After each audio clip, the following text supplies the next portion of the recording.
Following a long monsoon season, a black-haired girl runs frantically through urban ruins while desperately calling for her mother. Her breath hitches in terror as she begs for safety, her cries echoing over a backdrop of rising smoke. A sudden tap sounding, she enters a phone booth to call her mother and excitedly share her college acceptance letter. Overjoyed, the girl shouts into the receiver that she finally got in, her face radiant with a triumphant glow. Lightning crackles nearby as the connection suddenly falters, leaving her mother's distant voice fading into static and growing darkness. A piercing scream rings out as the telephone receiver dangles uselessly, a rhythmic drip sounding while the line goes dead. Breathless and terrified, the girl sprints back through the shattered city streets, praying that her mother has survived the destruction. She stops in her tracks,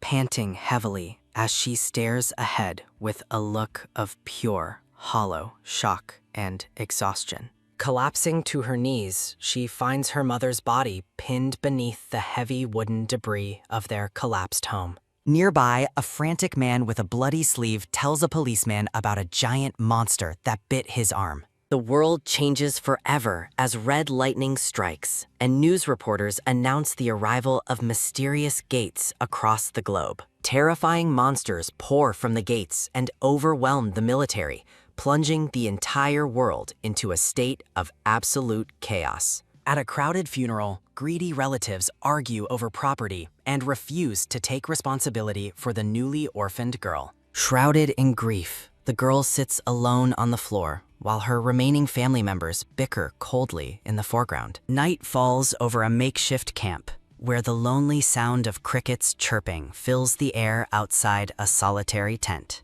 Eating a meager meal, she tries to stay strong and tells herself she will survive this harsh new reality. She dreams of a warm embrace from her mother, only to realize with a heavy heart that it is just an illusion. Tears stream down her face as she wakes up in the middle of the night, sobbing for her lost mother. A glowing blue butterfly flutters near the tent as her quiet hiccups of grief echo through the dark night. Static crackles and a soft buzz sounds as the luminous butterfly draws near the girl, who remains curled in sorrow. A blue system window appears, identifying Cha Eun-ha and announcing that she is being bestowed with a unique ability. A sharp crackle sounding, blue electricity surges through Yoonha's hand as her latent power begins to manifest and overflow. Engulfed in a pillar of fire, Yoonha awakens the flame ability as a nearby soldier spots the blinding light.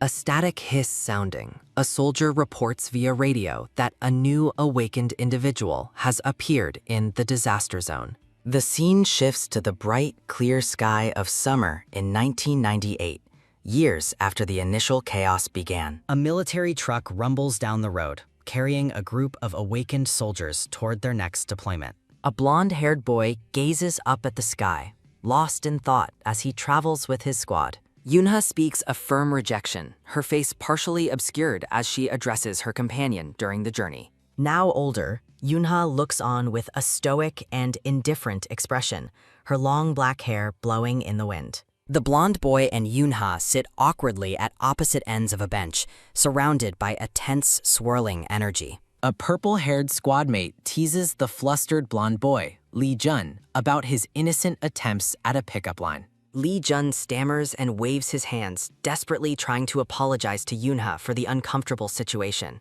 Reflecting on the past, Lee Jun recalls meeting Yoonha shortly after he first awakened and joined the military. A commanding officer's voice rings out, ordering the squad to fall in and prepare for their new assignments. The officer introduces Yoonha to the team as a newly enlisted awakened, telling the squad to support her.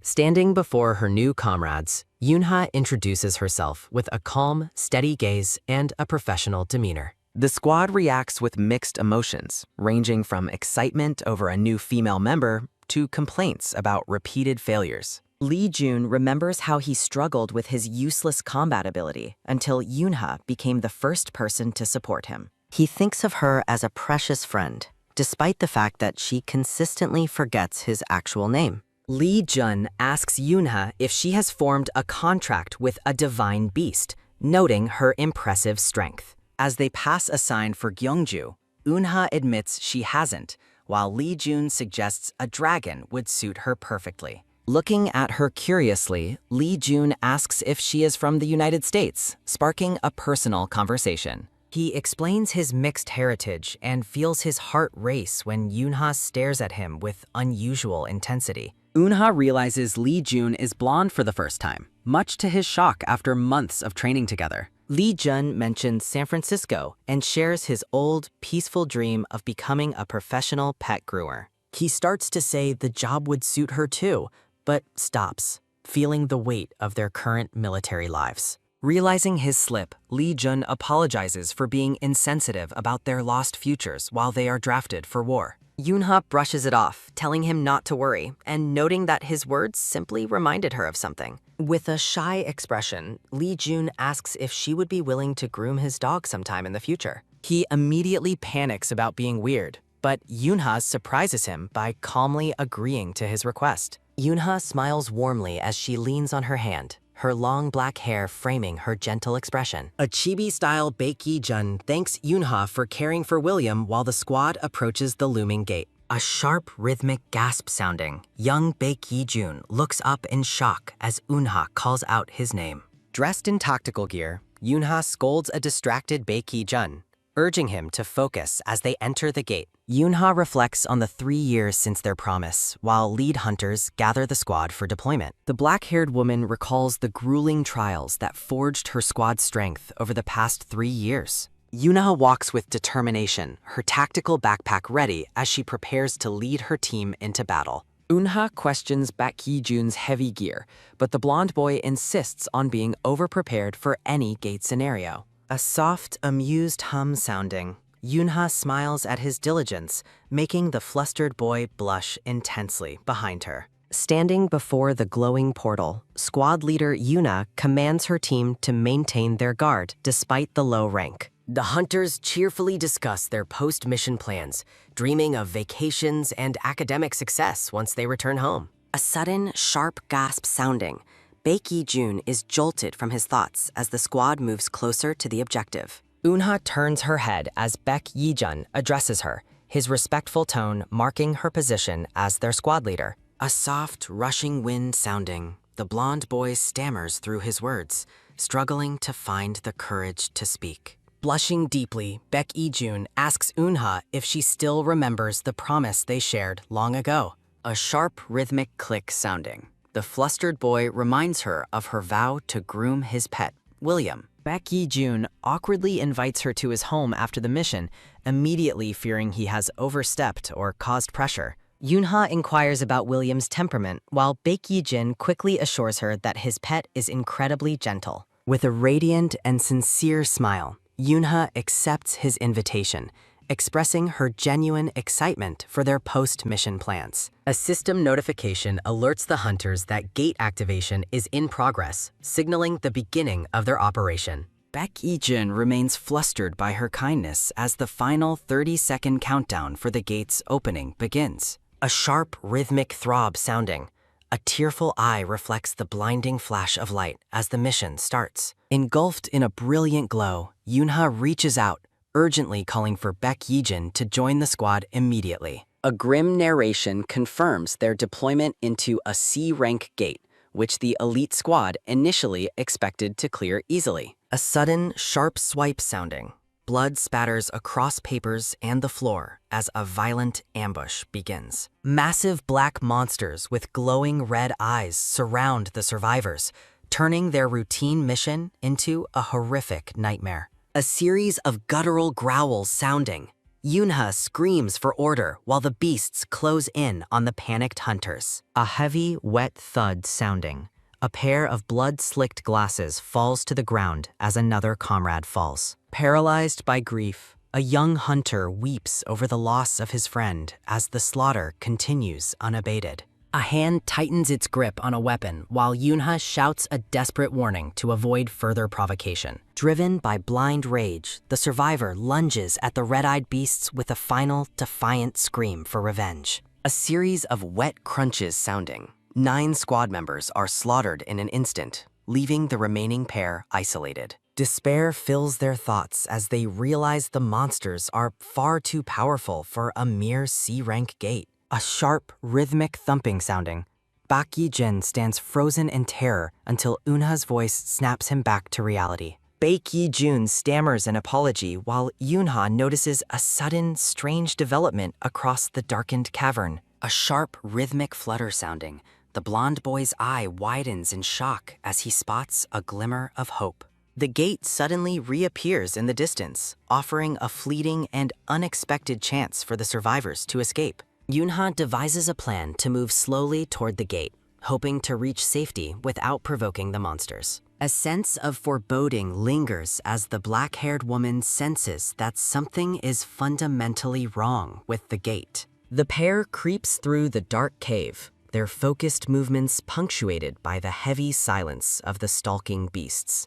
A sudden, sharp silence sounding.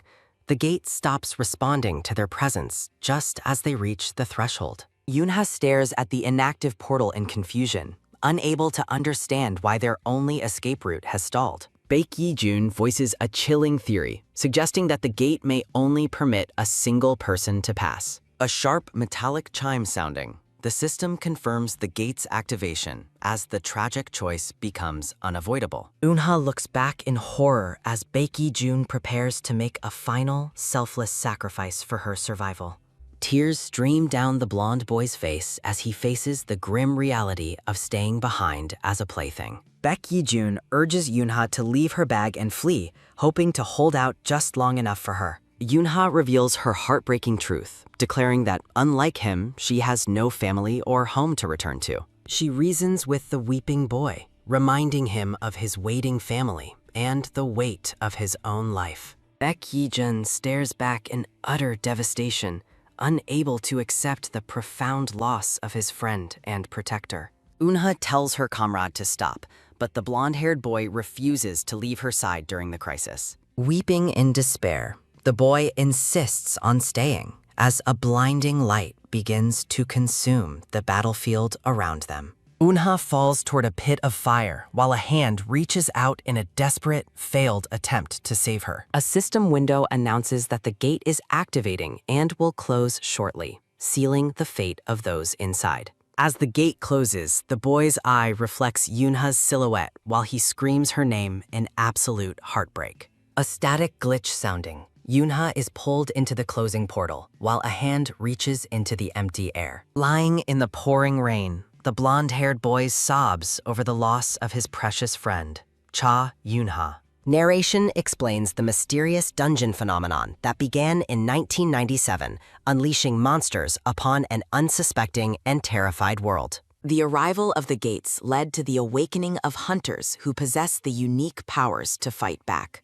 In response to the crisis, the South Korean government began recruiting and managing hunters to protect the nation. To clear a gate, hunters must defeat the boss monster and obtain its core to force the portal shut. Years later, an older Eunha effortlessly slays monsters as a system window confirms their total extermination within the zone. A warning ping sounding. A system error occurs just as the boss monster is supposed to make its appearance. Standing among a pile of dead tigers, Eunha watches as the system begins an unexpected reset of the gate. A level 30 tiger attacks again, leaving Eunha frustrated by the endless cycle of resets that keep her trapped. Now a seasoned warrior, Eunha reflects on her dire situation, realizing she has been imprisoned in this loop forever. She stares at a discarded English practice book, a grim reminder of the normal life she was forced to abandon. Eunha looks through the mementos of her fallen comrades,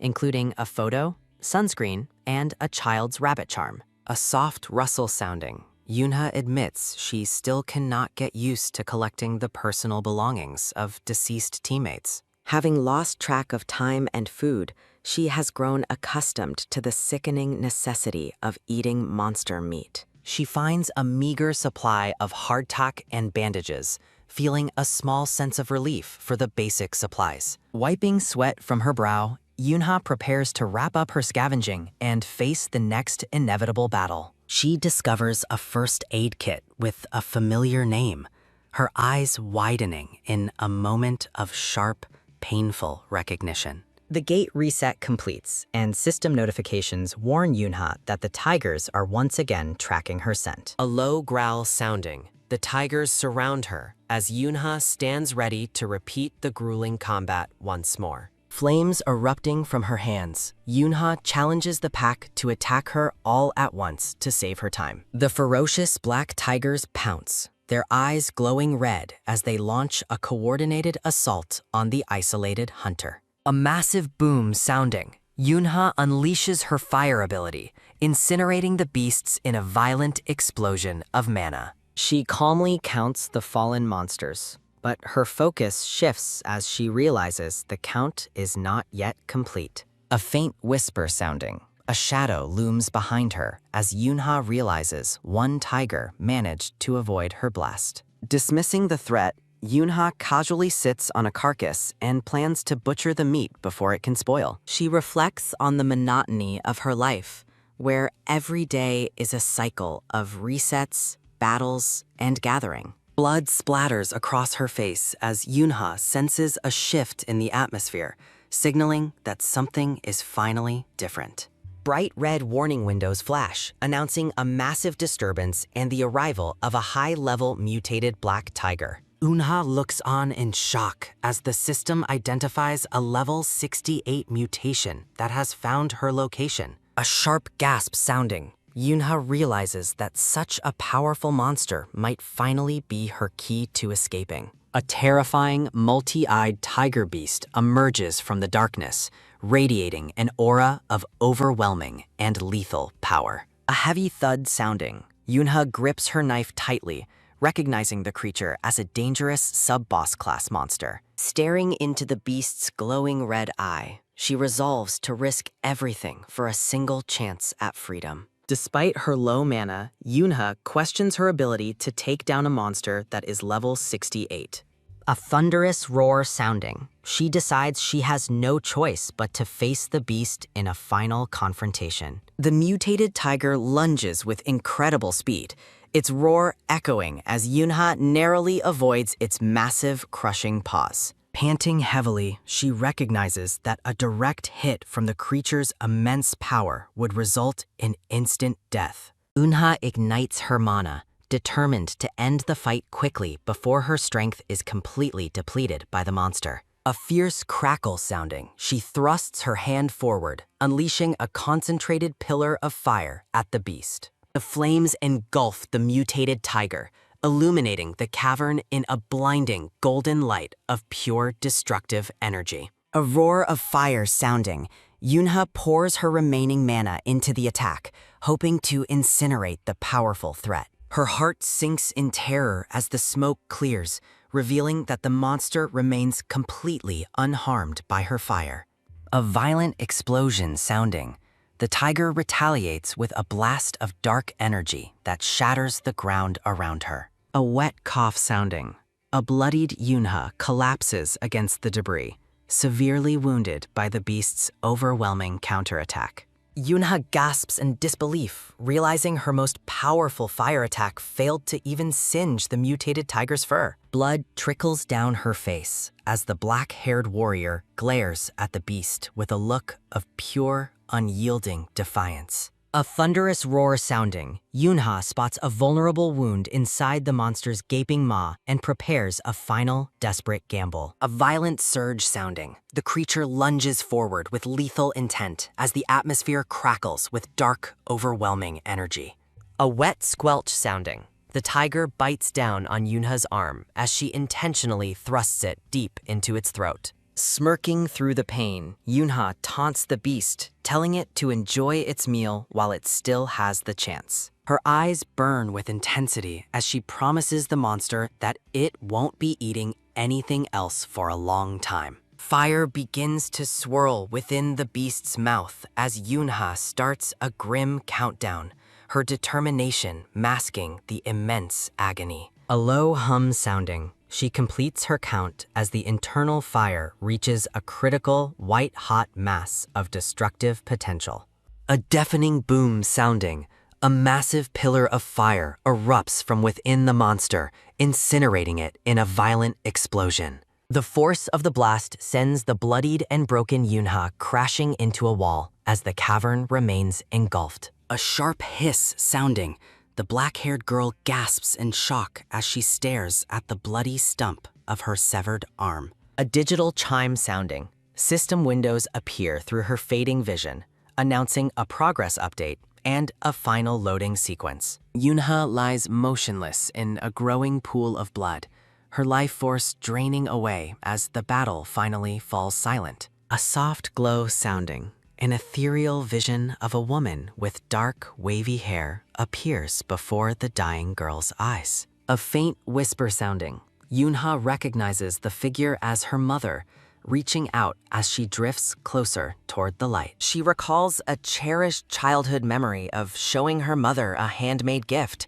her face once full of innocent joy. Laughing together, young Yunha explains that she made a wish-granting bracelet for her mother during a happy day at school. A wet cough sounding, the dying warrior struggles to breathe as the warmth of the memory fades back into cold reality. The image of Li Jin's smiling face flashes through her mind, reminding her of the friend who chose to sacrifice. Trembling in the darkness, Yunha hunches over her wounds, the weight of her loneliness and pain finally becoming too much. She resolves that giving up now would make her years of endurance worthless, forcing her broken body to move again. A fierce crackle sounding, Yunha vows she absolutely will not die in this place as her mana begins to flare. A sudden roar sounding, a new and terrifying power erupts from her palm, bathing the cavern in a blinding golden light.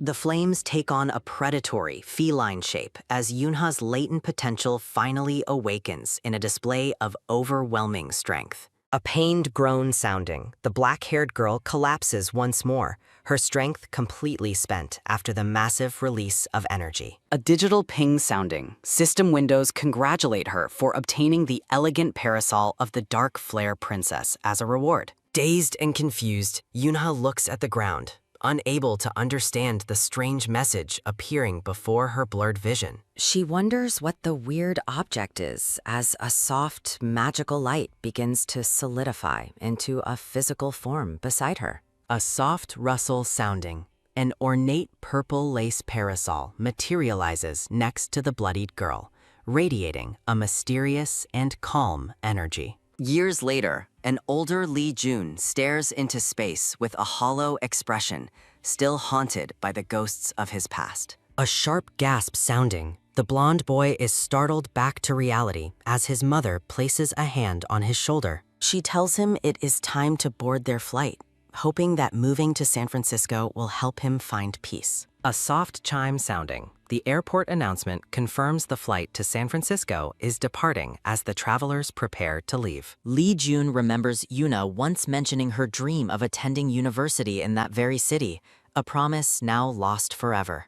A sudden thud sounding, the mention of a gate triggers a violent flashback, and Li Jin's eyes widen in absolute terror. His mother asks about their boarding gate, unaware that the word alone has shattered her son's fragile grip on reality. A ragged gasp sounding, Li Jun collapses to his knees in the middle of the terminal, gripped by a panic attack. He sobs hysterically, admitting through his tears that he is the only one who escaped while he left her behind. A heavy step sounding, a soldier in camouflage uniform approaches the distressed boy and asks if he is all right. Li Jin's mother quickly apologizes, explaining to the soldier that her son is simply startled by the sight of military uniforms. She begs Li Jun to put his life as a hunter on hold and seek a safer, more organized future in America. Deep within the gate, the broken Yunha lies in silence next to her mysterious new parasol,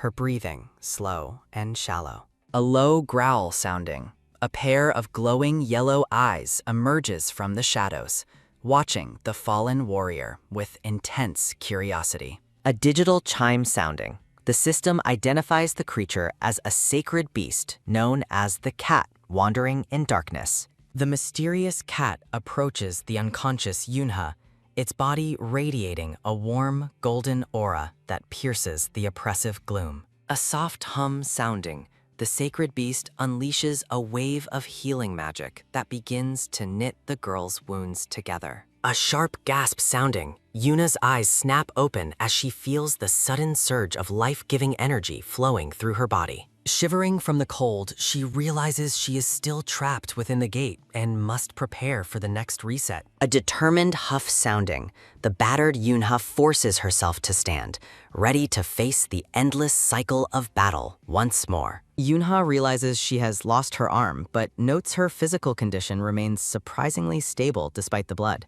A soft rustle sounding, Unha stares at her bloody stump before noticing the ornate purple lace parasol nearby. Yunha recalls seeing a system reward window before fainting and wonders if the parasol is the mentioned item. She examines the intricate patterns on the parasol, her face and clothes still stained with the signs of battle. Yunha skeptically views the parasol as a useless accessory, questioning if its only purpose is to block the sun. A shadow looming, Yunha realizes the gate exit hasn't opened, implying another monster still lurks within the darkness. A digital ping sounding, Yunha hopes for an escape as a system window connects her to a new channel. The black-haired girl stares at her surroundings in dazed shock, her expression reflecting her confusion and mounting exhaustion. A playful yellow screen appears with a cat emoji, introducing itself and offering Yunha a mysterious magical contract. A sharp gasp sounding,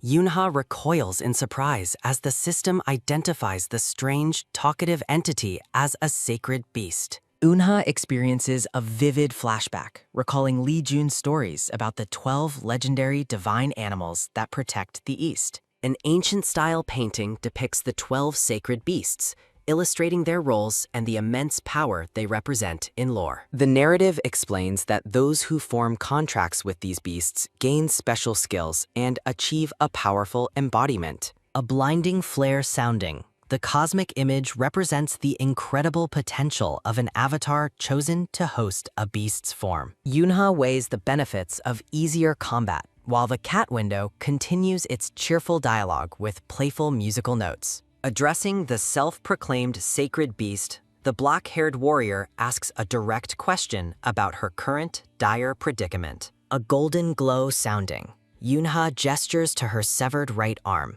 which is suddenly bathed in an ethereal light. Unha is stunned as the cat confirms it has stopped her bleeding, proving its magical authority is quite real. A low growl sounding, Yunha is interrupted as a dark, menacing silhouette emerges from the shadows to challenge her. A level 30 red-eyed black tiger emerges, its eyes glowing with malice as the system identifies the immediate threat. Yuna recognizes the beast as a survivor from the earlier pack, realizing it managed to escape her previous fire attack. A thunderous roar sounding, the mutated tiger enters an enraged state, causing its attack power to increase significantly. A violent boom sounding, the monster lunges with a crushing blow, shattering the rocky ground right where Yunha stood. Yunha dodges the assault, frustrated that her low mana and missing limb make defeating this beast almost impossible. A sharp hiss sounding, the black-haired girl acknowledges her weakness,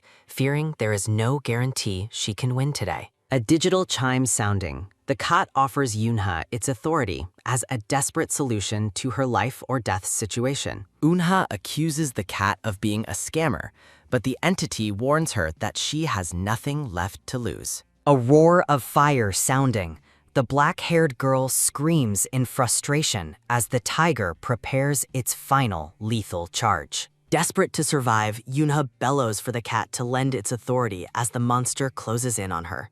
A digital ping sounding, the system identifies the user as Cha Yunha and begins the radical process of authority bestowal. A magical surge sounding, a system window announces that a part of Yunha's damaged body is being miraculously restored. Yunha's eyes burn with an intense golden flame as she undergoes a transformation that radiates overwhelming power and heat. Fire erupting, her agility and power skyrocket as the authority of the sacred beast is officially granted to her. A soft hum sounding, Yunha stands tall and regenerated, holding her ornate parasol while golden mana flares around her. A sharp gasp sounding, the black-haired girl stares in total disbelief at her right arm, which has completely grown back. Yunha looks at her new limb, laughing with relief and shock as she realizes the cat's promise was true. Admitting she was wrong, Yunha thanks the mysterious cat, crediting the entity for saving her life during the battle. The cat reveals that this is an unknown gate, warning Yunha that traditional hunting methods will not ensure her escape. Unha questions the cat about the unknown gate, noting it is completely different from the dungeon she originally entered. She reflects on the cat's information, realizing the training she received never prepared her for such a mysterious reality. Yunha asks the sacred beast for a way out, wondering how she can escape if standard tactics are useless. Looking at the purple parasol, Yunha realizes it is one of several items she needs to secure her freedom. A digital hum sounding, the cat repeats its offer of greater power, provided Yunha agrees to its specific contract conditions. Yunha looks skeptical as she considers the implications of tying her future to the whims of a mysterious entity. The cat's true form appears as a glowing black silhouette, outlining the strict conditions Yunha must follow to keep its power. A sharp gasp sounding, the black-haired girl is shocked by the price, which involves a total sacrifice of her identity. The entity explains that Yunha's name will become its own, and she will never be able to use it again. Yuna feels like a trapped rat, wondering what this powerful sacred beast could possibly see in a broken warrior. She recalls the tragic loss of her family and comrades, feeling a surge of vengeful determination take hold of her. Unha resolves that her name is a small price to pay if she can finally avenge those who died. Driven by a desperate need to survive, the black-haired girl declares her willingness to sacrifice even her own soul. Gripping her dog tags tightly, Yunha agrees to form a magical contract with the mysterious sacred beast. A violent surge sounding, a massive pillar of golden energy erupts as the pact between warrior and beast is sealed. Digital windows confirm the successful contract, binding Yunha's soul to the sacred beast and granting her enhanced night vision.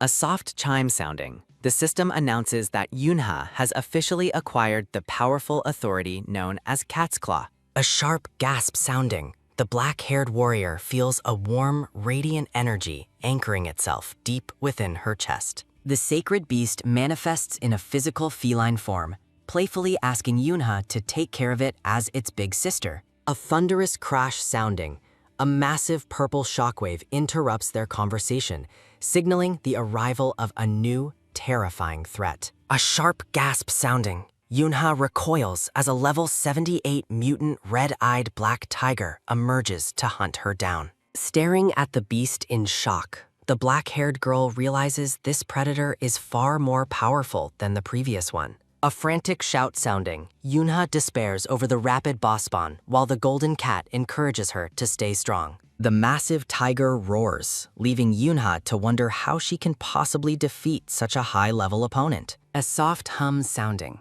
the glowing cat assures Yunha that her new powers make her much stronger than the monster. A violent boom sounding, the mutant tiger lunges forward and smashes its heavy claws into the rocky cavern floor. A sharp crack sounding, the ground shatters under the monster's immense strength, sending debris flying in every direction. Moving with supernatural agility, Yunha becomes a mere blur as she narrowly avoids the tiger's lethal pounce. A low growl sounding, the predator snaps its jaws in frustration, confused by the girl's sudden and incredible speed. Mid-air and breathless, Yunha realizes with shock that her body has become significantly faster than she ever imagined. A digital ping sounding, the system warns that the enraged tiger's attack power has skyrocketed as it prepares to strike. Trapped in the air, the black-haired girl decides to test her mysterious parasol as a weapon against the lunging beast. A roar of fire sounding, the ornate parasol ignites with intense heat as Yunha channels her mana into the object. A violent smash sounding, Yunha slams the flaming parasol into the tiger's face, creating a massive explosion of golden light. A heavy thud sounding, Yuna lands firmly on the ground, breathless as she questions the power behind her last attack. Staring at the glowing purple energy radiating from her weapon, she realizes the parasol is far more than a simple accessory. The golden cat praises her intuition, while Yunha admits the weapon seemed to move with a will of its own. A low hiss sounding, the wounded tiger remains standing, proving that a single strike will not be enough to win. The cat questions her restraint, but Yunha explains her fire skills are ineffective against the monster's thick, mutated fur. A soft hum sounding, the sacred beast reminds her to utilize the unique authority she gained from their contract. The golden cat gestures toward the system window, prompting Yunha to activate the mysterious cat's claw ability. Yunha recalls the moment of the contract, realizing the authority is a latent power she has yet to fully unleash. A magical surge sounding, golden mana swirls around the warrior as the system confirms her authority is now fully active. Looking at her hands in confusion, the black-haired girl tells the cat she doesn't feel any immediate physical change. A playful trill sounding, the sacred beast tells her the true effects of the power will only manifest during actual combat. A sharp whistle sounding, the tiger lunges again, its claws missing Yunha by inches as she dances through the shadows. Feeling cornered, Yunha realizes she needs a distraction to create an opening against the relentless, high-level predator. A roar of fire sounding, the black-haired girl summons a spark of mana in her hand to begin her next technique. Instead of her usual flames, several small, glowing rat-shaped clones emerge and begin scurrying across the battlefield. A sharp gasp sounding, Yunha stares in disbelief at the tiny fire rats, wondering why her magic has changed shape. She watches the clones move with erratic, rodent-like speed, realizing they are mimicking the behavior of the sacred beast. A sharp snap sounding, Yuna commands the fire rats to swarm the tiger, using them as a chaotic distraction. Yunha realizes the cat's claw authority creates multiple afterimages of her techniques, overwhelming the tiger's senses with glowing decoys. A frustrated roar sounding, the predator swipes at a fake fire rat, completely mistaking the afterimage for a real threat. Seizing the opportunity, the black-haired warrior smiles and declares it is finally time for the cat to play. A violent boom sounding, Yunha dives from the air, her flaming parasol poised to deliver a crushing blow to the beast. Moving with predatory grace, the girl's eyes burn with golden light as she closes the distance for a final strike. A sharp whistle sounding, she sweeps her weapon in a wide arc, leaving a trail of spectral fire rats behind her. Recognizing the tiger is a formidable opponent, Yunha focuses all her remaining energy into her next devastating movement. A roar of fire sounding, the black-haired girl knows she only has one chance to finish the battle and escape. With a fierce glare, Yunha swings her glowing parasol downward, channeling the full power of the sacred beast's authority. A thunderous roar sounding, the warrior vows to end the monster in a single hit as she strikes with overwhelming force. A thunderous roar sounding, the black-haired girl delivers a crushing blow that sends golden fire surging through the beast. Gritting her teeth, Cha Eunha drives her weapon deep into the monster's back as it bellows in agony. A massive boom sounding, a blinding flash of golden energy erupts from the point of impact on the tiger's head. The tiger's head is engulfed in a final, fiery explosion, signaling the end of the high-level predator's reign. A digital chime sounding, a system window confirms the second mutant boss is officially defeated as the creature falls. Catching her breath, the black-haired warrior gasps in relief as she realizes the impossible battle is finally over. Yunha looks back at the tiny cat icon, acknowledging that the sacred beast's power truly saved her life today. Stepping away from the charred remains, she reflects on how the sacred beast's authority makes her previous struggles seem distant. A sharp snap sounding, Yunha's eyes widen in horror as she notices something has happened to her left wrist. Panic sets in as the black-haired girl realizes her precious memento is damaged, questioning how it could have happened. Tears well up as Yunha grips her broken bracelet, mourning the loss of the last physical connection to her mother. Sensing her deep sorrow, the golden cat manifests and begins to weep alongside its grieving big sister. The sacred beast hovers over the shattered jewelry, its radiant form pulsing with a comforting and warm golden light. A soft hum sounding, Yunha watches in stunned silence as the broken bracelet begins to glow with magical energy. The golden cat wiggles playfully, declaring that fixing such a small item is easy for a powerful sacred beast. Sparkling light swirls around Yunha's hand, miraculously weaving the fragments of the memento back together in an instant. The cat explains it provided this special service because it was moved by its contractor's genuine and deep sadness. Smiling warmly, Yuna thanks the feline entity and agrees to treasure the restored bracelet more than ever before. Shifting her focus, the black-haired girl realizes she needs to check the rewards earned for defeating the mutant. A digital ping sounding, the system awards Yunha a frilly black silk dress, leaving her looking utterly mortified. The scene shifts as the sun sets over the horizon, casting a long, amber shadow across the skyline. At the Seoul headquarters, team leader Kim Kwang-hyun prepares for the arrival of a highly anticipated elite hunter. Wearing a gray hoodie, Shin Si-woo stands silently as officials explain his transition to formal hunter status. Hidden behind a face mask, the black-haired boy asks if he will finally be free from bothersome tasks. Kim Kwang-hyun assures the young man that completing the B-rank tutorial will grant him the autonomy he seeks. A digital hum sounding, a massive green gate opens, and Si-woo prepares to enter the dangerous testing grounds. With a piercing gaze, Hunter Shin Si-woo steps forward, his true potential remaining a mystery to the association. System records reveal that Si-woo possesses S-rank stamina and mana, making him a heavyweight in the Wolf Guild. The report notes he has formed a contract with a divine beast, though he remains cold and enigmatic. Kim Kwang-hyun reviews the boy's files, impressed that his skills qualify him for an S-rank license immediately.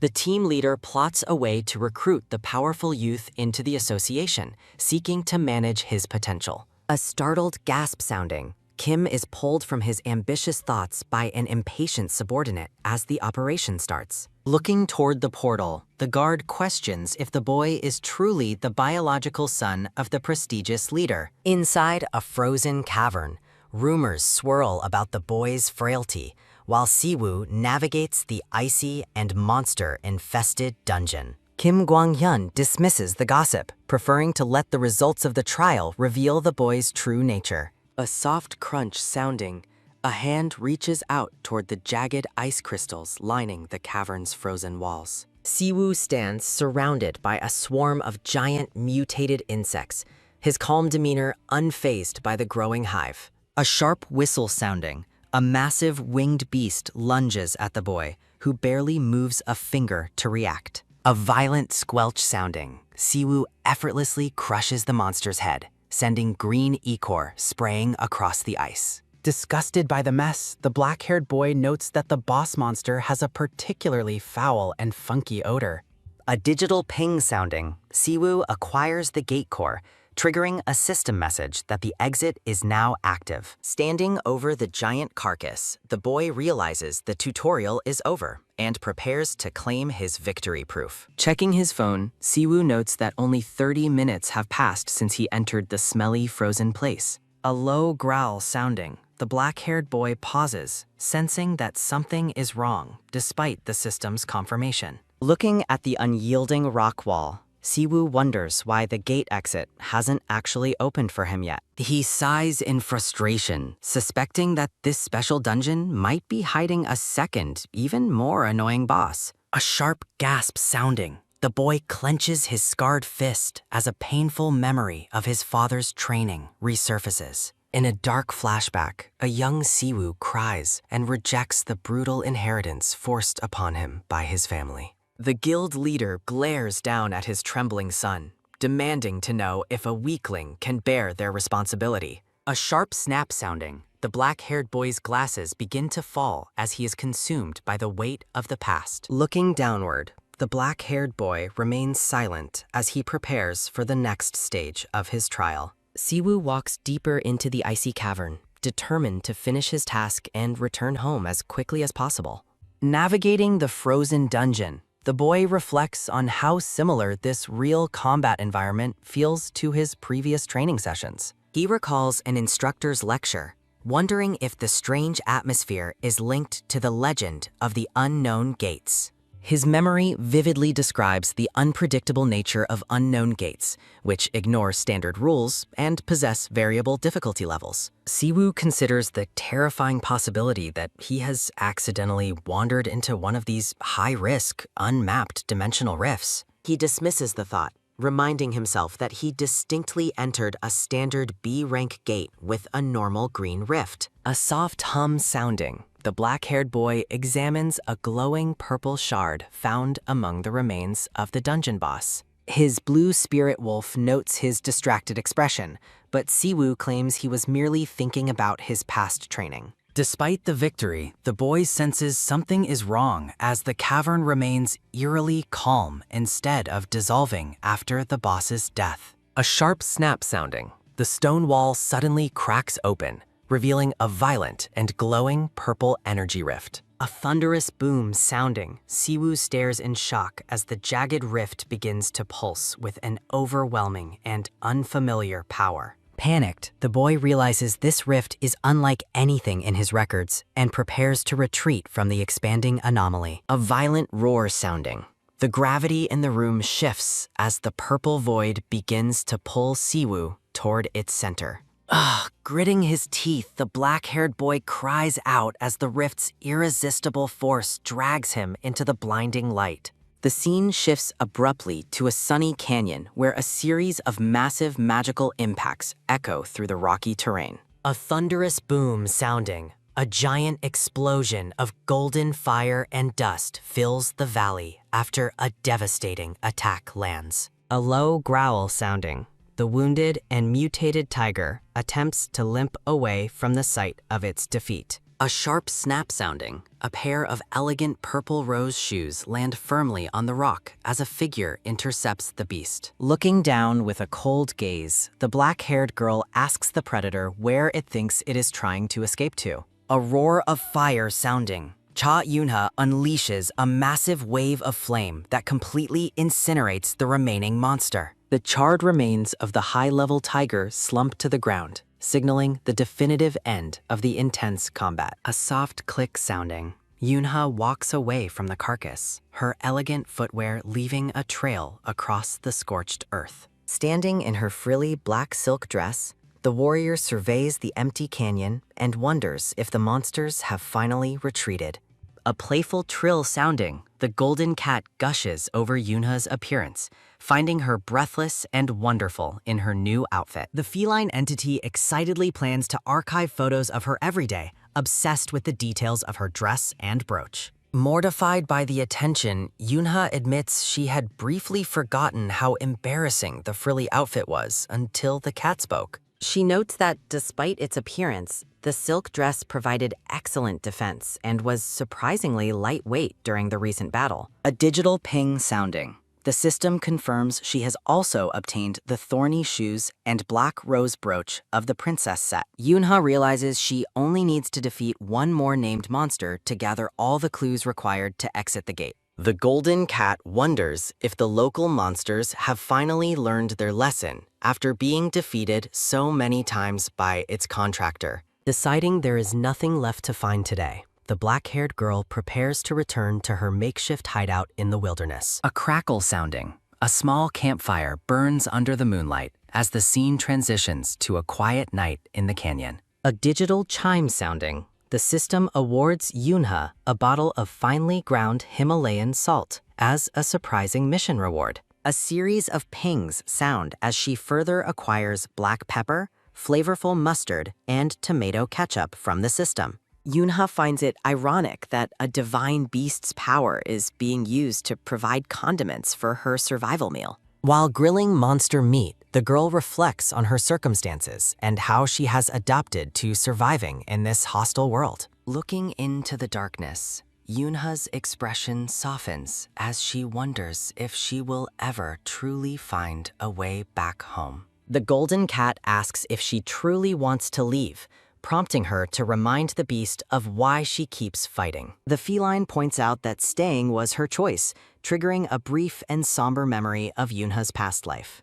A soft purr sounding, the cat affectionately rubs against her, noting that today marks exactly 1 year since they first met. Yoonha is stunned by the passage of time, repeating the words to herself as the weight of her isolation sinks in. She realizes that including her time before the contract, it has been a total of 2 years since she was trapped. Her thoughts drift to the families of her fallen comrades, fueling her determination to return their dog tags to their loved ones. Eunha recalls visiting her mother's grave and worries about whether the site is being properly maintained in her long absence. A close-up reveals a smiling blonde boy, representing the precious family Yoonha is fighting so hard to return to. Her memories turn dark as she recalls the boy's tears, desperately wondering if Aijun is still doing okay without her. Closing her eyes in grief, the warrior struggles to maintain her composure while haunted by the faces of those she left behind. A sharp snap sounding, Yoonha suddenly stands up with a determined look, startling the golden cat with her sudden movement. The golden cat asks what is wrong, confused if Yoonha is unhappy with the sauce or if something else is bothering her. Standing by the campfire, the black-haired girl thanks her companion for the meal, her hunger finally satisfied. Gazing at her hand, Yoonha admits that her singular focus remains on finding a way to escape this place. A sharp snap sounding, the warrior clenches her fist, determined to obtain the final black flame item for her exit. She resolves to risk everything to open the gate's exit, regardless of the dangers that may lie ahead. The golden cat stares with an intense, glowing gaze, its massive form radiating a powerful and mysterious energy. Surprised by Yoonha's sudden movement, the feline entity urges her to rest, but she insists she isn't tired yet. A frantic yowl sounding, the golden cat scrambles after her, desperately warning that it is far too dangerous outside. The cat suggests they would be happier staying together, leaving Yoonha confused by the true meaning of its warning. A crackle sounding, a violent purple energy rift tears through the canyon, signaling a massive disturbance in the gate. Yoonha stares in shock as a red system notification warns that severe damage has been detected within the environment. The situation worsens as the system suspects external interference, forcing the gate to undergo a violent and sudden reset. Horrified, the black-haired girl watches the inner walls of the gate crumble as the system descends into total chaos. A low growl sounding,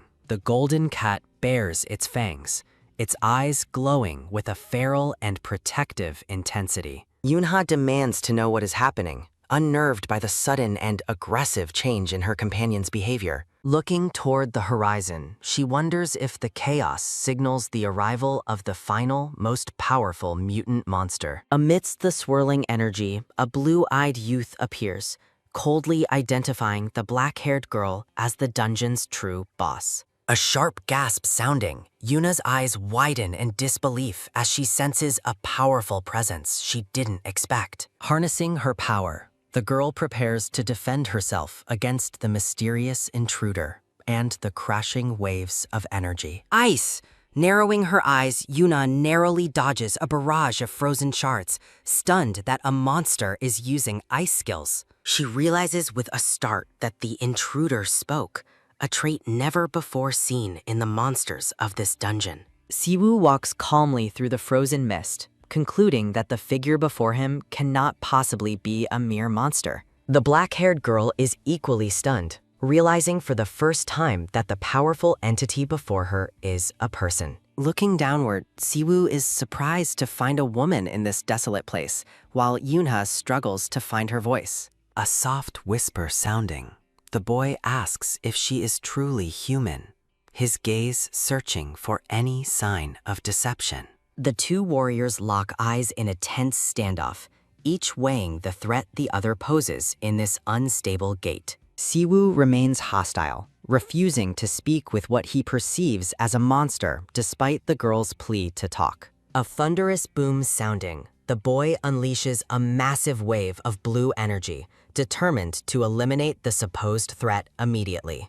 Despite her elegant appearance, the system notes that this place is far too lethal for any ordinary human to survive. Shrouded in purple light, the warrior's expression hardens as she prepares to face the boy's overwhelming and relentless assault. Disgusted by the smell of blood and the tangled emotions of the fight, Siwoo prepares to end the encounter. Gathering his mana, the black-haired boy vows to finish the battle with a single, devastating blow to his opponent. A massive explosion of blue light fills the area as Siwoo's power collides with the girl's desperate defense.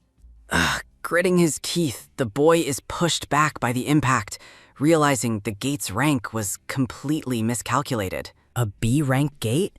Siwoo realizes the association's assessment was dangerously wrong as the girl reveals her own immense power. Frustrated by the incorrect data, he prepares to adjust his strategy to handle the girl's surprisingly high combat level. A violent crash sounding, the two forces collide once more, sending shockwaves of blue energy through the crumbling cavern. A digital chime sounding, the system activates a powerful new authority known as the Dog's Fang for the boy. With the spectral image of a blue wolf behind him, Siwoo refuses to back down from the intense confrontation. Realizing the boy is truly trying to kill her, Yoonha decides she has no choice but to fight back seriously. A sharp whistle sounding, the girl leaps into the air, her movements becoming a blur as she escapes his reach. Unleashing a torrent of flames, Yoonha identifies him as an awakened and resolves to subduing him without taking his life. A thunderous roar sounding,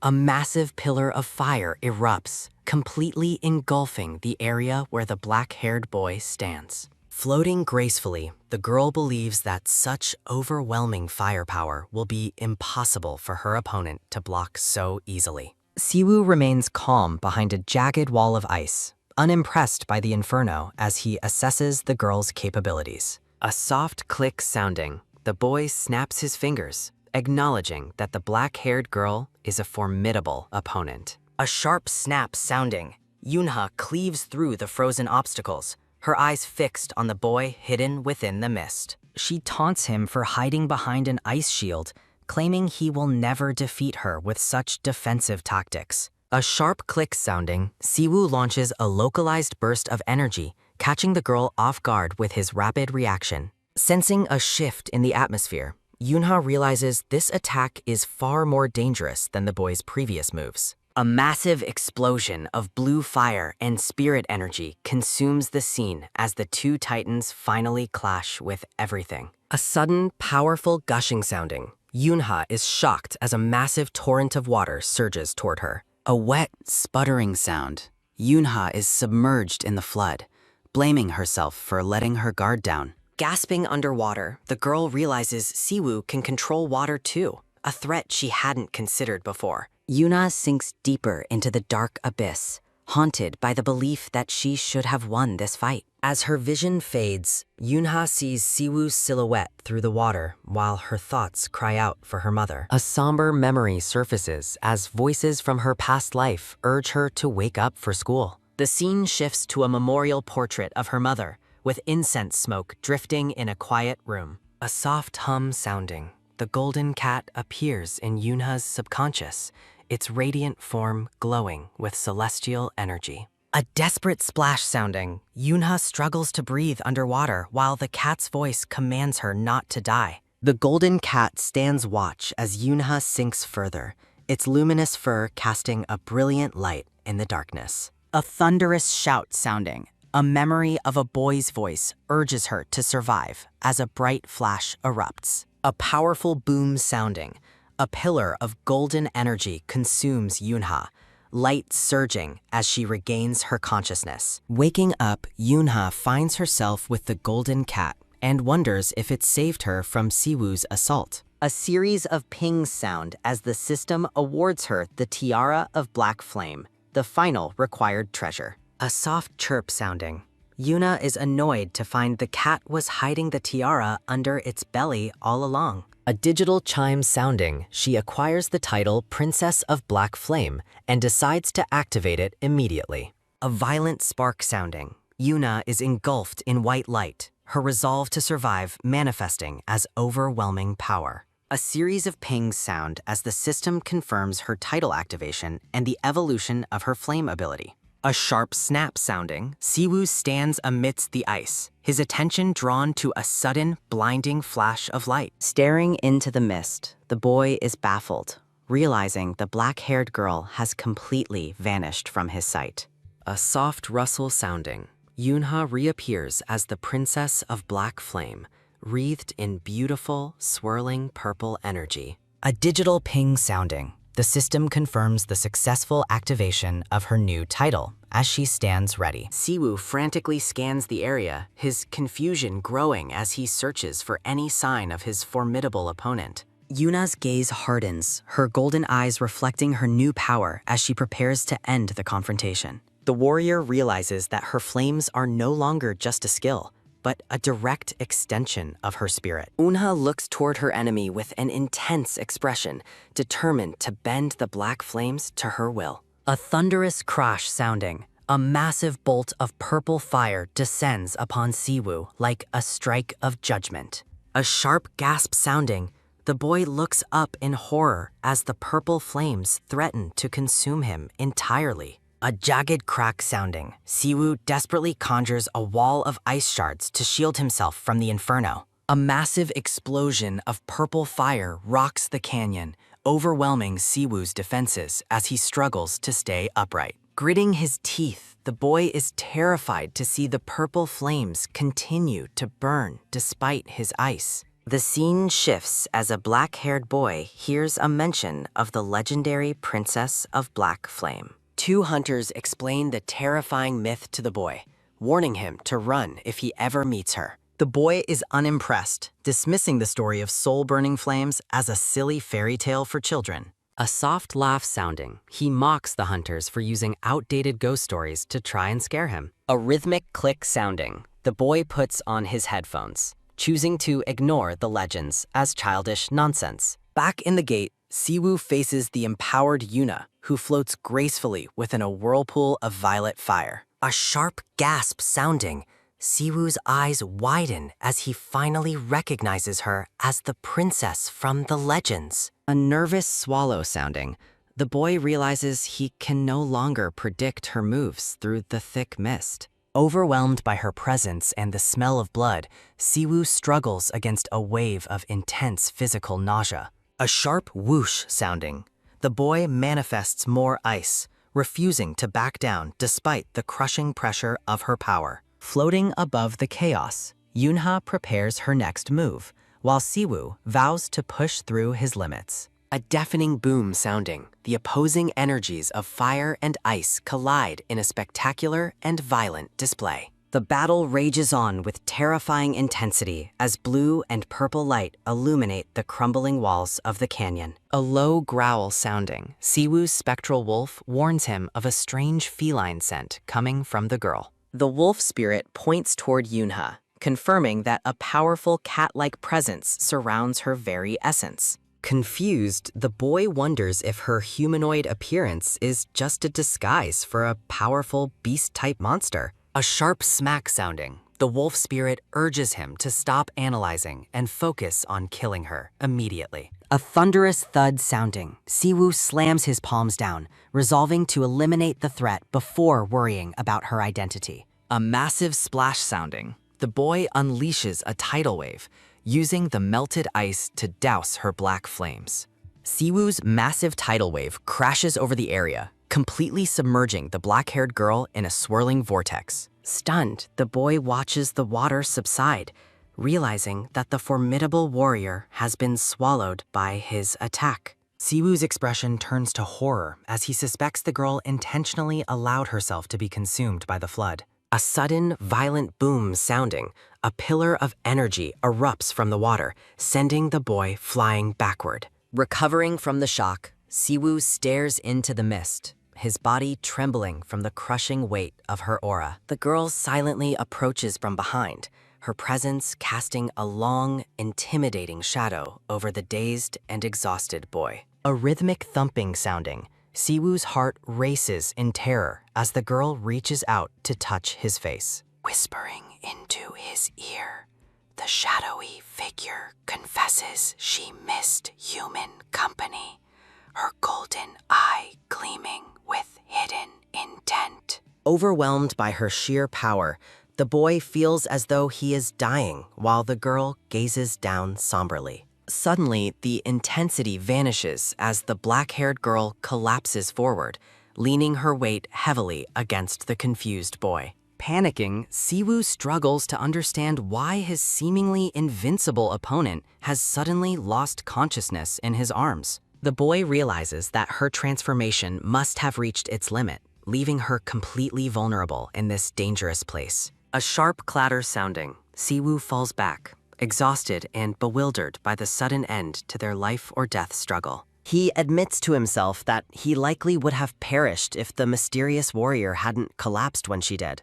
A heavy rumbling sounding. The boy hears the gate's exit opening, though he remains wary of the boss monster. Looking down, Siwoo notices a shimmering gold tag around her neck, its light reflecting his own shocked expression. The jewelry is revealed to be a set of military dog tags, bearing a cryptic identification number and rank. The scene shifts to a stressed association official who grows increasingly anxious over the lack of news from the gate. Glancing at the clock, the man complains about his long hours and the pressure from the association president. He reflects on Siwoo's incredible S-rank potential, wondering if the powerful hunter will accept the association's lucrative offer. A sudden, frantic gasp sounding, the official leaps to his feet, ecstatic to see the boy has finally returned. A loud scream sounding, the man is horrified by Siwoo's battered appearance, his professional composure instantly shattering.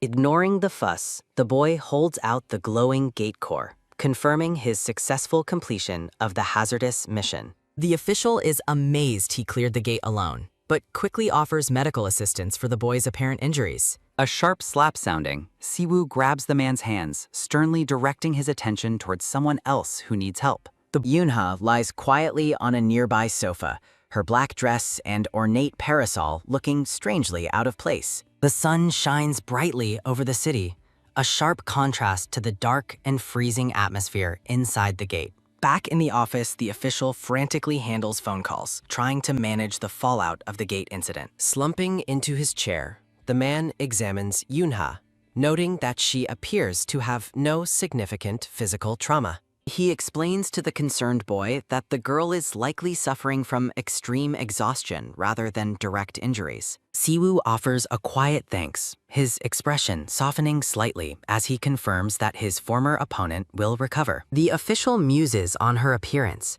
noting how rare it is to see someone with natural, jet black hair nowadays. He wonders if her elaborate gothic clothing and parasol were part of some local costume event or festival. A soft top sounding, the man notices blood on her sleeve, but Siwoo warns him to keep his distance. The boy reveals that even with his S-rank power, he would be unable to stop her if she woke up. Carrying the girl, Siwoo departs, leaving the association official stunned by the revelation of her truly terrifying strength. A sharp turn sounding. The boy ignores the man's pleas to stay, intent on leaving the association building immediately. Siwoo firmly declines any recruitment offers, reminding the official that he is already committed to the Wolf Guild. With a cold and determined gaze, the boy asserts his independence, refusing to be a pawn for the association. A loud shout sounding, the official tries to maintain contact, his voice echoing as the boy disappears down the hall.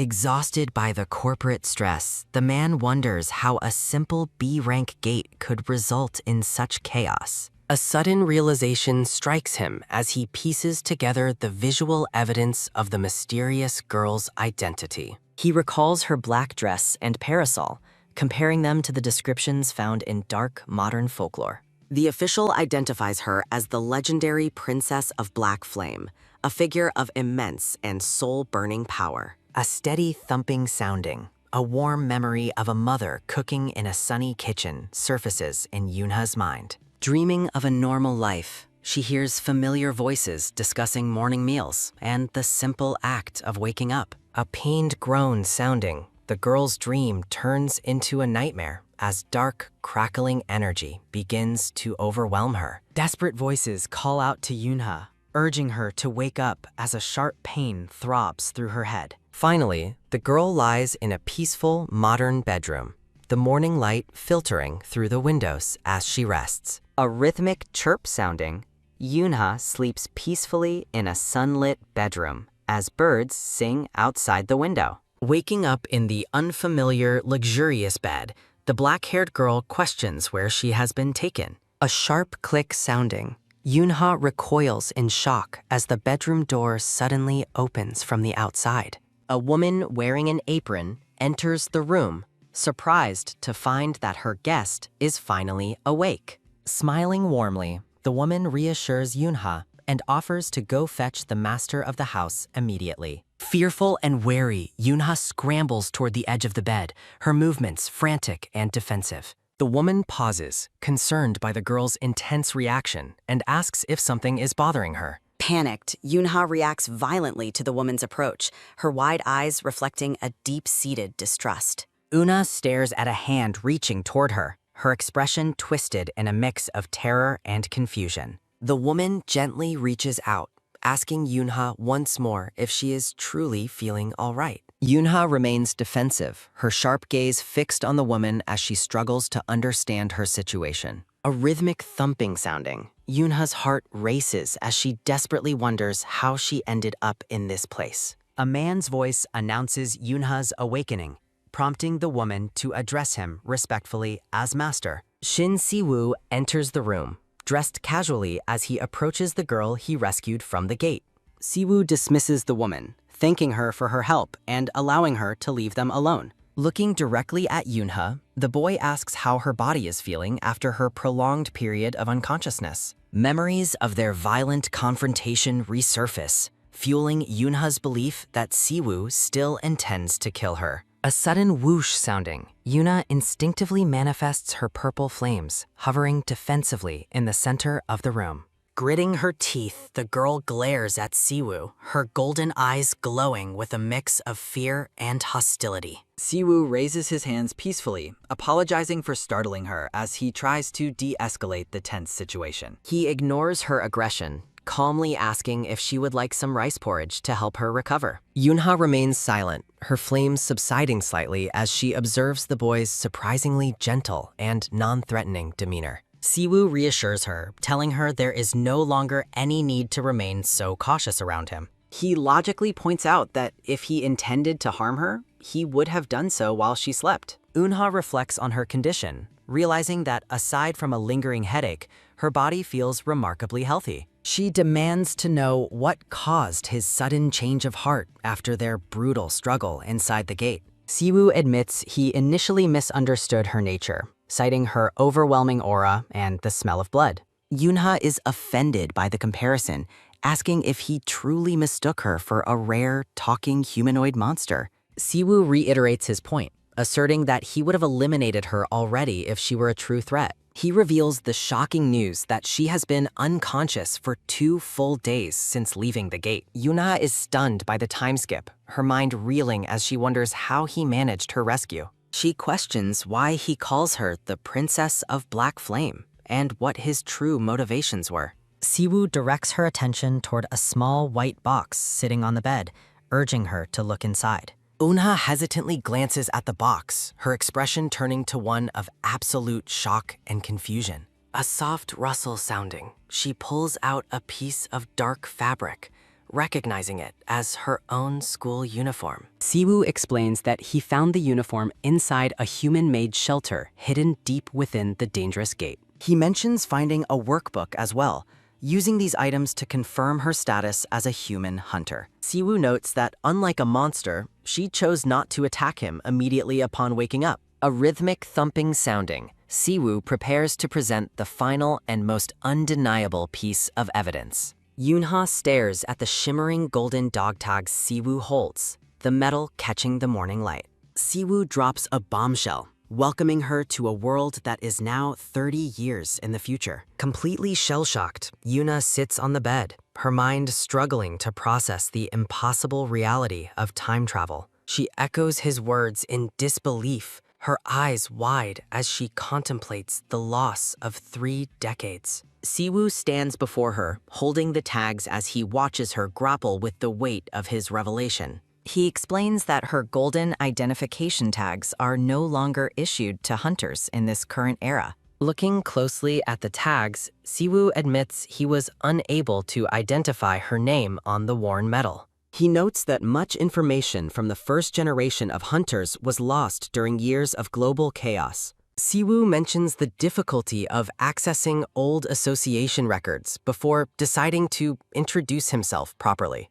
The boy reveals his name is Shin Siwoo and asks the senior hunter for her own name. Yunha gazes down at her old dog tags, her guarded expression finally beginning to soften. Gasping for breath, Yunha is horrified to find she can no longer even speak her own name. Siwoo watches silently as the girl struggles, her voice completely failing her in a moment of sheer panic. A mysterious voice demands her identity, even as she frantically thinks of her name to no avail. The glowing cat explains that her name now belongs to it, imposing a strict and permanent magical restriction. Siwoo stands before the devastated girl, who remains speechless as the weight of her lost identity truly sinks in. Holding up his smartphone, Siwoo displays the current date, Monday, May 12, 2031, as undeniable proof of the future. Yunha stares at the glowing screen in absolute shock, her mind reeling at the impossible jump through time.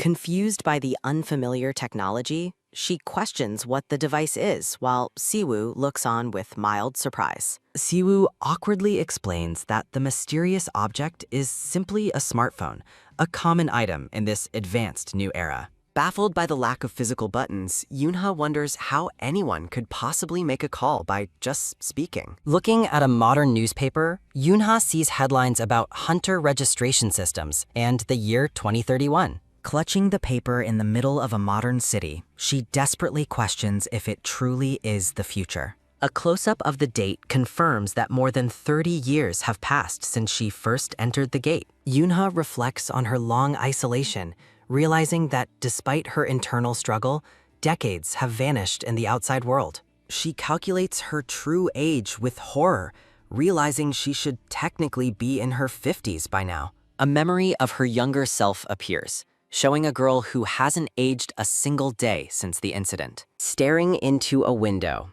Yunha confirms her reflection is identical to the student who entered the gate 30 years ago. A sudden top sounding. An old man calls her a student, asking her to move so he can buy a paper. The man grumbles about a discontinued publication, unwittingly confirming to Yunha that the world has indeed moved on. Yunha accepts her unchanging appearance, noting that time and space operate by impossible rules inside the unknown gates. Walking through the busy street, she hears strangers discussing modern frustrations like expensive earphones and workplace stress. Standing small amidst the bustling modern crowd, Yunha feels entirely out of place in this alien, futuristic society. A loud honk sounding, cars rush past the towering skyscrapers of a world that left her behind long ago. Siwoo waits patiently by his white car, watching the girl as she tries to process her new reality.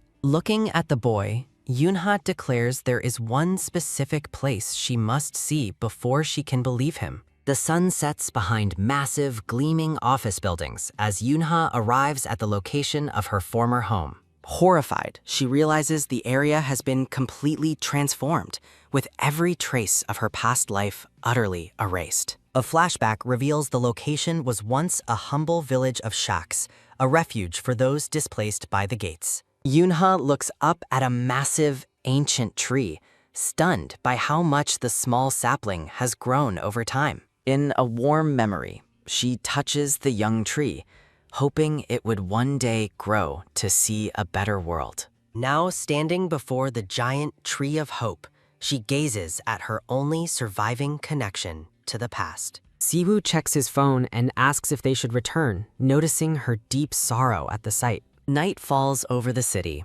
and Siwoo remarks that it has gotten late, while Yoonha remains lost in thought. She stands alone by the park sign for the Tree of Hope, mourning everything she has lost. Siwoo approaches, noting that the lingering smell of blood still marks her as someone who recently left a battlefield. Realizing she truly has nowhere else to go, the boy kindly offers her a place to stay at his house. Yoonha sits on the floor of the dark room, her long hair masking her expression as she mourns. A sharp tick sounding, the rhythmic noise of a clock fills the silence, emphasizing her isolation in this new time.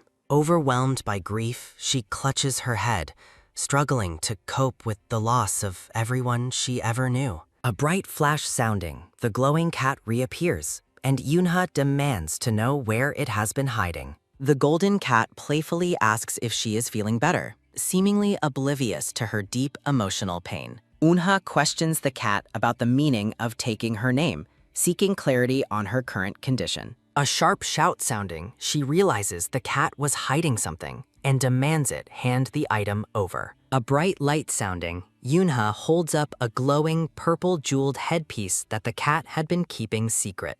The cat makes frantic excuses, claiming it meant to return the item but was interrupted by recent events. A soft slurp sounding, the cat dismissively grooms itself while Yoonha expresses her fury over its long deception. She reminds the creature of her desperate struggle to find this final item within the dangerous gate. The cat is startled as she shouts about their long years together and the bond they supposedly shared. Crying out in anger, Yoonha asserts that the cat is the only family she has left in this world. With a fierce and determined gaze, she stares at the creature, her grief finally hardening into cold resolve. Yoonha reflects on her intense fear of the outside world and her painful past as a lonely outcast. She laments her isolation, expressing a desperate internal desire to simply stay with her companion for much longer. A soft whimper sounding, the golden cat tearfully approaches Yoonha's outstretched hand,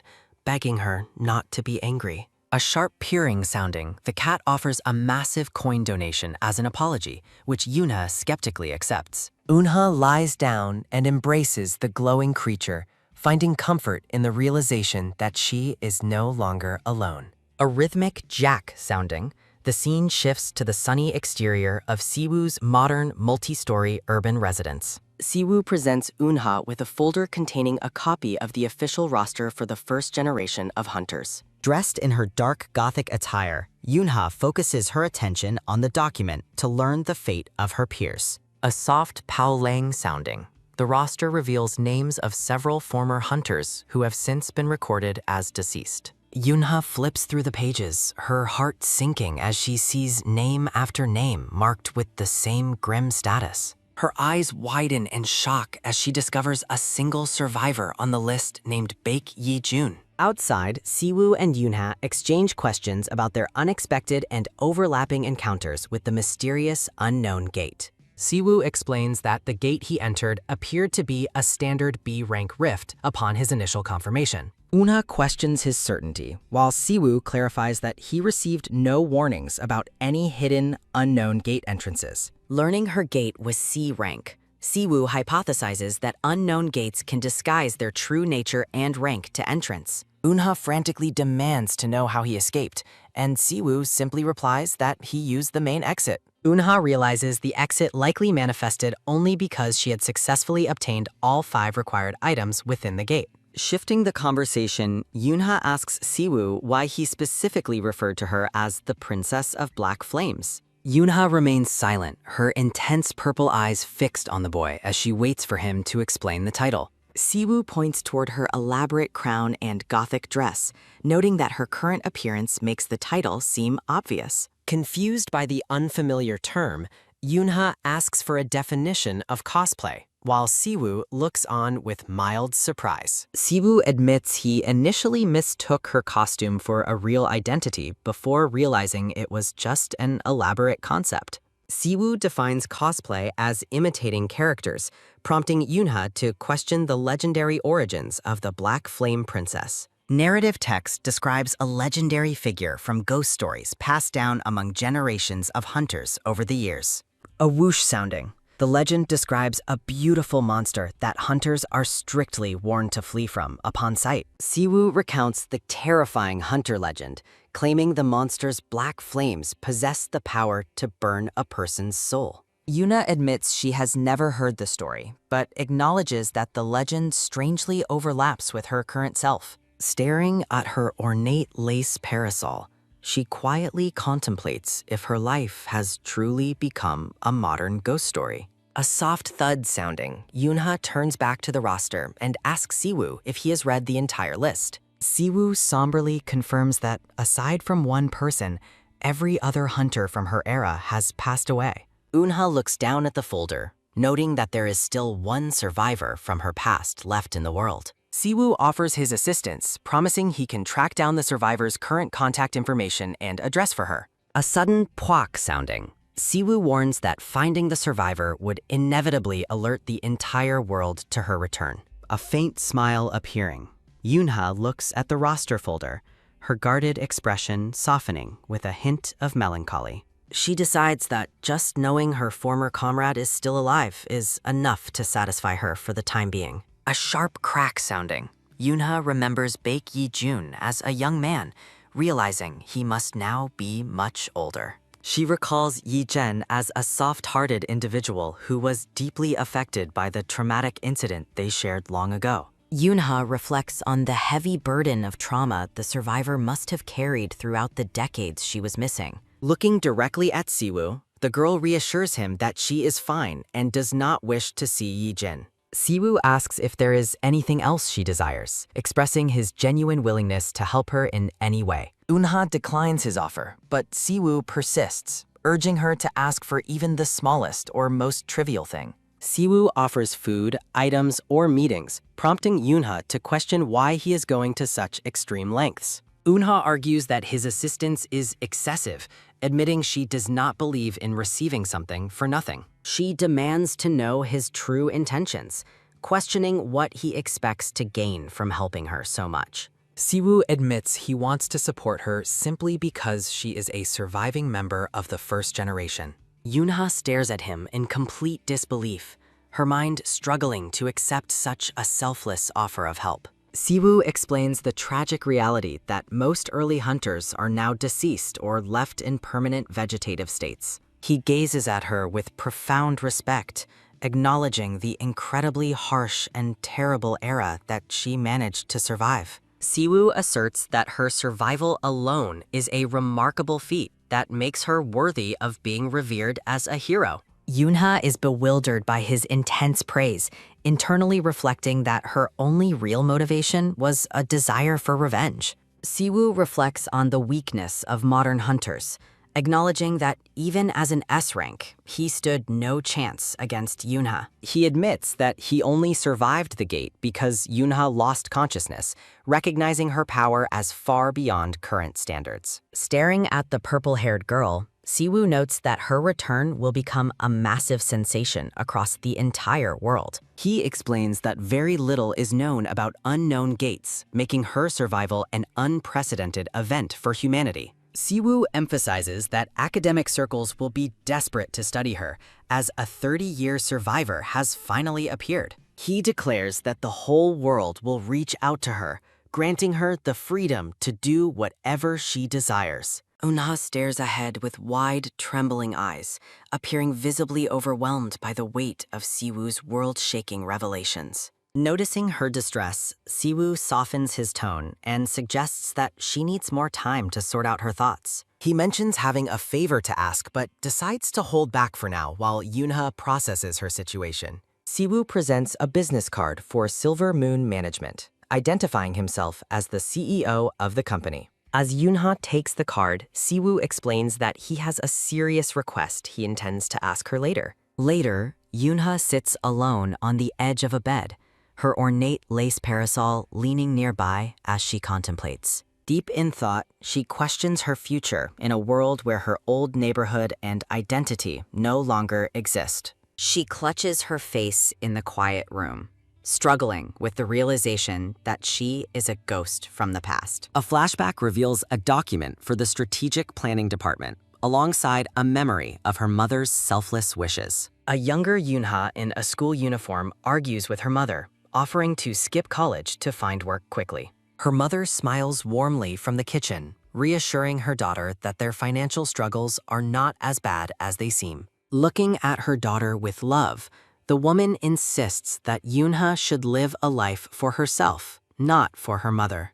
Younger Yoonha touches the career planning document, wondering what it truly means to live a life of her own. Her mother gently takes her hands, promising that they will figure out Yoonha's path and future together. The two share a tender moment, holding hands across their dinner table, surrounded by a warm and nostalgic glow. Returning to the present, Yoonha mourns her failure to keep that precious promise after being lost for so long. She huddles on the bed in her dark Gothic attire, completely consumed by the crushing weight of her grief. A sudden resolve appearing, Yoonha stands up with a determined expression, decided that she cannot stay hidden forever. She finds some old paper currency, relieved to see she still has some money left for her needs.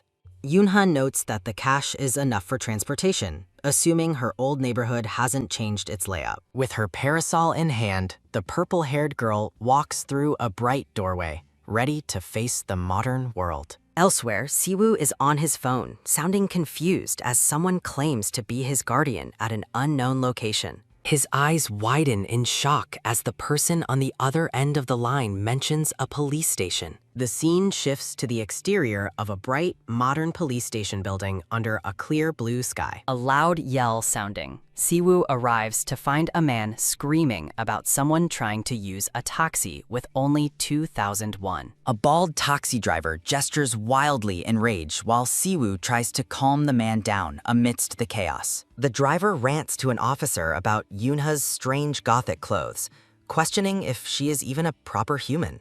An officer offers Siwoo some green tea while asking if he is truly the guardian of the unusual girl. Siwoo looks at Yoonha, who sits nearby with a defiant and completely unapologetic expression on her face. A sharp humph sounding, Yoonha argues that she wasn't trying to ride for free while the driver screams about fare evasion.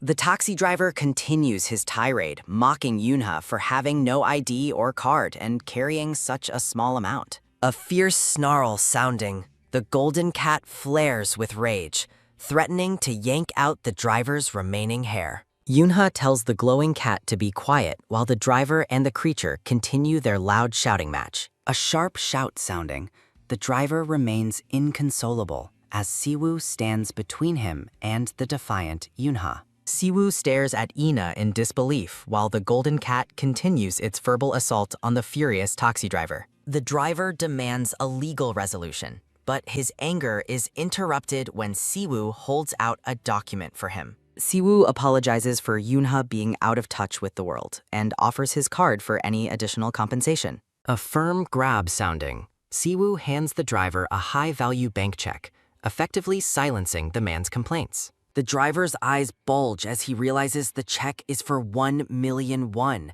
far exceeding the original fare. A cheerful wave sounding, the driver leaves happily while the golden cat fumes about never using a taxi again. A sharp slam sounding, Siwoo explains that the base taxi fare has risen significantly since Yoonha's original time. Eunha blames the driver for the escalation, while the glowing cat continues to shout insults in the background. Siwoo asks why she didn't just call him, and Yoonha admits the driver accused her of lying and exploded. A soft whoosh sounding, Siwoo realizes he should have provided a phone and offers to drive her personally. Yoonha asks for money to explore alone, but Siwoo insists on personally driving her to her destination. In the car, Yoonha somberly reflects on her mother's passing during the gate's initial opening 30 years ago. Startled by a sudden horn honking, Yoonha notices a green light and wonders about her current location. Siwoo gazes ahead with firm resolve, refusing to let her get dragged to the police station again. They arrive at a cemetery where Yoonha finds her mother's gravestone marked with the years 1952 to 1997. Yoonha looks at the burial site, saddened by how much the once well-kept area has changed over decades. Placing a hand on the cold stone, Yunha laments that everything in her world has shifted in her absence. She notices fresh candle wax residue on the gravestone, sparking a sudden and confused question about her past. Eunha wonders who could have visited while Siwoo prepares a special tribute for her mother. A bright pwak sounding, Siwoo manifests a beautiful crystalline blue flower through his mana to place on the grave. Yunha recalls moving her mother here from a mass grave using the money she earned as a hunter. Looking out over the horizon, she identifies the distant neighborhood and the school she once attended.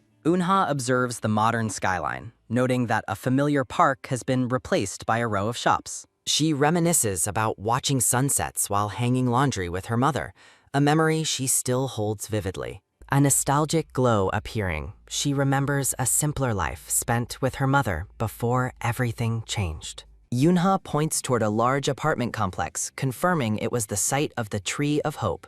Turning back to Siwoo with a sudden thought, Eunha bluntly asks if he is a wealthy man. She reminds him of his earlier promise to help, asking for the specific proposal he intended to make. Yunha watches him intently, indicating she is finally ready to hear whatever he has to say. Siwoo officially asks her to work as a hunter for his guild for a term of 1 year. Yuna is stunned by the duration while the golden cat spirit screams in absolute disbelief at the offer. Siwoo clarifies the terms, explaining that she should view the arrangement as a 1-year freelance contract. Confusion crosses Yunha's face as she questions what a 12-0 profit split actually entails. Siwoo explains she would keep all earnings plus a 20% bonus paid out by the guild itself. The golden cat screams about scams while Yunha questions what Siwoo actually gains from such a lopsided deal. Siwoo offers a warm smile, cryptically asserting that he stands to gain a great deal from her presence. A loud screech sounding, the golden cat spirit rages against Siwoo, accusing him of being obsessed with money. Yunha squishes the holographic cat while asking Siwoo how he could possibly know her deepest desires. Siwoo gestures toward the city, promising her the wealth required to purchase the entire apartment complex. A soft tap sounding, Yuna stops the cat's antics, realizing her game coins are useless in the real world. She acknowledges that reclaiming her mother's house and her past will require an immense amount of modern currency. With a fierce and determined gaze, Yunha vows to slay any number of monsters to achieve her goal. Beneath the starlit sky, Siwoo and Yunha shake hands to officially seal their new partnership. A sharp thud sounding. A frustrated man yells at the Hunter Association for believing rumors about a legendary princess. The association president teases his subordinate about being afraid of old ghost stories from their childhood. Team leader Kim insists his information is accurate, citing Siwoo's own admission of defeat. The president scoffs, claiming he fears the Bat Person more than any supposed Black Flame princess. Slamming his hand down, the president orders Kim to stop talking about legends and focus on recruiting Siwoo. Kim questions the likelihood of Siwoo leaving the Wolf Guild, which is owned and operated by his own family. The president ponders why Siwoo would start an independent management company if he intended to stay with his family. Kim admits that Siwoo's constant, polite smile makes it incredibly difficult to decipher his true intentions. The president leans in aggressively, emphasizing that the association needs an S-rank hunter to maintain the balance of power. A sudden slam sounding, Kim is kicked out of the office with a final command to contact Siwoo immediately. A female staff member asks if he was scolded again while Kim fumes over the president's rigid attitude. Storming away, Kim tells his subordinates not to come looking for him for the foreseeable future. Kim marches down the hall with an angry expression, vowing that he won't be coming back soon. A quick tap sounding, the golden cat spirit curiously types on a laptop keyboard to browse the internet. A sharp click sounding, the screen reveals articles about the famous Wolf Guild and its leader, Shin Gui-hoon. The search results detail the Wolf Guild's dominance as the top-ranked hunter organization in the country. Eunha watches the screen as online commenters debate the guild's future and its overwhelming profit margins. Browsing a laptop, Yoonha wonders about the modern concepts of fans and haters while researching the famous Wolf Guild. Frustrated by the confusing digital world, Yoonha struggles to understand how everything changed so much during her long absence. A sudden, sharp click sounding. Siwoo enters the room and politely asks the purple-haired girl if she has a moment. Siwoo notices Yoonha using the laptop and asks about the items she is holding as she thanks him for the ID. A crisp rustle sounding. Siwoo presents Yoonha with a new phone,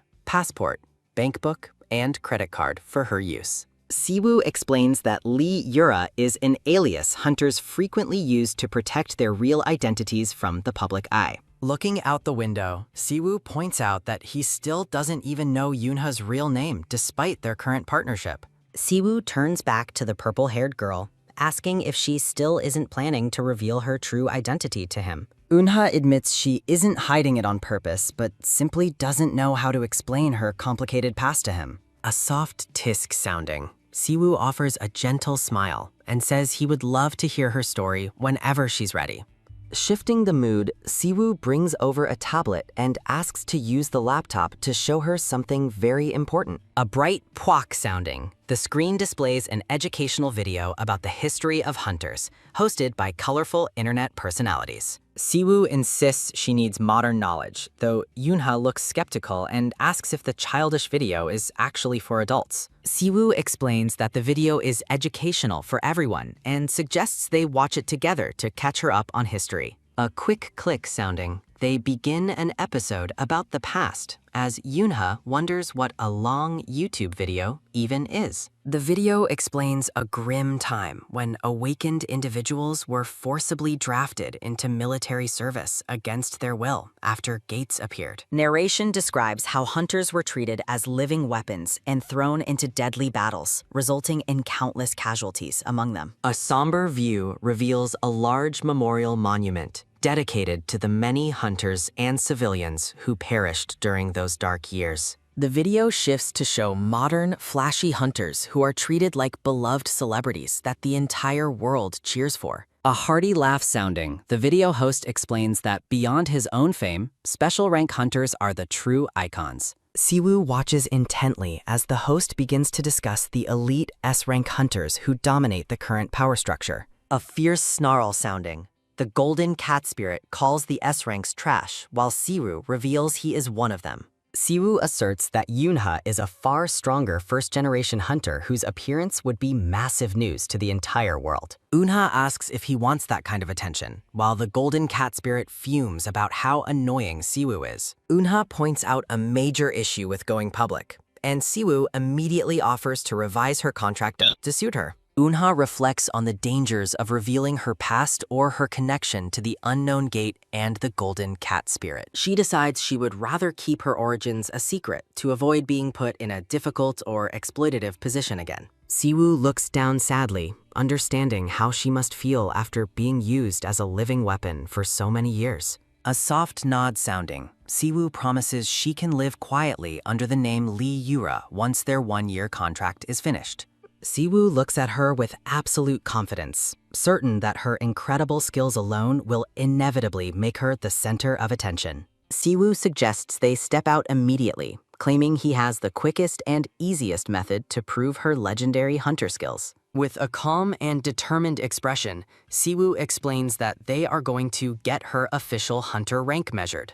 A loud shout sounding. A bright sun shines over a massive skyscraper as someone calls out a cheerful greeting. A blushing Kim Kwang-hyun from the Hunter Association introduces himself and eagerly holds out his professional business card for them. A gleeful Park Jae-wi from Silver Moon Management introduces himself, adding that their CEO will be arriving very shortly. A firm handshake sounding, the two men celebrate the sudden appointment for what they call a super ultra megaton level rookie. They laugh wildly, speculating that they are witnessing the birth of a new S-rank hunter due to the CEO's direct involvement. The two men chuckle together, absolutely certain that the woman they are waiting for is someone truly special and powerful. Kim Kwang-hyun marvels at his luck, grateful that such a massive opportunity dropped into his lap right after a work trip. Park Jae-wee vows to land the position as her exclusive manager,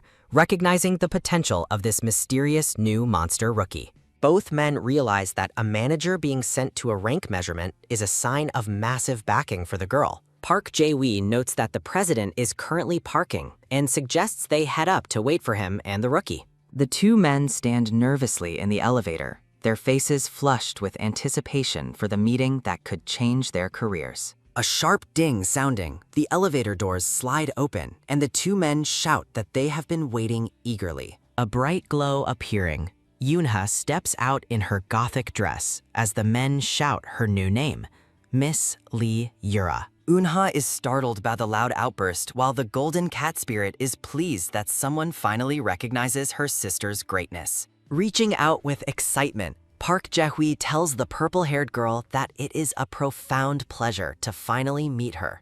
Jae-wee introduces himself as the CEO's assistant and declares that he will be her official exclusive manager from now on. Yoonha looks confused by the offer, wondering why a hunter would need a manager like a famous singer or celebrity. A sharp flash sounding, Park Jae-wee leans in with intense energy, promising to support Hunter Lee with absolutely anything she needs. Park Jae-wee offers to carry the umbrella, but Yoonha flatly refuses his assistance with a cold look. Eunha asks about the measurement timing as Kim Kwang-hyun leads her toward the testing facility. Park Jae-wee follows excitedly while someone internally mocks Yoonha's dry and doll-like personality. A man in a beanie and a woman with a camera watch the group pass by with curiosity. Reporters observe the Silver Moon manager and wonder why a rookie has such high-level backing already. Siwoo notices the large crowd of people and wonders why so many reporters are present at the scene. Kim Kwang-hyun explains that the reporters were originally following a famous hunter from the Immortal Guild. Despite his outward apology, Kim admits to himself that he secretly called the reporters there for publicity. Kim tells Siwoo he wants to showcase a new rising star to the Hunter Association's president. Siwoo considers that having extra publicity might actually benefit them, regardless of Kim's hidden motives.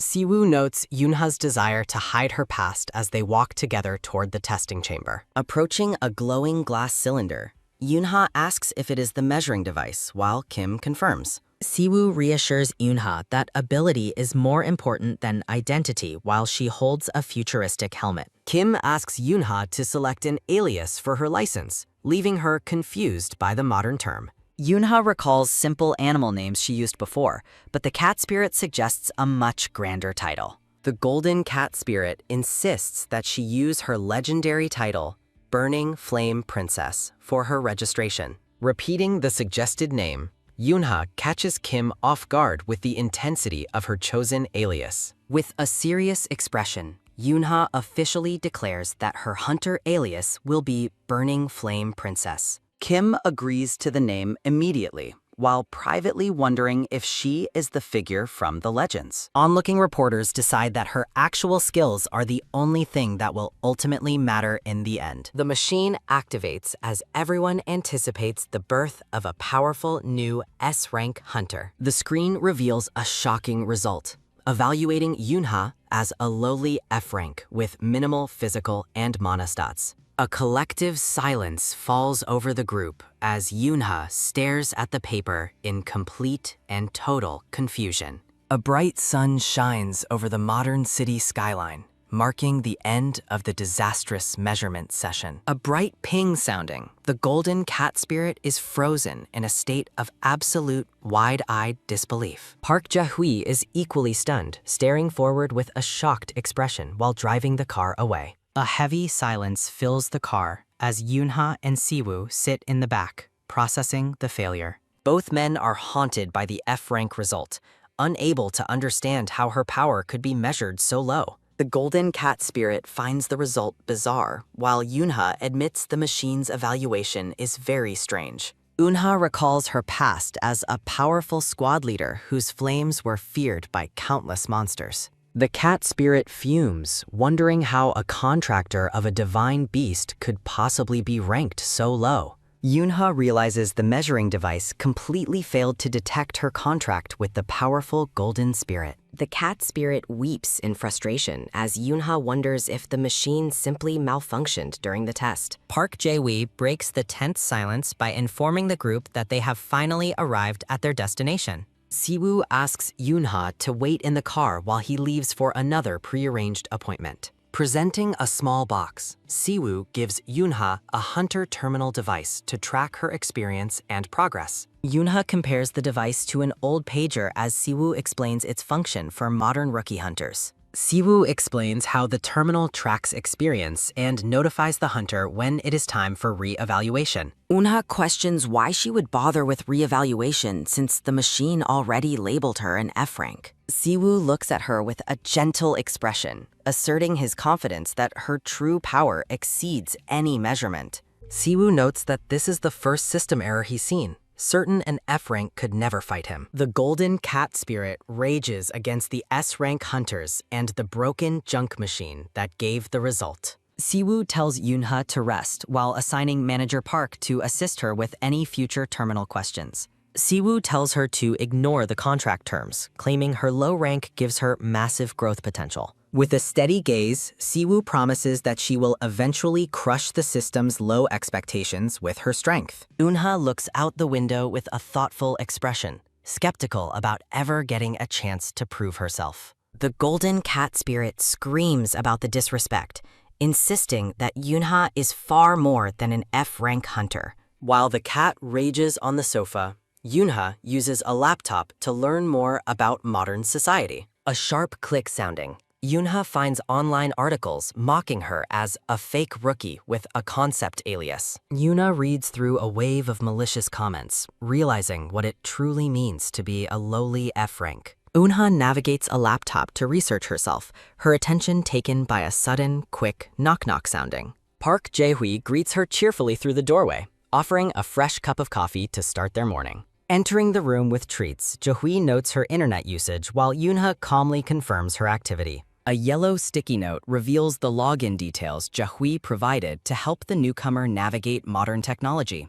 Jae-wee offers a polite smile, though he seems slightly surprised by how much guidance she actually needs. Internally, Jae-wee marvels at her lack of technological knowledge, assuming she must be a complete novice from the countryside. He reflects on the regional inequality of their era, resolving to teach her everything she needs to know. Jae-wee presents a box of quenelle desserts, eagerly asking if she has ever tasted the sophisticated treat before. Yoonha is impressed by the variety as she prepares to take a break and watch some videos. Jae-wee's face pales when he sees a YouTube video titled Unmasking the Burning Flame Princess on her screen. A loud bang sounding, Jae-wee slams the laptop shut in a panic, clumsily claiming his hand just slipped. He warns her to avoid the toxic comments, noting that even harmless animals face online hatred these days. Jae-wee laments how the public blindly trusts rank evaluations,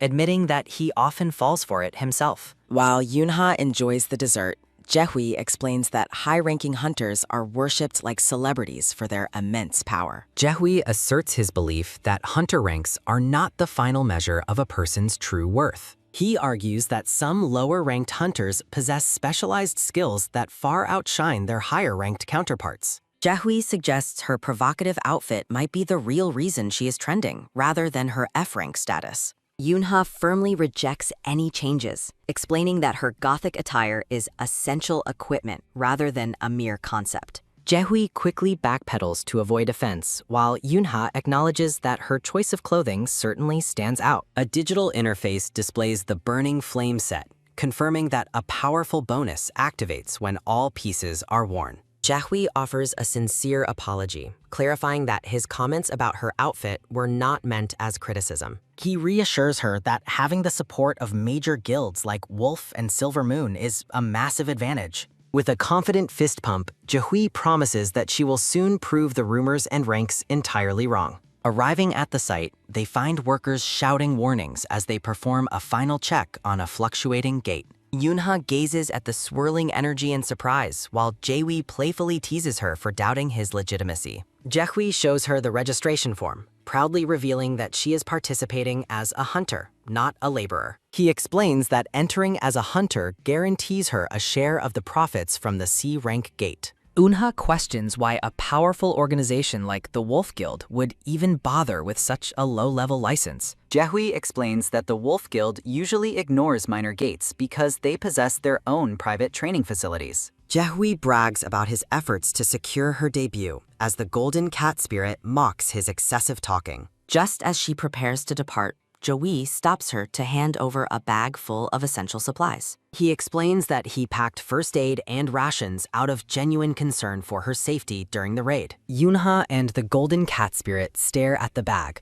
momentarily touched by the manager's unexpected thoughtfulness. Yunha quietly accepts the gift, her cold demeanor softening slightly as she thanks him for the survival gear. Jaehui points out a famous streamer hunter in a blue hoodie, advising her to stay close for extra publicity. A loud shout sounding, Jaehui cheers her on as she finally walks toward the entrance of the gate. Menacing hunters stare Yunha down as she approaches, their whispers filling the air with palpable judgment and curiosity. The Golden Cat Spirit snarls at the gawking crowd while Yunha wonders if her presence is truly that fascinating. The announcer orders the groups to line up, and Yunha prepares to focus solely on her first modern job. A firm grip sounding, a large bald man suddenly seizes Yunha's shoulder and stops her in her tracks. The man rudely commands her to move, stating that F-ranks have no business being at the front. He sneers at her, insisting that she belongs at the back of the line with the other weaklings. The Golden Cat Spirit fumes with rage at the bald man's arrogance, ready to defend its contractor's honor. Surrounding hunters laugh and mock her gimmick,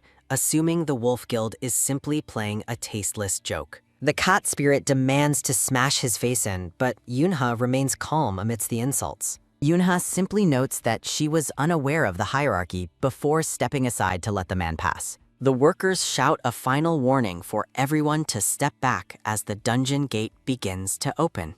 A tense countdown begins, the swirling green energy of the portal growing more intense with every passing second. Yunha feels the familiar rush of adrenaline and terror as the massive dungeon gate finally swings wide open. With a determined stride, Yunha enters the portal as Jaehui watches from behind the safety tape with anticipation. Park Jaehui looks on with a troubled expression, deeply questioning the wisdom of sending Yunha into a dungeon without training.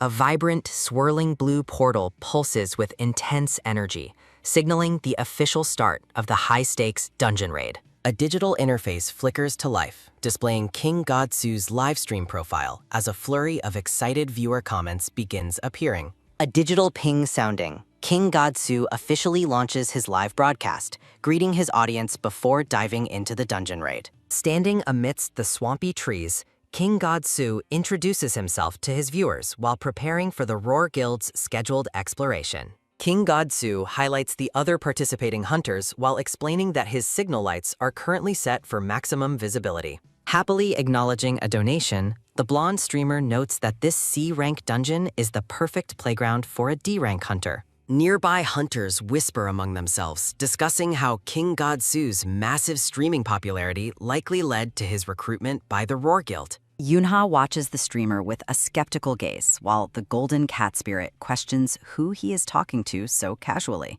Observing his relaxed demeanor, Yunha reflects on the modern hunter system and how public perception of the profession has improved. Unha recalls being trapped in a similar gate decades ago, noting with a dark look that the gate phenomenon remains unresolved. King Godsu alerts the group to be ready as a group of level 9 sly salamander monsters suddenly emerges from the brush. The large salamander lets out a high-pitched cry, its long tongue flicking out as it prepares to attack the group. A blue system window flashes a warning that the cunning monsters have successfully summoned their companions to join the fight. A bright ping sounding, King Godsu receives a stream mission to win a one-on-one battle as the monster horde approaches. An energetic clash sounding, the hunters engage the monsters, while a man rudely calls out to Yunha for her lack of action. The aggressive bald hunter gets right in Yunha's face, mocking her for simply standing there like an idiot during combat.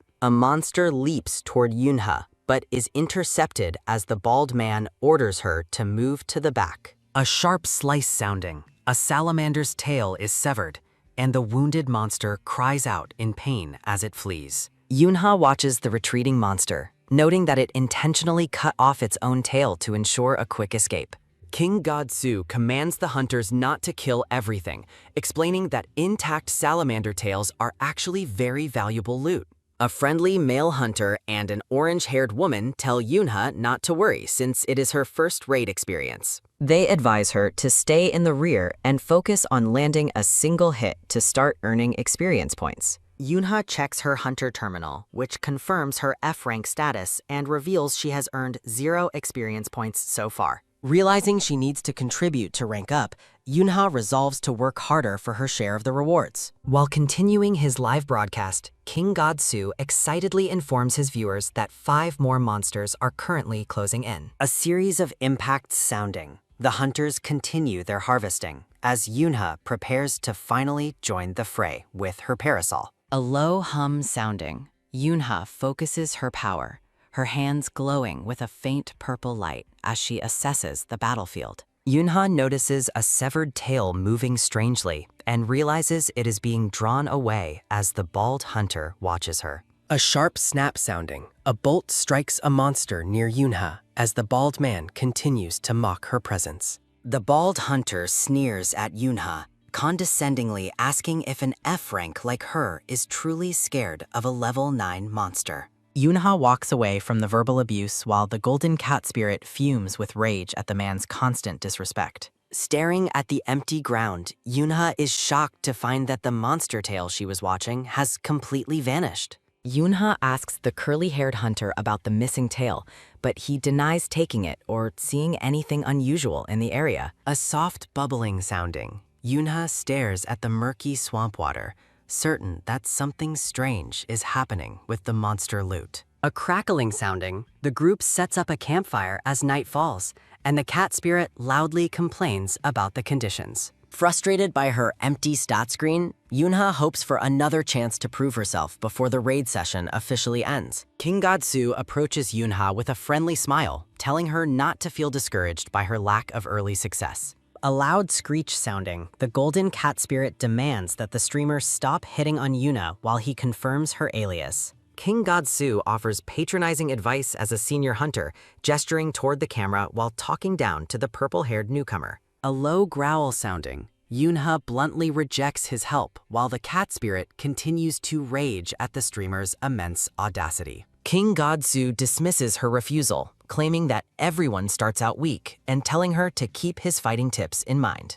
He patronizingly suggests that she target the larger, slower monsters if she isn't confident in her speed or accuracy. While King Godsu continues his lecture, the chat stream mocks Yunha's performance as the cat spirit defends her speed. The golden cat spirit wails in absolute frustration, while King Godsu continues to suggest his shortcut for gaining easy experience. King Godsu asks if her parasol is just a cosmetic accessory while she stares back at him with an unimpressed expression. He warns her that a concept item might hinder her in battle, but Yunha insists it is not a mere accessory. A sudden, deafening boom sounding, a massive burst of red energy erupts nearby, startling Yuna and King Godsu by the fire. The other hunters panic, shouting about an earthquake, but Yunha remains calm as she identifies the arrival of a monster. A loud shout sounding. King Godsu rallies the hunters to follow him and protect the porters as more monsters appear early.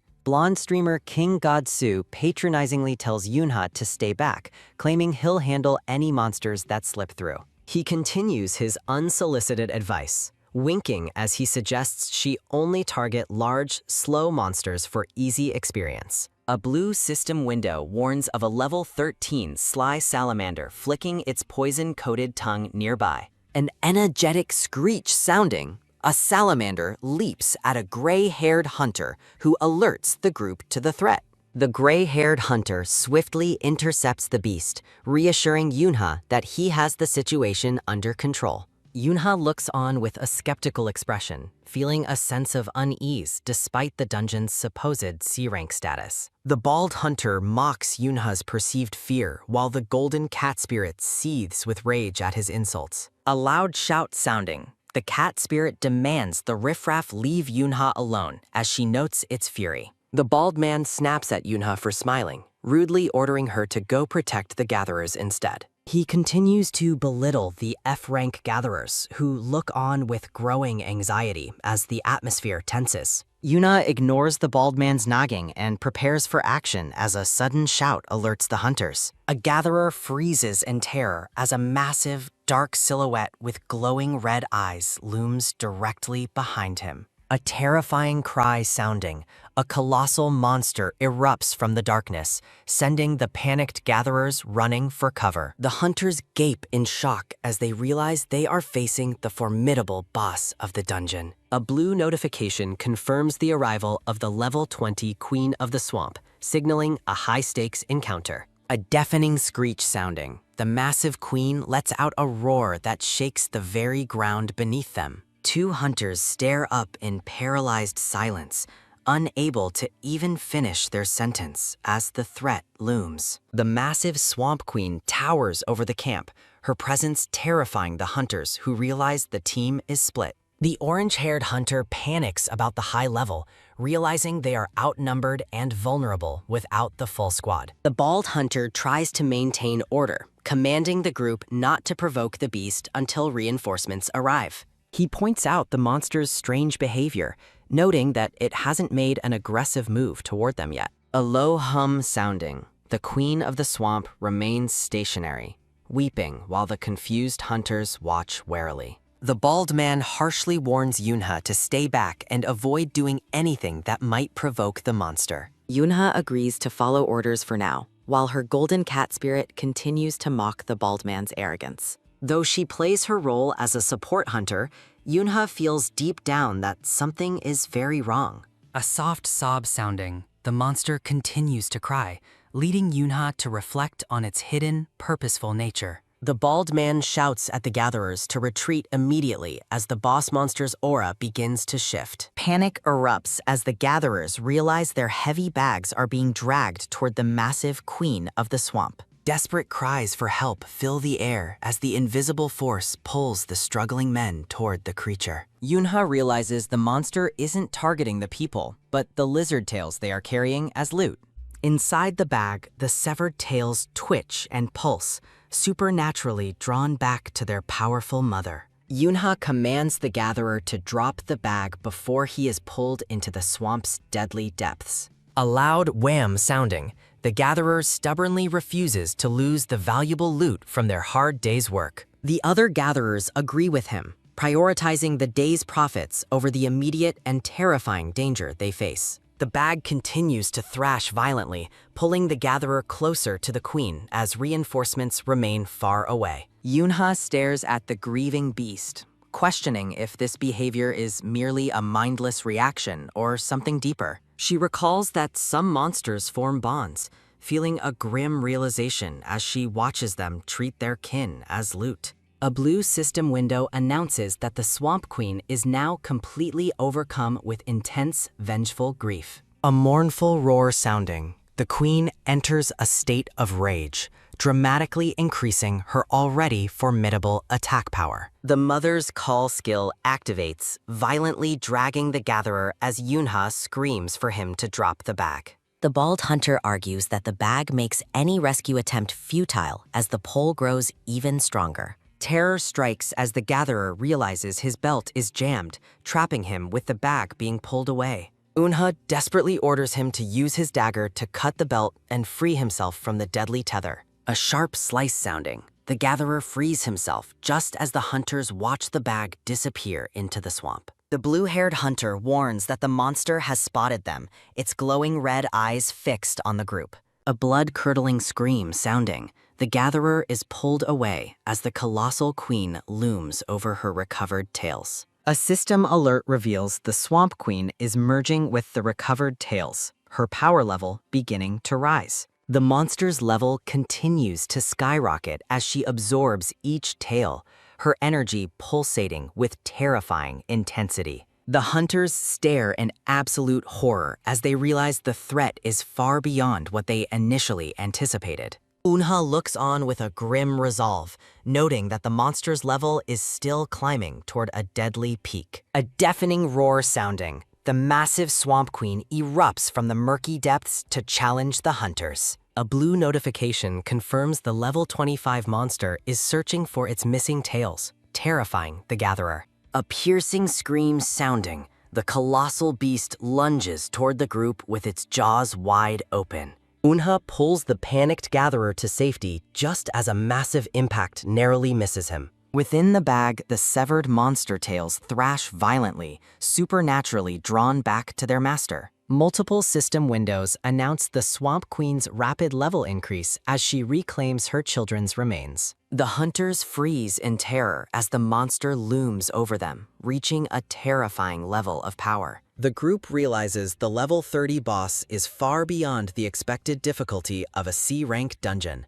The bald hunter aggressively blames Yunha for the monster's evolution, clutching her wrist in a fit of rage. Yunha calmly defends her actions, prioritizing a human life over the risks of the monster's growth. The bald hunter continues his verbal assault while Yunha observes the boss's chilling gaze fixed upon them. Harsh words continue as the team blames the F-rank newcomer for their seemingly hopeless predicament. Glowing red eyes pierce the darkness as the Swamp Queen watches the hunters argue amongst themselves. A sudden, urgent shout sounding. The hunters are ordered to retreat into the safety of the forest. The hunters scramble for cover while the purple-haired Yunha stands firm, watching the massive beast. A brilliant flare of light sounding. A signal appears in the distance to guide the fleeing group. King Godsu and his companion urge the others to run toward the rally point as chaos erupts. Looking back in confusion, the blonde streamer asks where the princess is going during the retreat.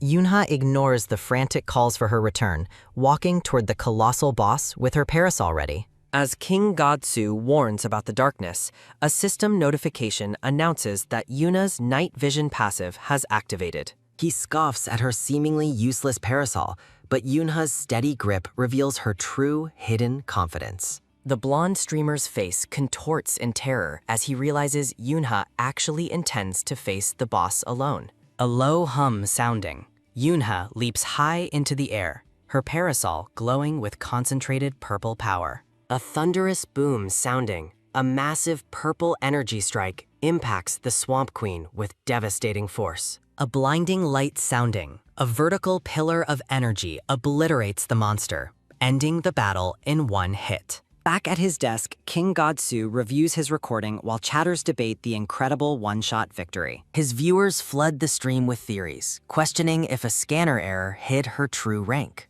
King Godsu tries to downplay the feat, suggesting she merely finished off a monster that was already weakened. Headlines and social media posts explode with rumors about the Burning Flame Princess and her dazzling debut. Manager Park gazes upward with eyes full of tears, deeply moved by the success of the raid. He gushes with praise for Yunha while the golden cat spirit mocks his earlier lack of faith. Manager Park mentions that even the CEO was impressed, smiling warmly as he shares the news. With a celebratory gesture, he informs a curious Yunha that a special gift has been prepared. Manager Park cheerfully tells her to pack her belongings and leave, his eyes twinkling with excitement.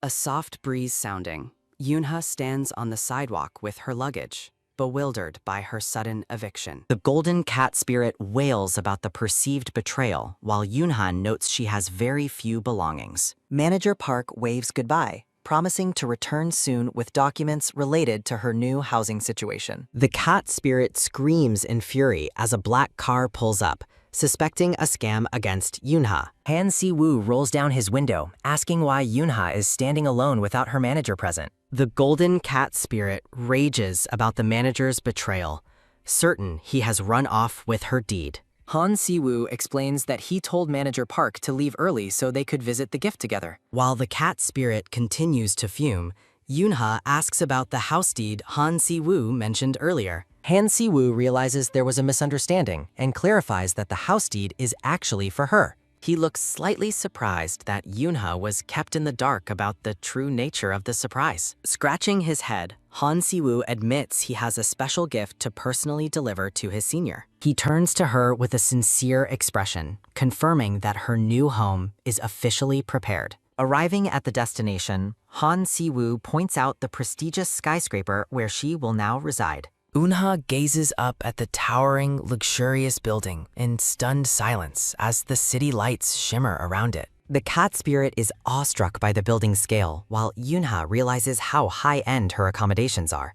Entering the grand lobby, Han Si-woo begins explaining the building's logistics to a still-dazed purple-haired hunter. A clear ting sounding, Han Si-woo guides Eunha into the elevator, explaining how to operate the modern floor selection system. Han Si-woo offers Eunha the chance to personally open the door to her new luxury home, Unit 1702. A quick slap sounding, Han Si-woo offers a handshake to honor their contract, then awkwardly asks for the key. Eunha grips Han Si-woo's hand firmly, confused by his sudden physical contact until he clarifies he needs her key. Han Si-woo grows flustered, explaining that entry systems have evolved significantly during the 30 years Eunha was away. A steady tap sounding. The pair walks through the vast, marble-floored lobby of the incredibly luxurious apartment complex. Inside the massive, glass-walled apartment, the golden cat spirit is awestruck while Han Si-woo explains his minimalist design choice. Han Si-woo demonstrates the automated lighting system, while the cat spirit marvels at how sparkly the new home is. While Han Si-woo explains the remote-controlled curtains, the golden cat spirit is eager to try out the high-tech functions. A handwritten lighting guide provides detailed instructions on the remote's buttons and charging needs, ending with a warning. Han Si-woo identifies the note as the guide, prompting the cat spirit to mock his surprisingly thoughtful S-rank behavior. Han Si-woo offers a gentle, sincere smile, explaining he prepared the instructions just in case Eunha felt confused. Gazing at Han Si-woo with a soft expression, the purple-haired Eunha quietly acknowledges that he is being very considerate. Han Si-woo leads Eunha across the polished floors, telling her there is one specific feature he wants to show her. A soft whoosh sounding, the curtains part to reveal a breathtaking, panoramic view of the Seoul city skyline at night. Eunha stares out at the glittering lights as Han Si-woo nervously asks for her opinion on the apartment's view. The city of Seoul glows with a golden intensity, its skyscrapers reflecting the vibrant energy of the night sky. Eunha looks back at Han Si-woo, who watches her with a subtle, hopeful smile as she takes in the scenery. Han Si-woo reveals that he chose this specific location because of what she said at her mother's grave. He explains that he narrowed down candidates to ensure she was only one short transit ride away from her mother. Eunha observes him with a curious glance, bluntly asking if he has a vast amount of personal wealth. A light laugh sounding, Han Si-woo admits his riches and claims he has plenty to spend on her as well. Standing before the city lights, Eunha questions why he would invest so much in someone who is just a co-signee. Eunha turns serious, demanding to know the real reason behind his abnormally generous contract and personal attention. Interrupting his attempt to blame it on her status as a first-gen hunter, Eunha insists on hearing the truth. With a piercing gaze, Eunha asserts her right to know why an S-rank hunter is going to such extremes. Han Si-woo looks down, a dark shadow falling over his face as he prepares to reveal his hidden vulnerabilities. Eunha asks if he intends to terminate their contract if the truth behind his actions turns out to be trivial. Framed by the massive window, Eunha stands firm, explaining that her questions come from a simple desire to understand him. A dark thought bubble echoes a haunting command not to disappoint, while Han Si-woo looks visibly weighed down by pressure. Surrounded by an aura of red condemnation, Han Si-woo is haunted by the voices calling him their only hope. Han Si-woo offers a weak, weary smile, admitting to Eunha that the burden of his life is simply scary. He confesses his hatred for monsters and blood, revealing a deep-seated desire to quit his life as a powerful hunter. Han Si-woo admits he is essentially running away from his responsibilities as the future leader of the prestigious Wolf Guild. He declares that he no longer cares for honor or duty, wanting only to escape with his life and belongings. Looking Yoonha in the eye, Han Si-woo tells her she is free to laugh at his cowardly desire for freedom. Eunha cuts him off with a blunt acceptance, shocking Han Si-woo, who expected judgment for his selfish admission. Han Si-woo stands in stunned silence, completely caught off guard by her immediate and unemotional understanding of his plight. Yoonha maintains her steady composure, simply asking the S-rank hunter if he has anything else he needs to say. After a long pause, Han Si-woo can only manage a quiet denial, his expression still reflecting his deep surprise. Yoonha shifts the conversation back to business, asking if the tour of the apartment's furniture is finally completed. A quick turn sounding, Han Si-woo bids her goodnight and prepares to leave, telling her to rest well in her home. As he walks away, Han Si-woo looks back in confusion, wondering why Yoonha didn't react more strongly to his confession. Eunha's glowing purple eyes narrow with a sharp, mysterious intensity as she watches the S-rank hunter depart. A smartphone screen displays viral news articles and debates regarding the mysterious Burning Flame Princess and her recent victory. A heavy drop sounding. A muscular, silver-haired man in a dark robe stands in the shadows, focused on his phone. A steady swipe sounding. The man's thumb moves across an image of the purple-haired Yoonha as he investigates her identity.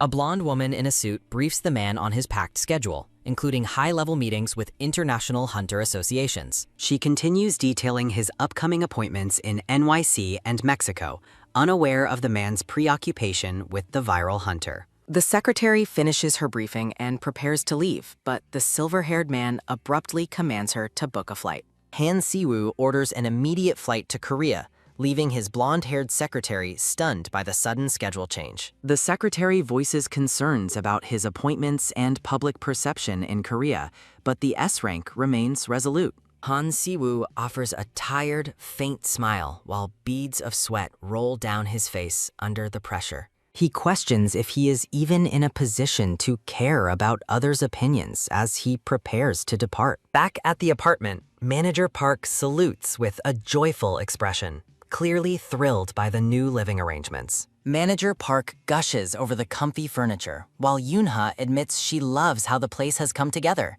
Eunha appreciates the luxury, while the golden cat spirit complains about the lack of a dedicated cat door. Laughing, Manager Park notes he's never lived somewhere this nice either, and emphasizes how much the CEO cares. Thought bubbles reveal Manager Park's private exhaustion over the immense effort required to meet the CEO's strict demands. Manager Park recalls his shock when Han Si-woo insisted on a studio apartment near the expensive Seoul Forest. In a flashback, Han Si-woo explains his criteria, prioritizing direct transit and high-level security for Yoonha's safety. He continues his list of demands, insisting on a high floor with extensive camera coverage throughout the building. The luxurious skyscraper stands tall against a bright sky, ensuring complete privacy from any prying eyes outside. Riding in the car, Manager Park reflects on the unprecedented special treatment the CEO is personally providing for Yoonha. He remembers Han Si-woo personally house hunting despite his busy schedule,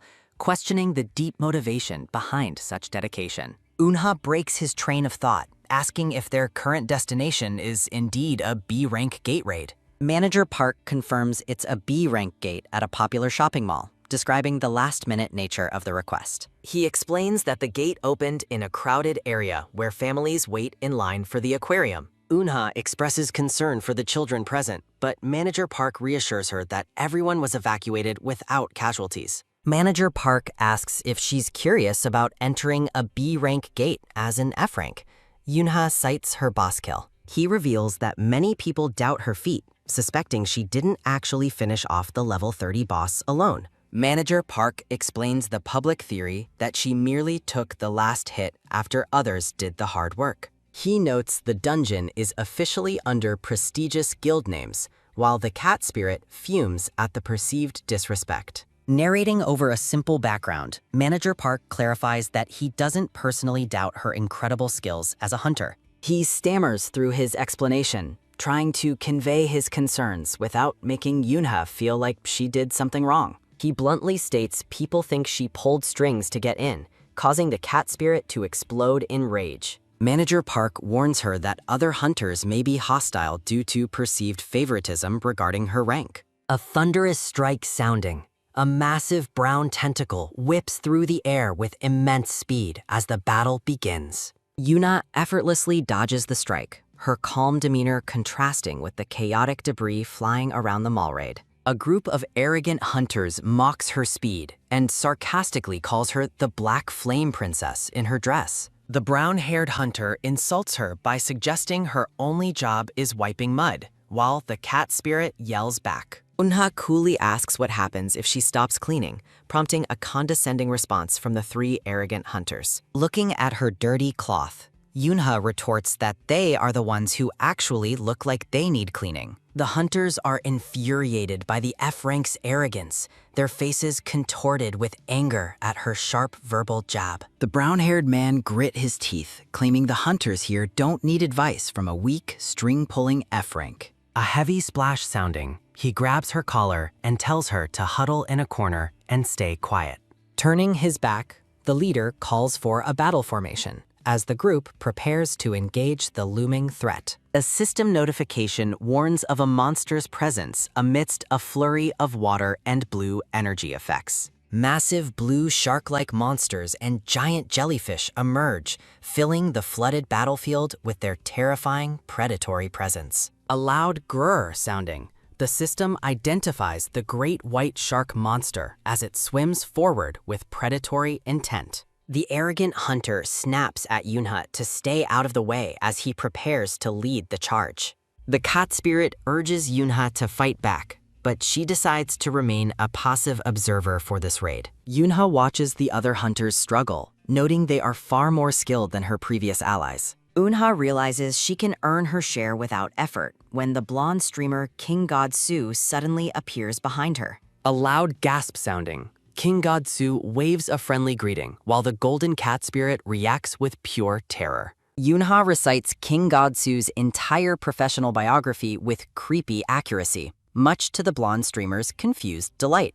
She questions his presence since he belongs to another guild, while the cat spirit warns she's being stalked. King God Su laughs off the suspicion, claiming a humble D rank like him wouldn't be able to stream this raid alone. The blonde streamer leans in uncomfortably close, his face inches from Yoonha's as he continues his friendly facade. The cat spirit screams in fury as Yoonha dismissively tells King Godsu to contact her manager for any business. King Godsu tops his head, claiming his million-subscriber gut senses Yuna's true confidence behind her princess persona. Leaning in close, King Godsu points a finger at Yoonha and bluntly asks if she is an incarnation. A cosmic display reveals spectral animals, illustrating how many borrow power while only one inherits a beast's full essence. The silhouette of a rat glows with celestial energy, signifying the immense power granted to a chosen incarnation. King Godsu mentions a Chinese S-rank hunter who became the incarnation of the ox,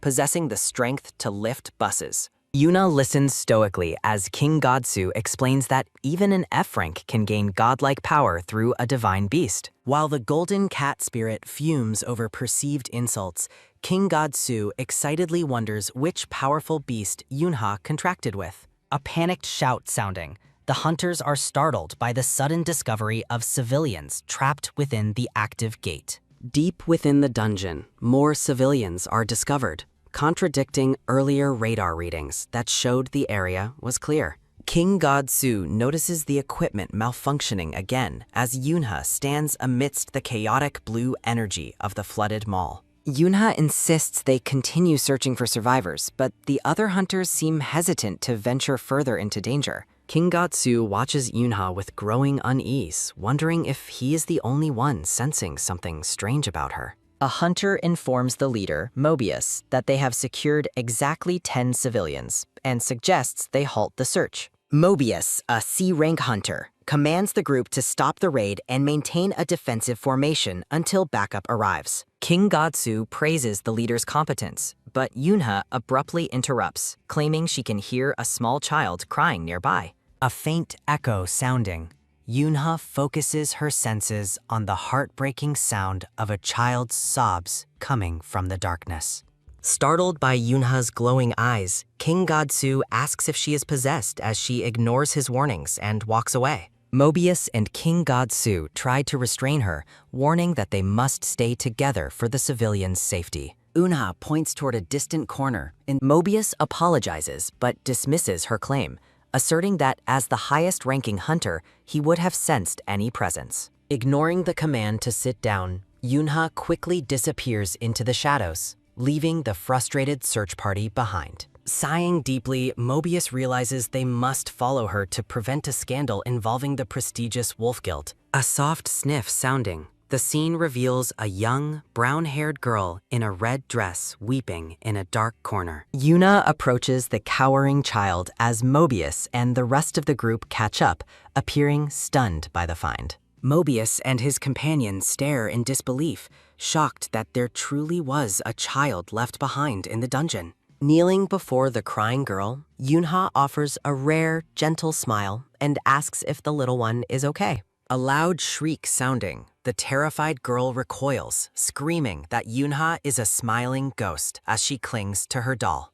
Mobius steps in kindly, asking the girl about her mother and noting her matching red dress and black shoes. The girl identifies herself as Anne Yeri, while Mobius reassures her, holding her gently as Yoonha watches from the side. Yoonha remains silent as the golden cat spirit floats nearby, watching Mobius comfort the girl and discuss her family. Mobius offers a warm smile, promising Yeri that he will find her mother and urging her to get medical treatment. Wiping her tears, Yeri beams with a bright, hopeful expression and thanks the kind hunter for his help. Mobius orders the group to take Yeri to the main camp immediately while they maintain a defensive formation for backup. A cheerful wave sounding, Yeri bids the hunters goodbye as she is carried away to safety by the rescue team. The golden cat spirit grumbles that Mobius is taking all the credit for Yoonha's discovery, but Yoonha remains indifferent. A hunter asks Mobius about the status of the search party intended to find the girl's missing mother. Mobius reports that a sudden monster horde forced them to terminate the search, claiming no trace of the mother remained. Mobius's gaze turns cold and calculating as he asks for confirmation of his fabricated report regarding the missing woman. Shifting to a memory, a younger Yoonha with short black hair and a bruised face stands before a desk. Unha's eyes remain vacant as she stares ahead, her expression mirroring the trauma of a recent, violent battle. A bearded instructor praises her perfect timing and power control, yet his dark silhouette reflects a stern, judgmental tone. Yoonha recites her training objective, but her voice lacks emotion as she describes the simulation of exterminating monsters. The instructor corrects her, pointing out her unnecessary cruelty in mangling the corpses of the monsters she defeated. He commands her to recite the hunter's code of conduct, focusing on the responsibility that comes with great power. A heavy slap sounding, the instructor slams his hand down, questioning why the code emphasizes protection over mere annihilation.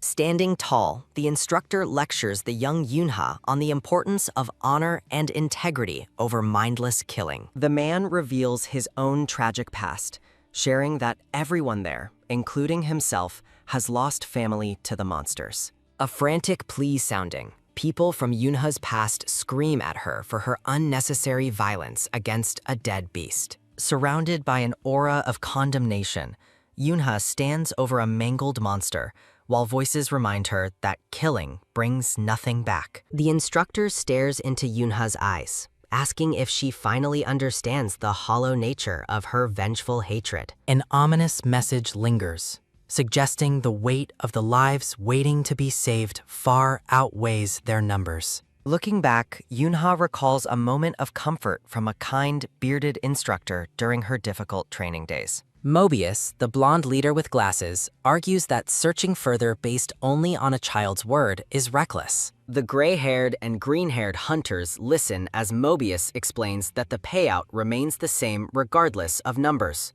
Mobius warns the team that pushing deeper without radar confirmation risks lives for no guaranteed reward. Sitting on a ledge, Mobius questions who would take responsibility if a team member were injured during an unsanctioned search. The gray-haired hunter and his green-haired companion share a tense look, grappling with the leader's cold logic. A faint lightning strike sounding, Mobius states his decision, claiming his perspective is not wrong for the group's safety. A sudden laugh sounding, Mobius tells the team to rest, dismissing his guilt by claiming adults must be practical. The green-haired hunter snaps at Yunha, asking where she is going after she begins walking away alone. The gray-haired hunter defends Yunha's intent to look for the mother, but she looms behind him like a ghost. A loud shout sounding, the gray-haired hunter jumps in fright as Yunha suddenly appears directly behind him. Yunha stands firm in her dark dress while Mobius commands her to either rest or head back immediately.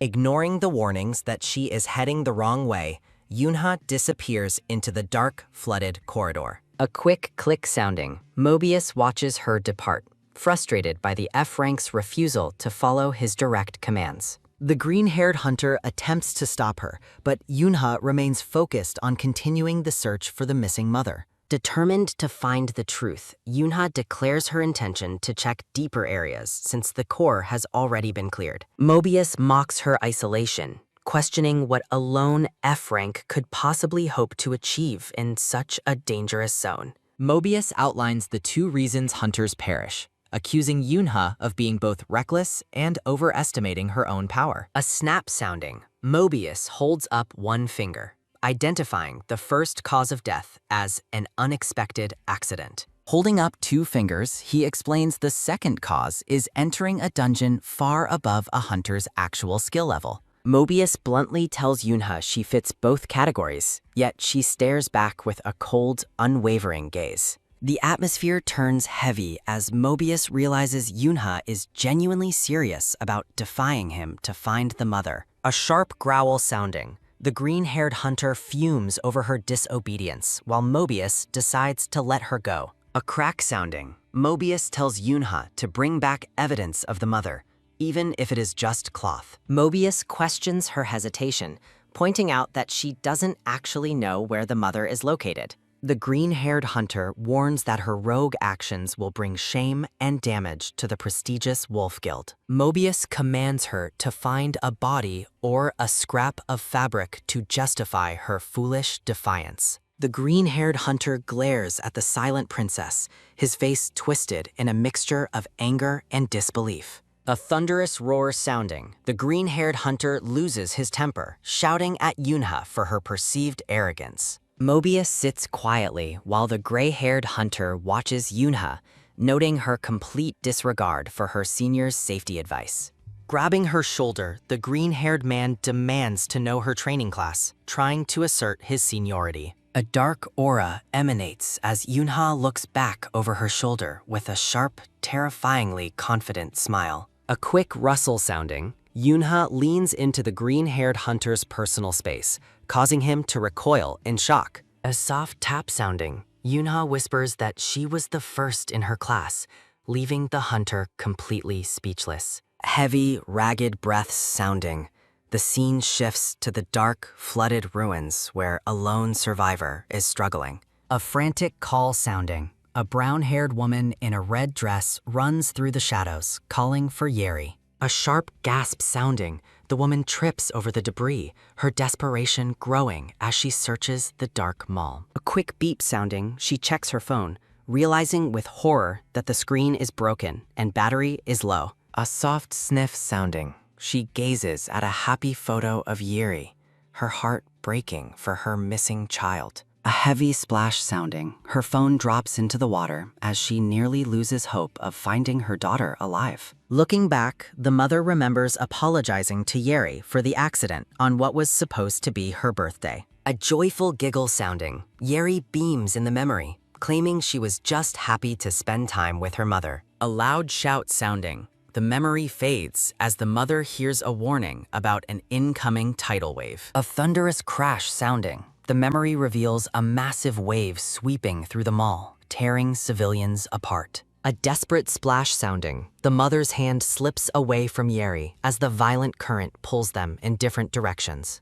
A bright flash sounding, their fingers brush one last time amidst the turbulent blue water and flying debris. A piercing scream sounding, Yeri calls out for her mother as the floodwaters completely separate the two of them. In the present, the mother stares blankly, her face covered in grime as she recalls the traumatic separation. Shaking off her despair, she tells herself to stay strong, refusing to give up on her child amidst the darkness. A sudden rustle sounding, the brown-haired mother in the red dress freezes as a blue monster touches her shoulder. A massive, unblinking eye looms behind the woman, dripping liquid as she stares ahead in paralyzed, wide-eyed terror.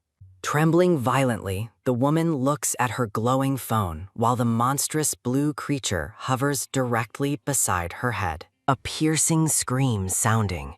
The mother's voice echoes through the dark, blood-spattered ruins as she reaches her breaking point. A heavy thud sounding, the woman's phone slips from her hand and falls toward the water as light flares. A thunderous crash sounding, a powerful shockwave erupts nearby, sending debris and water flying through the dark corridor. A sharp gasp sounding, the mother stares in horror at the giant, glowing blue eye of the monster before her. Shrieking in absolute terror, the woman cowers on the ground as the massive blue monster prepares to strike. A frantic eek sounding, the mother recoils as a large, pale hand suddenly reaches out toward her from the shadows. Eunha's face is partially obscured by shadows and blood as she gazes down with a cold, focused expression. Surrounded by an intense purple aura, Eunha asks the woman if she is okay while holding the recovered cell phone.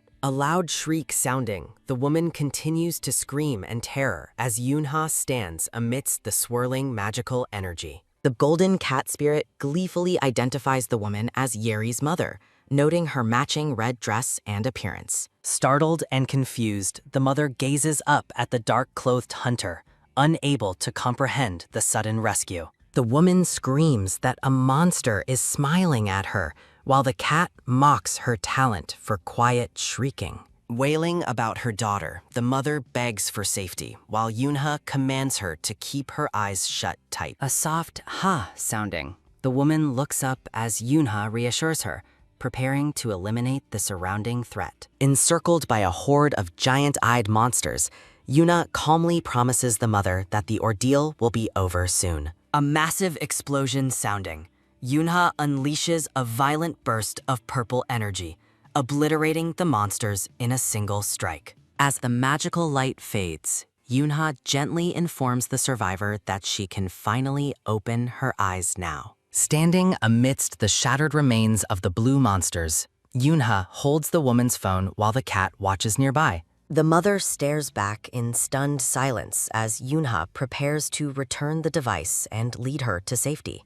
Looking down with a soft, calm expression, Eunha presents the cracked cell phone to its rightful owner. The golden cat spirit grumbles about the blood on the phone as Eunha apologizes for the mess from the fight. Eunha offers to wipe the phone clean, but the mother nervously declines, still processing the shock of her rescue. Spotting her daughter in the distance, the mother shouts Yeri's name and runs forward with her arms wide open. A joyful cry sounding, Yeri sprints toward her mother, finally reuniting after their traumatic separation in the flooded mall. Wiping away tears, the mother holds her daughter tight while the cat fusses about Eunha not getting proper thanks. A loud shout sounding, the blonde leader Mobius yells at Eunha, demanding to know where she has been. A quick tap sounding, Mobius approaches the silent Eunha, expressing his exaggerated relief and worry over her solo actions. Eunha remains stoic as Mobius asks if she is hurt, while the golden cat spirit fumes at his hypocrisy. Mobius continues to lecture Eunha about her recklessness, but his words fall on deaf ears as she remains focused. The mother interrupts, thanking Eunha for saving them, while the cat grumbles about the other hunter's uselessness. With a bright, hopeful smile, the mother asks for Eunha's name so she can properly remember her savior. Yuna looks back, her expression unreadable as she contemplates the mother's request while Mobius watches her closely. Shifting to a memory, a young Unha declares that her chosen hunter title will be the Burning Flame Princess. A training certificate for Lee Yura appears as the instructor promises her wealth and success after her contract. The instructor offers a warm, encouraging smile, promising that she and her mother will build a happy future together. Unha recalls a bloodied hand, reflecting on the kind of life she truly wants and the sacrifices made. The instructor's voice echoes in her mind, reminding her that she will save many more lives in the future. The mother and daughter stand together in a radiant light, symbolizing the hope Yunha restored to their lives. Looking down with a somber gaze, Yunha prepares to answer the woman's question about who she is. Yunha identifies herself simply as just one of the hunters, refusing to take personal credit for the heroic rescue. A small, genuine smile touches Yunha's lips as she finds quiet satisfaction in seeing the family safely reunited. From the shadows, the green-haired hunter watches the scene with a cold, suspicious gaze,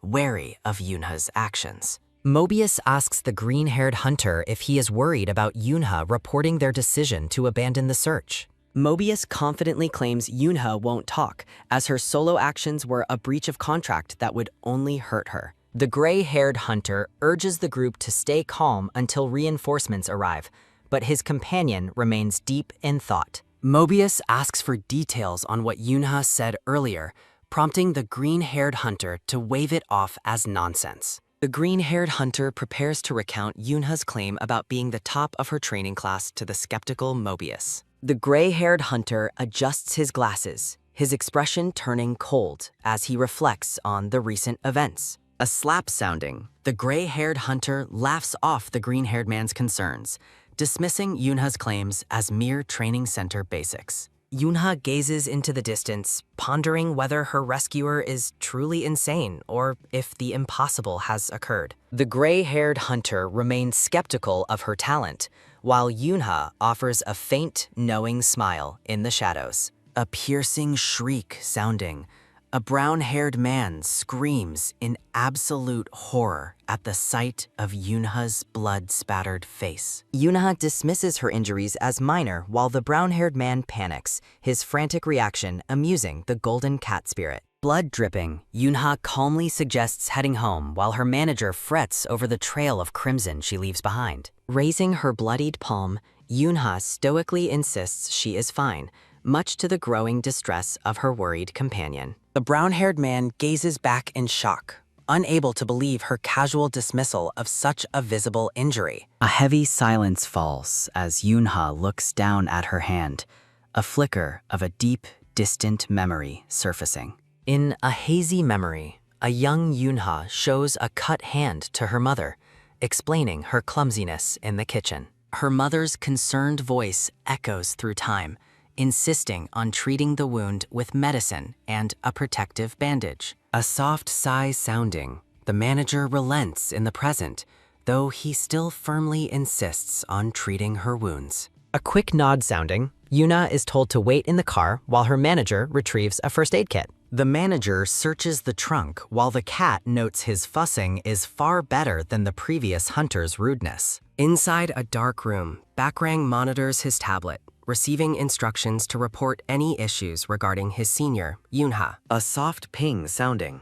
A phone shows a message from CEO Shin regarding the situation near the first aid kit. The brown-haired manager looks at the phone with a grim expression, processing the weight of the instructions received. A rustle sounding, he leans back into the trunk, momentarily distracted by the shifting notifications on his device. A sharp click sounding, the manager announces he has found the kit, ignoring Yuna's request to just head home. Above the busy city streets, a digital display warns that society narrowly avoided another catastrophic disaster at the mall. News screens broadcast details of the gate at Moon Knight Field, revealing the unexpected peril that gripped the shopping complex. A news anchor reports on the weekend crowd's terror, emphasizing the gravity of the sudden gate emergence in Goyang. Reports highlight the mortal danger at the ticket booth, where hundreds were trapped before a mysterious hunter intervened. The broadcast credits the timely arrival of hunters for preventing a massacre, though the gate's instability remains a concern. On TV, the rescued mother tearfully thanks the Princess of Black Flames, crediting her for saving her daughter, Yeri. Scandalous headlines erupt on the screen, questioning the shady deals behind an F-rank hunter clearing a B-rank gate. Social media is flooded with hate as users mock Yoonha as a gimmick hunter while the guild's stock plummets. Baekrang watches the digital firestorm from the shadows, his blue eyes fixed on the growing controversy surrounding his senior. A quick click sounding, Baekrang notes with satisfaction that the plan to deflect attention toward Yoonha is working perfectly. He reflects on how the public's obsession with the Princess of Black Flames has effectively erased his name from headlines. A digital banner asks why the princess is hated, confirming to Baekrang that his scheme has reached its peak. Beneath the surface, Baekrang feels a nagging pit of anxiety as Eunha stands alone amidst thorns and purple energy. Text messages from Manager Park alert Baekrang to Eunha's bloodied state, adding a layer of concern to the situation. Baekrang hesitates, his thumb hovering over the contact for Ayura, his mind racing with conflicting emotions and hidden motives. A soft ring sounding, Baekrang calls Yoonha, feigning casual concern for her health after hearing about her recent injuries. Yoonha dismisses the scratch while a crunching sound echoes, prompting Baekrang to question her current activity over the phone. A loud crunch sounding, Baekrang listens as Yoonha bluntly tells him to get to the point of his call. Baekrang watches the hate comments while Yoonha admits she is simply eating chips and watching old YouTube videos. A colorful display appears as Yoonha reveals she is watching a 90s pop hits special, baffling the serious Baekrang. Baekrang laughs softly at her choice, asking if the vintage music is actually worth the time she is spending. Confirming she is alone, Yoonha's admission prompts a sudden shift in Baekrang's focus as he prepares to leave. A jingle sounding, Baekrang grabs his keys, deciding to visit her so they can watch the special together. A sharp gasp sounding, an assistant is startled as Baekrang emerges in a cap and jacket, ready to depart. The assistant urges him to board the waiting car for his scheduled appointment, unaware of his change in plans. A quick step sounding, Baekrang walks past him, ignoring the frantic questions about where the young master is going. A loud shout sounding, the assistant reminds him of his hospital appointment, but Baekrang continues toward the exit. The man pleads with him, mentioning his sick father's desire to see him, desperate to stop his sudden departure. A creak sounding.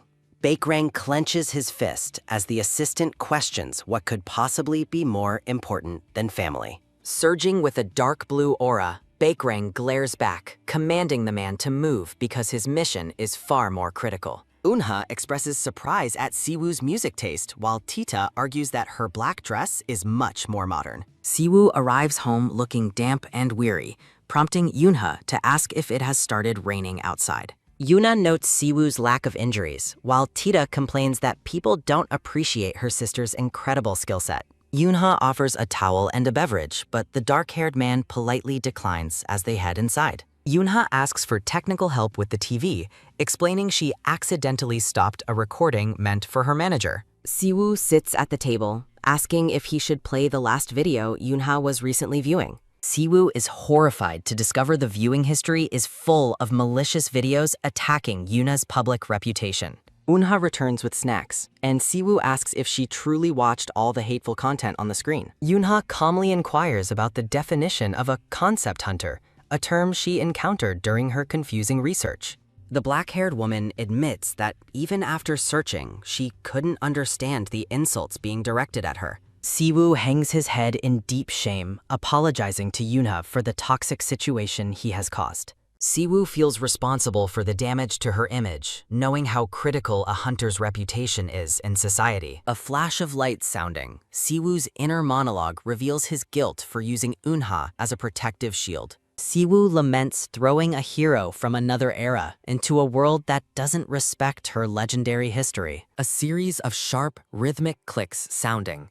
Siwoo grips his hands, calling himself a coward for his actions. Eunha reaches out and gently tilts Siwoo's head up, commanding him to stop hiding his eyes from her. Siwoo looks at her with a pained expression, his eyes reflecting his deep internal struggle and immense guilt. Eunha pulls him close, declaring that she knows nothing of reputation and only cares about their shared contract. The black-haired woman stares intensely at Siwoo, reminding him that he will never break his promise to her. Eunha asserts that Siwoo is the only person she can trust in this strange and unfamiliar new world. From behind a rain-slicked window, Eunha tells Siwoo he has no reason to apologize to her or anyone. Eunha demands a clear direction for their next move, urging Siwoo to act like the manager she needs. A soft, rhythmic tap sounding. Siwoo finds resolve in her words and promises to guide her properly from now on.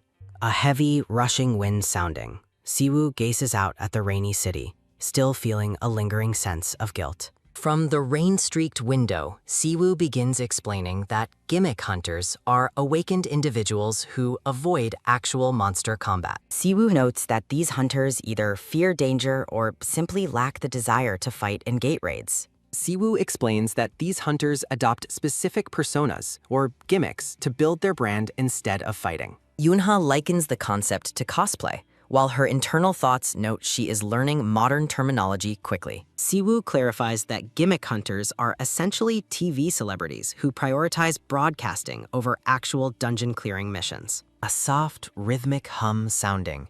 Yuna asks why people hate these workers if they are trying their best. Siwoo explains the public's prejudice, where people assume low-stat hunters use gimmicks to hide their lack of skill. Eunha listens intently as Siwoo details the criticism directed at those who don't participate in dangerous gate raids. A soft, rhythmic click sounding. Eunha realizes she is being mocked as a gimmick freak because of her dresses. A sharp, rhythmic gasp sounding.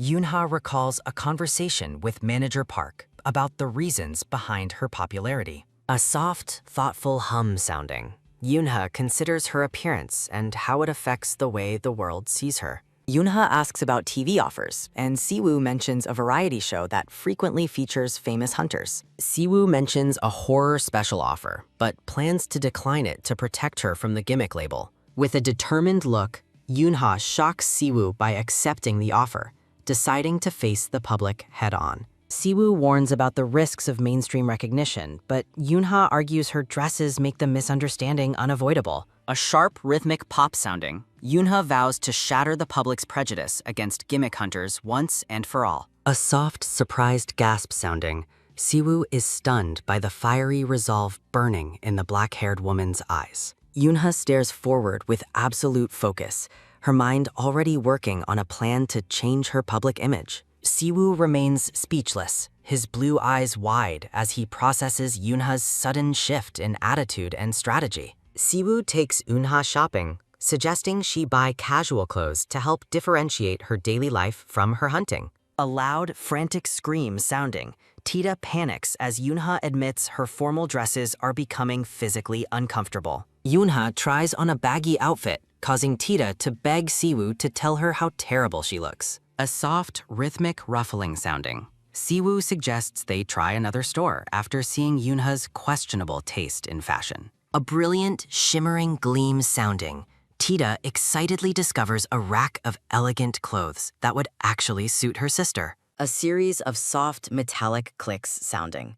Eunha worries about her lack of funds, but Siwoo offers to pay. A soft, amused hum sounding. Siwoo reassures Eunha that providing for her is simply part of their contract. Beirang offers to include additional terms in the contract, while Eunha gratefully accepts his generous proposal. The golden cat spirit gushes over the luxurious fabric, while Eunha quietly admits she preferred a simpler design. Beirang pauses for a moment of quiet introspection, wondering when he last enjoyed a shopping trip with another. Eunha chooses a plain white t-shirt and jeans, much to the dramatic despair of the golden cat spirit. Beirang suggests picking out more outfits, but Eunha insists she has plenty of comfortable loungewear waiting at home. With the first purchase decided, Beirang tells Eunha they should head out of the store. A sudden, firm grab sounding. Beirang stops Eunha, insisting they find a new pair of shoes before leaving. Eunha pulls out her penguin-themed wallet, offering to buy the shoes since Bakrang already paid for her shirt. A soft click sounding,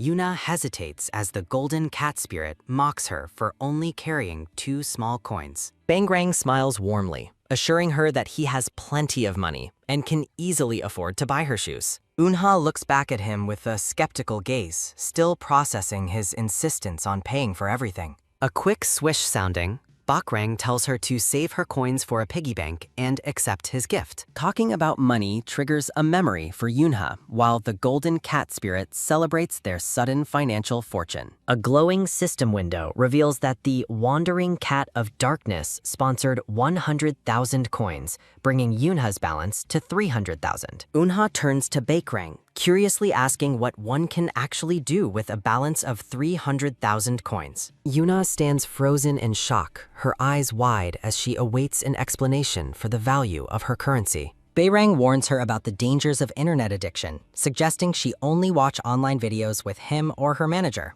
Bakrang explains that coins are a unique currency possessed only by those who have contracted with a divine beast. Eunha is stunned as Bakrang estimates her 300,000 coins are worth roughly 30 billion won in the real world. The golden cat spirit boasts about its immense financial power, while Bakrang dismisses its claims as mere empty bragging. Bakrang explains that most divine beasts spread their power among thousands, making Yunha's concentrated wealth nearly impossible to believe. Bayrang describes the annual Hunter auction, a massive marketplace where everything is traded exclusively using the special coin currency. Bakrang continues to dismiss the cat's claims as bravado while the golden spirit fumes with rage in the background.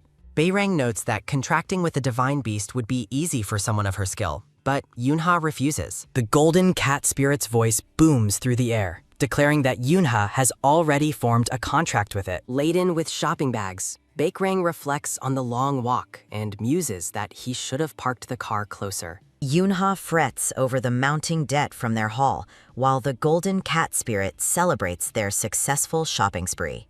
Bakrang reassures her that no repayment is necessary, as Yunha checks her phone to see it is already dinner time. Standing in the parking lot, Bakrang turns to Yunha and asks if she is free for the rest of the evening. Bayrang offers a genuine, happy smile as he confirms his own availability to spend more time together. Bayrang's attention is caught by a nearby crowd, wondering if they have spotted the famous burning flame princess. Eunha overhears bystanders mocking her as a gimmick hunter, while Bakrang tells the group to keep their voices down.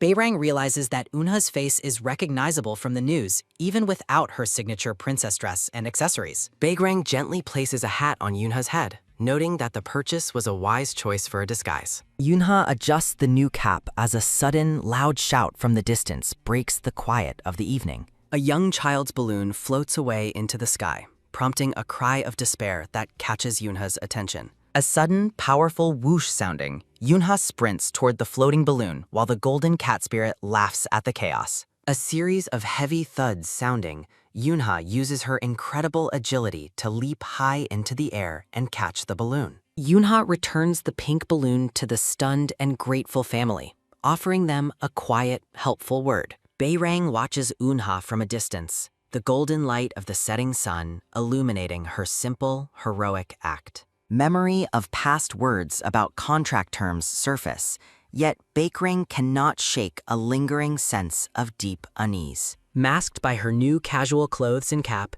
Yunha walks away from the scene like an ordinary civilian. A close-up reveals Yunha's stoic expression as she moves through the warm glow of the fading sunset. Bakrang's gaze remains heavy and somber, his blue eyes reflecting a mind filled with complex, unspoken thoughts. The pair walks toward their vehicle, their long shadows stretching across the pavement in the quiet parking lot. A painful sob sounding, a hazy memory shows a young Bakrang huddled on the floor, overwhelmed by a foul scent. Crying and desperate, the young boy protests against the heavy burden being placed upon his small shoulders. An adult hand reaches out, declaring that the future of Korea's hunter world depends entirely on the young master. Narrative text reveals that Bakrang became a divine avatar at 7, living in the shadow of his S-grade father. Shaking with fear, the young boy explains that the monsters possess a strange, sickening smell that makes him vomit. A hazy memory begins with a large hand reaching for a smaller, trembling one amidst talk of blood. A voice from the past mocks the young master for his desire to run away from his fate. Baekrang's father towers over the terrified child, lecturing him on the heavy burden of power and hunter duty. A swirling blue vortex symbolizes the overwhelming responsibility the young boy is being forced to accept. His father stares down with cold expectations, questioning if the boy truly still wishes to save people. Shaking with fear, the young boy looks up at his father, his eyes wide with pure, unadulterated terror. Clenching his shirt with trembling hands, the boy quietly confirms his commitment despite his overwhelming dread. With tears in his eyes, he forces himself to declare his noble goal of saving lives. A firm handshake seals his fate as the boy vows to somehow overcome his paralyzing fears. Surrounded by blue energy, his father pushes him toward a mock gate, demanding he prove his worth. The training exercise begins, fueled by the father's demand that his son become a proud hunter. A sudden, sharp screech sounding, a massive green mantis monster emerges to face the defenseless child. Overcome by horror, the young boy falls backward as the looming predator prepares its deadly strike. Desperate cries for the monster to stop fill the air while the boy cowers in absolute helplessness. A loud scream sounding, the child cries out for his father as blue energy sparks around him. A brilliant flash of blue light erupts, manifesting as a sharp spear that pierces through the beast. Traumatized and splattered with green blood, the boy sits alone on the cold floor, shaking. A ragged, heavy gasp sounding, the boy struggles to breathe after the intensity of his first kill. The monster lies slain with an ice shard through its head, reflecting the boy's newfound terrifying power. A system notification announces the activation of his heightened sense of smell, overwhelming his fragile senses. A sickening, wet retch sounding, the child covers his mouth as the stench of blood turns his stomach. A violent, painful heave sounding, the boy vomits beside the carcass, unable to stomach the reality of combat. His father watches with utter disdain, calling his son pathetic for struggling against a mere holographic simulation. Confined to a hospital bed, the boy apologizes while his father questions if he is truly his son. A heartbroken sob sounding, the child huddles under his blankets as his father berates his lack of resolve. His father shouts in a fury, demanding absolute success and declaring that failure is not an option. The weight of the world is thrust upon the boy's shoulders, commanding him to lead the future. Years later, onlookers marvel at a 17-year-old's incredible speed and skill during an S-rank evaluation. Baekrang stands amidst frozen remains, his face smeared with blood as he fulfills his father's grim expectations. When offered a brief rest by an assistant, Baekrang coldly refuses, his eyes fixed on the tusk. He demands the next gate open immediately, his hatred for the smell of blood fueling his efficiency. A painful, wet blurg sounding, the adult Baekrang hunches over in an alley, plagued by old trauma. Deep in the shadows, he struggles through a violent bout of nausea while the city carries on. A sharp, shallow gasp sounding, he wipes his mouth, his blue eyes reflecting a deep, internal exhaustion. His blue wolf spirit manifests, offering concern, but Baekrang dismisses his pale state as mere dry heaving. He walks through the streets, a hooded ghost passing a happy child, disconnected from the world's warmth. A sudden, desperate scream sounding, a frantic plea for salvation, echoes through the evening air. Baekrang stops as civilians panic, their shouts of terror drawing his attention to a nearby building. A shadow monster looms over a terrified child dangling from a balcony, heightening the scene's immediate danger. Baekrang assesses the threat with cold calculation, noting the creature is merely a low-grade, pathetic monster. A frantic woman begs a passing hunter to intervene, her voice filled with desperation for the child's life. From his hidden vantage point, Baekrang observes the other hunter, recognizing the man's high skill level. The green-haired hunter refuses with a sneer, stating he only cares about his officially assigned mission. He dismisses the danger as trivial, heartlessly suggesting someone hit the monster with a bat instead. A loud, angry shout sounding, the hunter tells the crowd to direct their complaints to the Wolf Guild. Baekrang turns away from the scene, questioning if these people truly have the right to judge him. Under his hood, his gaze is cold and distant, a reflection of the armor he built against empathy. He contemplates abandoning his duties entirely, just as a heavy, life-altering diagnosis enters his thoughts. Baekrang sits in stunned silence, his expression pale as he processes the gravity of a recent terminal diagnosis. His ailing father demands he proceed with the tutorial immediately to secure the guild's inheritance before he dies. Clenching his fists, the black-haired man erupts in fury over the guild's leadership and hunter pride. Baekrang sits in somber silence, having already sealed his fate by contacting the Hunter Association. Swirling green energy erupts as a voice laments never witnessing such hidden power before. Standing before a shimmering portal, Baekrang watches as a system notification announces the gate's opening. Masked and determined, Baekrang counts down the seconds while desperately hoping for a glimpse of true pride. A blinding pillar of light surges upward as the gate opens, reflecting his deep longing for duty. Amidst a swirling vortex, Baekrang confronts Yunha, whose golden eyes gleam with a calm, stoic intensity. Gritting his teeth, a sweat-drenched Baekrang struggles with the overwhelming pressure of the encounter. Now in casual clothes, Yunha adjusts her blue cap and thanks Baekrang for his help today. Burdened with shopping bags, Baekrang promises to coordinate her upcoming broadcast appearance through her manager. A sudden, sharp whoosh sounding.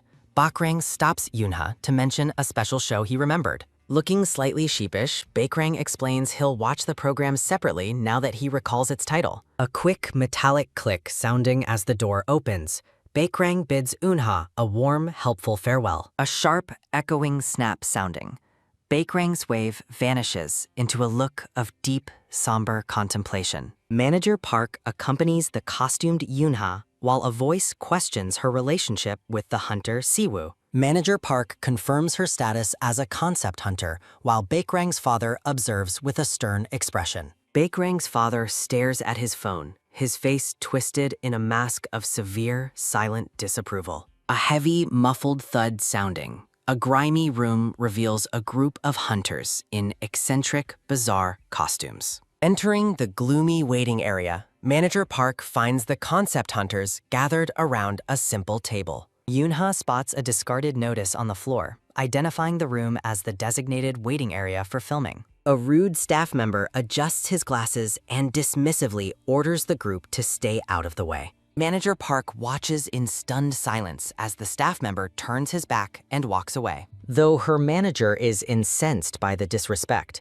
Yunha remains perfectly calm as filming approaches. Yunha quietly asks to join the other hunters, leaving Manager Park to fret over their poor treatment. Manager Park laments their guild's damaged reputation and the humiliating way the staff treats their affiliated hunter. The man in the stalking mask tentatively asks for professional makeup assistance for their ghost-themed concept. The staff member coldly refuses, stating that concept hunters must provide their own makeup per their contracts. A frustrated shout sounding. Manager Park reels as the staff member tells them to handle everything themselves. Manager Park decides to wait in the lobby while Yunha chooses to stay with her fellow hunters. Clenching his phone, Manager Park stands alone in the hallway, determined not to let this insult pass. The golden cat spirit erupts in a fiery rage, fuming over the blatant disrespect shown to them. Yunha holds the fuming spirit as it worries that being quiet will invite even more mockery. Her fellow costumed hunters commiserate over the poor treatment, realizing they are all in the same boat. A low, somber hum sounding, the group sits in the cramped room, awaiting their turn in the spotlight. Yunha maintains her stoic gaze while the cat spirit continues to glare at the invisible audience. The man in the traditional hat offers Yunha words of comfort, acknowledging the staff's excessive behavior. A sudden crinkling rustle sounding. The clown offers Yoonha some instant noodles to ward off hunger. Clown Uncle offers a kind, encouraging smile, reminding Yoonha to take care of herself during the long shoot. The group shares a meal at the small table, setting aside their frustrations to prepare for filming. Yoonha eats quietly while her golden companion vents its frustration about their cramped, uncomfortable surroundings. A system-style announcement heralds the start of the legendary hometown special, featuring vampires and ghosts. Wild, high-pitched screams sounding. The crowd of fans erupts in excitement for the pre-filming fan signing. Bright lights illuminate the stage as the announcer introduces the first pair of hunters to the cheering audience. Firefox and Silver Sword make their grand entrance, enchanting the crowd with their elaborate, stylish costumes. One Sniper and Serial are introduced next, drawing focused attention from both the staff and the spectators. Clown Uncle and Stocking Man take the stage, though their introduction is met with significantly less enthusiasm. Bystanders mock the concept hunters for being cheap while the announcer prepares to introduce the final guest. Yoonha steps into the blinding spotlight, making her dramatic debut as the famous Black Flame Princess. The audience reacts with shock and skepticism, while the concept hunters stand together in a gloomy line. Fans continue their harsh mockery, but the golden cat spirit seethes with a desire for violent retribution. The flamboyant Windmaker is introduced as the Rookie of the Hour, enchanting the audience with his style. Fans watch the broadcast in awe, mesmerized by the pretty spectacle unfolding on their screen. Yoonha observes with a stoic gaze while her golden cat spirit fumes over the audience's excessive reaction. She points out that the hunter merely manipulates the wind with a fan, dismissing his perceived elemental power. Clown Uncle claims rookie status, prompting a playful yet skeptical exchange with the other costumed hunters. Yoonha is visibly stunned to learn Clown Uncle is her same age, despite his much older appearance. She watches the clown with quiet fascination, noting his impressive dedication to maintaining his eccentric persona. Glancing at the prompter, Yoonha realizes her fellow hunters are boldly improvising their lines on the spot. A loud, mocking shout sounding. A fan heckles Clown Uncle about his age as Yoonha watches in silence. The staff and fans continue their cruel mockery, though the announcer searches for a super rookie to spotlight. A new idea emerges to find a standout talent among the overlooked and belittled concept hunters. The announcer points directly at the Black Flame Princess, singling her out before the judgmental eyes of the crowd. He mocks her vintage-style dress, heartlessly suggesting she sourced her costume from an ancient shrine. Audience laughter erupts as the screen displays her exaggerated dialogue about a wild dragon, deepening the public's ridicule. Yoonha remains perfectly still, her face a mask of silent resolve amidst the storm of insults. Stocking Man leans in, curiously asking if she actually read those lines from the prompter. With a cold, piercing look, Yoonha asks if they truly find this humiliating situation to be funny. A sudden, stunned silence sounding. The group stands frozen as the announcer reels from Yoonha's blunt question. Backstage, Manager Park reacts with visible stress while the staff and audience process her unexpected defiance. A low, somber hum sounding. The reality of their poor treatment is revealed through their cramped, dusty quarters. Manager Park grows increasingly incensed, refusing to accept the blatant disrespect shown to a Wolf Guild hunter. A quick, sharp top sounding, the manager grips his phone, ready to confront the situation head-on. He stares at the device with a determined expression, refusing to let the insult pass without a fight. The golden cat spirit erupts in frustration, fuming over the miserable conditions provided to the hard-working hunters. Wild, high-pitched screams sounding, the announcer excites the fans for the pre-filming event as excitement builds. The first pair of hunters makes a grand entrance, drawing massive applause from the starstruck audience. Clown Uncle and Stocking Man take the stage with exaggerated energy, though the crowd remains largely unimpressed. Fans mock the group as cheap E-grade hunters, while the announcer introduces the final, buzzed-about guest.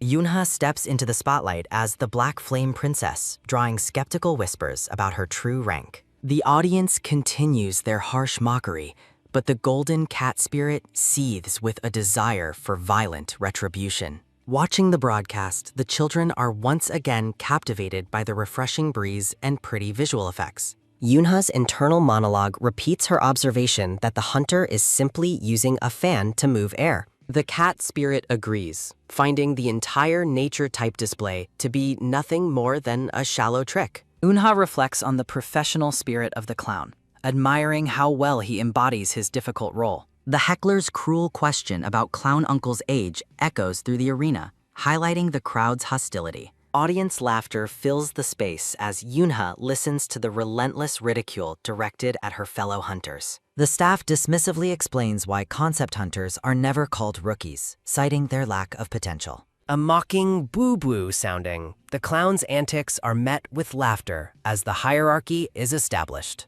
The announcer questions if a super rookie truly exists on the side of the marginalized concept hunters. He continues to poke fun at Yuna's outfit, suggesting it has a completely outdated, vintage feel. The broadcast screen flashes with the text of her dramatic speech, inviting more mockery from the viewers. Her quiet, intense gaze remains fixed on the stage, a silent protest against the ongoing disrespect. Eunha directly confronts the staff's mockery, asking if the humiliation of hunters is part of the show. The atmosphere turns heavy and tense as her blunt question catches everyone on stage completely off guard. Narrative notes reveal that concept hunters are often branded as cowards who lack the skill for true combat. Despite their low rank, these hunters are forced into dangerous non-combat support roles due to staff shortages. They perform hazardous cleanup and heavy lifting in gates, performing tasks deemed too risky for ordinary citizens. For cheap pay, they handle every unglamorous job, like stalking man comforting a crying child after a disaster.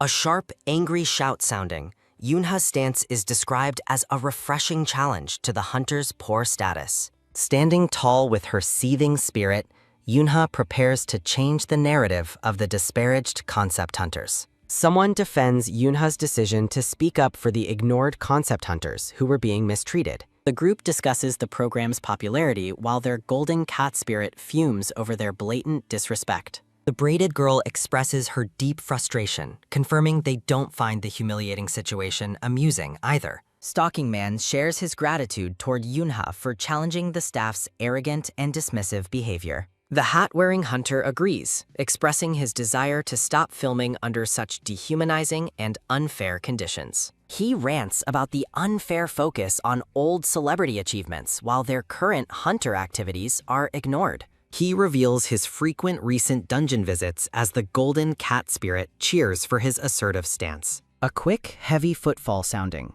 Clown Uncle enters to warn that one dropout could cancel the shoot. The group is visibly shocked to hear Clown Uncle drop his eccentric persona and speak normally.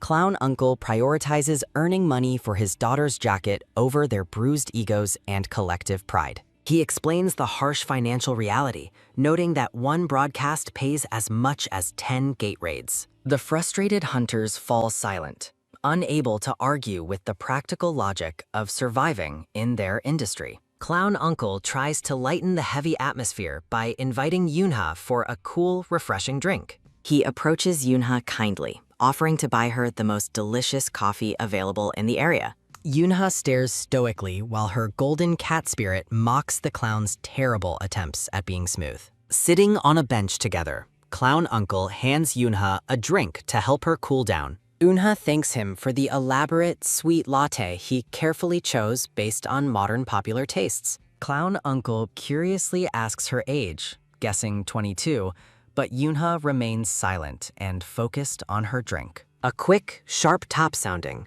the clown reaches for his phone to share something personal. He proudly displays a photo of his daughter, Minji, explaining his motivation for enduring the difficult job. He compares Yoonha to his daughter, prompting the cat spirit to make a snide comment about hair. Clown Uncle boasts about his daughter's academic success and her noble ambition to work in hunter welfare. He expresses quiet regret over not noticing his daughter's small jacket sooner due to his financial struggles. He urges Yoonha not to judge the others, explaining that every concept hunter carries a heavy burden. A glimpse into the braided girl's life reveals her sacrifice to support her 3 younger siblings' education. Stalking Man supports his grandmother while the hat-wearing hunter works 2 jobs for his ailing father. Clown Uncle admits they might seem pathetic to others, but they are all fighting their own battles. He asserts that they are true hunters who protect what matters most through their earnest hard work. Yunha listens in silence as the clown explains how he endures shame for the sake of protection. A warm, genuine smile appearing, Clown Uncle declares his love for the job that allows him to protect. He apologizes for his long lecture, noting the producer likely enjoyed Yunha's blunt and funny behavior.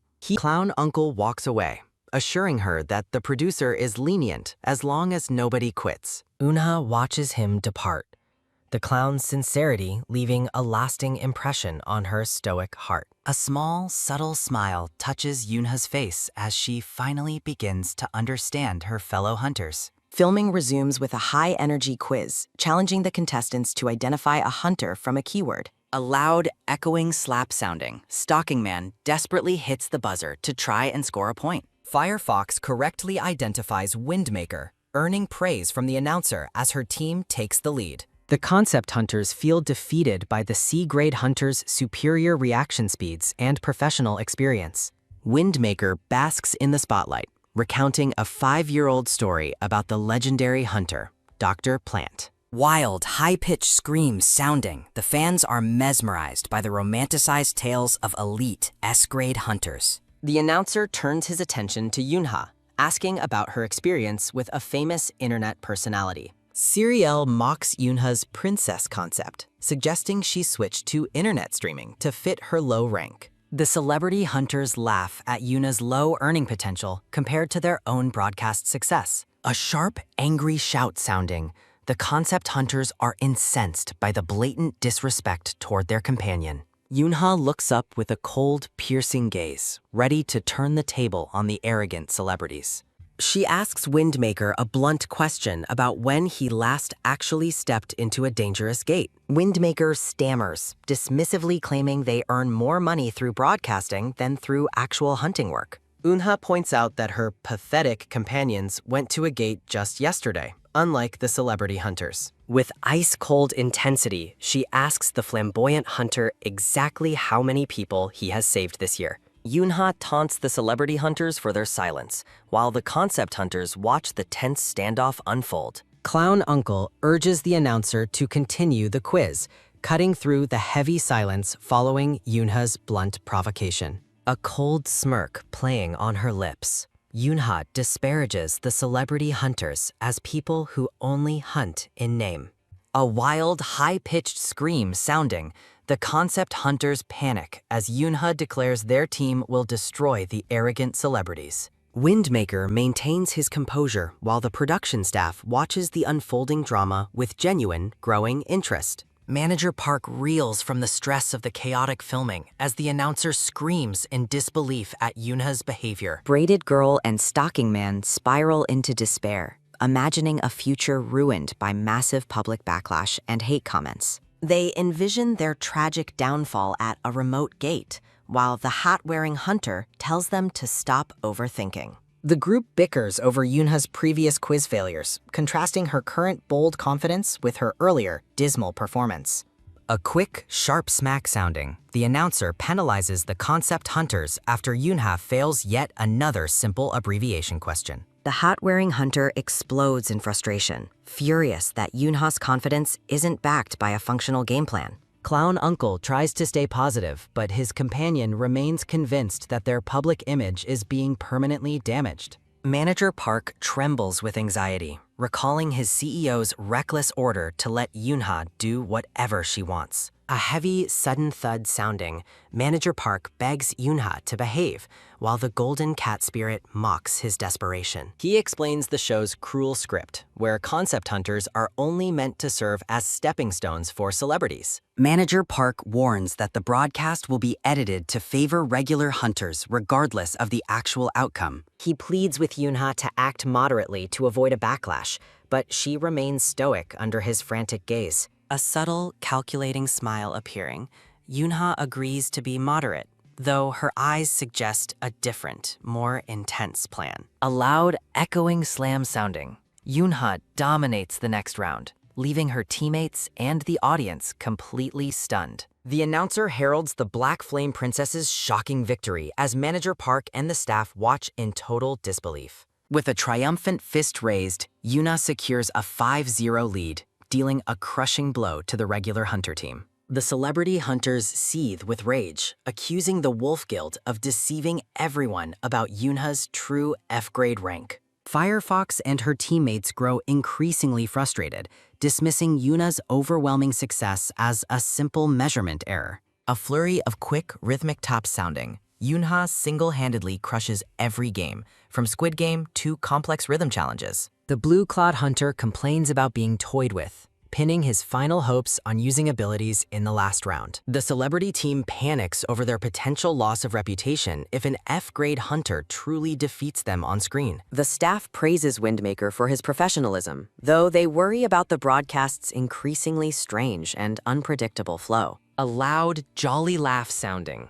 They joke about the unprecedented sight of elite hunters losing so much on a show. Windmaker looks forward to the flag race, knowing the celebrities need a win to salvage their damaged pride. Hiding his devious intentions behind a fan, Windmaker suggests making the final match much more interesting for viewers. Stalking Man is overwhelmed with joy, celebrating his first ever win while relishing the shocked expressions of their opponents. A cheerful, happy cheer sounding, the concept hunters toss Yoonha into the air, reveling in their unexpected taste of victory. The team humbles themselves, admitting that Yoonha did all the hard work while they simply stood by and watched. Hat-wearing Hunter and Clown Uncle warn Yoonha to stay calm, reminding her that the editors will likely fix the results. Yoonha remains unfazed as the braided girl expresses her newfound determination to help manage the final, decisive match. Braided Girl and Stalking Man reveal their meager abilities, transparency, and short-range teleportation, hoping to be useful for once. Hat-wearing Hunter odds that he can stop people for 1 second, a small power they never deemed worth mentioning. The group admits they've never had an opportunity to use their weak powers while working as low-ranked concept hunters. Braided Girl looks on with a soft, hopeful expression, finally feeling like a true part of a hunter team. Clown Uncle gets fired up, urging his teammates to show their true strength and win in their own way. Stunned silence falls over the group as a sudden rule change prohibits the use of all abilities for the final match. A loud, maniacal cackle sounding, the announcer introduces the flag capture game, claiming the ability ban ensures a fair match. A sharp, angry shout sounding, the hat-wearing hunter calls out the blatant unfairness of pitting E grades against C grades physically. The celebrity hunters smirk with renewed confidence, realizing the new rule is a calculated move to check Yoonha's power. Clown Uncle predicts the celebrity hunters will target Yoonha, as she remains their only real threat in a physical contest. He proposes a desperate strategy. They will all grab onto the opponent's legs to buy Yoonha 1 precious second. Yoonha's gaze hardens as she listens to the selfless plan of her companions, her resolve strengthening for the final battle. The concept hunters coordinate their targets, determined to shield Yoonha from the faster, stronger celebrity hunters. Clown Uncle admits their plan is pathetic and embarrassing, but he is desperate to win just this once. United by their shared struggle, the concept hunters prepare to give their all in a match they truly want to win. The black-haired woman stands stoically in her dark dress as the announcer's voice signals the start of the event. A loud, energetic start sounding, the group of costumed concept hunters scrambles forward in a chaotic, competitive pile. The clown-costumed hunter is buried at the bottom of the heap, struggling as the other contestants climb over him. A hunter wearing a prisoner mask and striped uniform grits his teeth, determined to break free from the pile. The blue-clad swordsman strains against the weight of the others, his face contorted with the effort of the struggle. A heavy, rhythmic stomp sounding. A boot pins the clown down, leaving him trapped beneath the feet of his rivals. Despair and determination mix in the clown's eyes as he realizes how brutal the competition has truly become. Reaching out with a helping hand, the swordsman tries to pull the fallen clown hunter back into the race. The swordsman looks up in sudden shock as he senses a powerful presence approaching him from the side. Yunha moves with a dark, swirling aura, declaring her intent to pay the other hunters back in her own way. The black-haired woman glides across the stage with supernatural speed, effortlessly bypassing the struggling crowd of costumed competitors. The green-haired man in blue robes lunges for the yellow flag, desperate to claim the prize for his team. He stops abruptly, his expression turning to one of pure terror as a shadow looms over his shoulder. Staring up in utter disbelief, the green-haired hunter finds himself face-to-face with a cold and focused Yunha. Yunha effortlessly seizes the yellow flag, securing the win while the green-haired man looks on in total defeat. A triumphant victory sounding. The unlikely team of concept hunters stands together on the runway to celebrate their win. Minji is overwhelmed with joy, clutching an envelope and cheering about their team's very first professional victory. While the team celebrates, the man in the black hat remains skeptical about their future prospects in broadcasting. The clown hunter asks about Yunha's whereabouts, only to learn that her manager whisked her away immediately after the show. A yellow envelope labeled as money for Minji's new coat is discovered, revealing a secret act of kindness. A gloved hand holds the envelope, proving that Yunha cared for her teammates' well-being more than she let on. A viral video of the event trends online, sparking a massive controversy regarding Yunha's true hunter rank and skills. Netizens flood the comment sections with praise and suspicion, questioning how an F-grade hunter could perform so flawlessly. A sweating official watches the backlash in horror as complaints from other hunters begin to pour in across the internet. Team leader Kim Gwang-hyun is questioned by his superior about why the suspicious F-grade hunter hasn't been re-examined yet. The gray-haired official rages at the incompetence of the situation, demanding an immediate solution to the public relations nightmare. He warns that if their official measuring devices are proven faulty, the entire global hunter ranking system will collapse. They discuss Shin Siwoo's involvement, suspecting he is hiding the woman's true power for his own gain. The superior declares that they must gather all information on her to use her as a tool for the association. Analyzing her movements, they conclude that her skills undeniably surpass the limitations of her assigned F-grade rank. The gray-haired man suspects a deeper conspiracy, asking if the investigation is actually tied to a local ghost story. Kim Gwang-hyun presents the fruits of his sleepless research, eager to prove the legitimacy of the information he found. He reads her profile aloud, identifying her as Lee Yura and noting her birthplace in a rural mountain village. A sharp, sudden gasp sounding.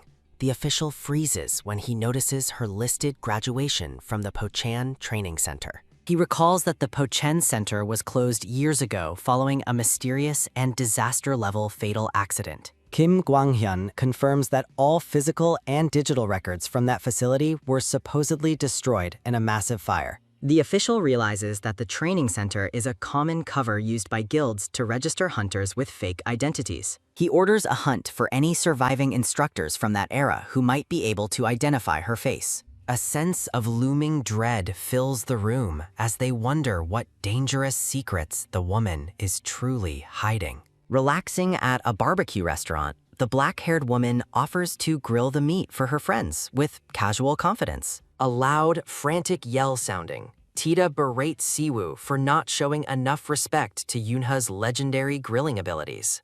A disappointed sigh sounding. The meat is revealed to be overcooked and dry, much to the group's collective dismay. Eunha apologizes for the burnt beef, admitting she is far more used to grilling monsters than standard restaurant food. Siwoo admits he was skeptical of her plan, but public opinion is finally shifting in favor of concept hunters. Online comments show a new wave of respect for costumed hunters, acknowledging their hard work and hidden combat potential. The conversation online turns toward the systemic mistreatment of concept hunters and the need for better professional recognition. Looking at her with newfound admiration, Siwoo tells Yunha that she is truly an amazing and world-changing person. Tita scoffs at the flattering remarks, while Yunha asks Siwoo to help her check a strange technical issue.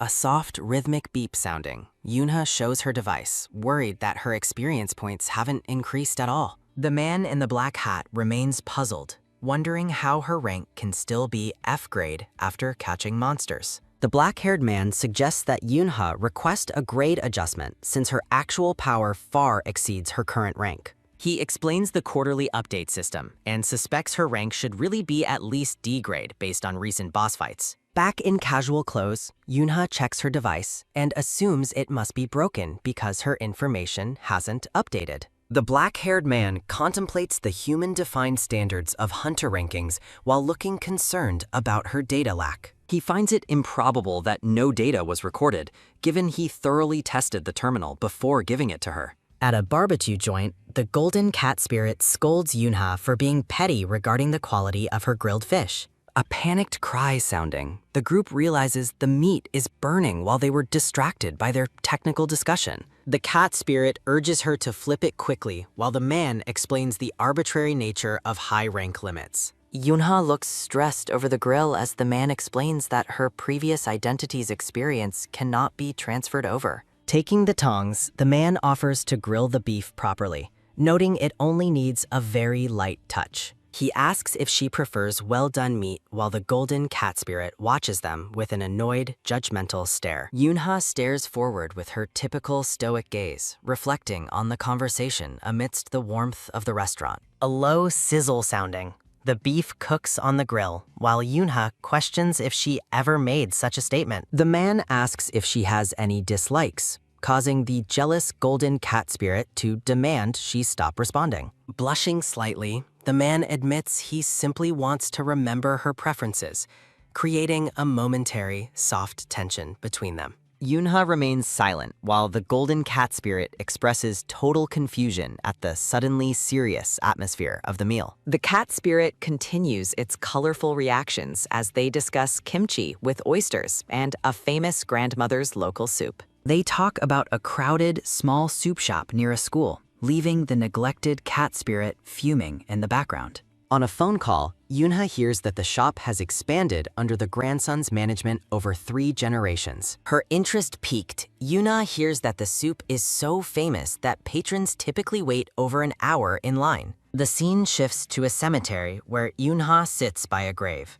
discussing Hwangryong Market over the phone. She is shocked to hear that the famous soup is available right now at the market without any wait. Determined to get her meal, Yunha declares she is coming immediately to the eastern entrance of the market. Sitting by her mother's grave, Yunha denies stopping there to the man on the phone, hiding her sentimental visit. A gentle hush falling, Yunha rests her hand on the grass near the tombstone in a moment of quiet farewell. Her gaze remains serious as she confirms her destination is indeed Hwangryong Market, ending the emotional phone call. The golden hour light bathes the modern facade of the Hwangryong Market building as the scene transitions. A cheerful streamer girl greets her live audience from the East Gate, ready to begin her culinary tour. A massive, roaring explosion sounding.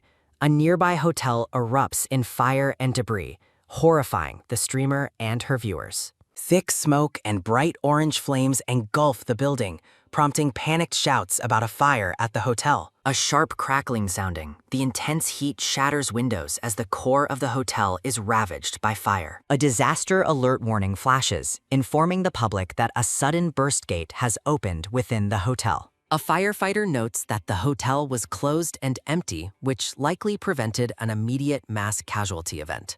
Yunha approaches the scene, asking why the hunters haven't arrived to handle the dangerous burst gate yet.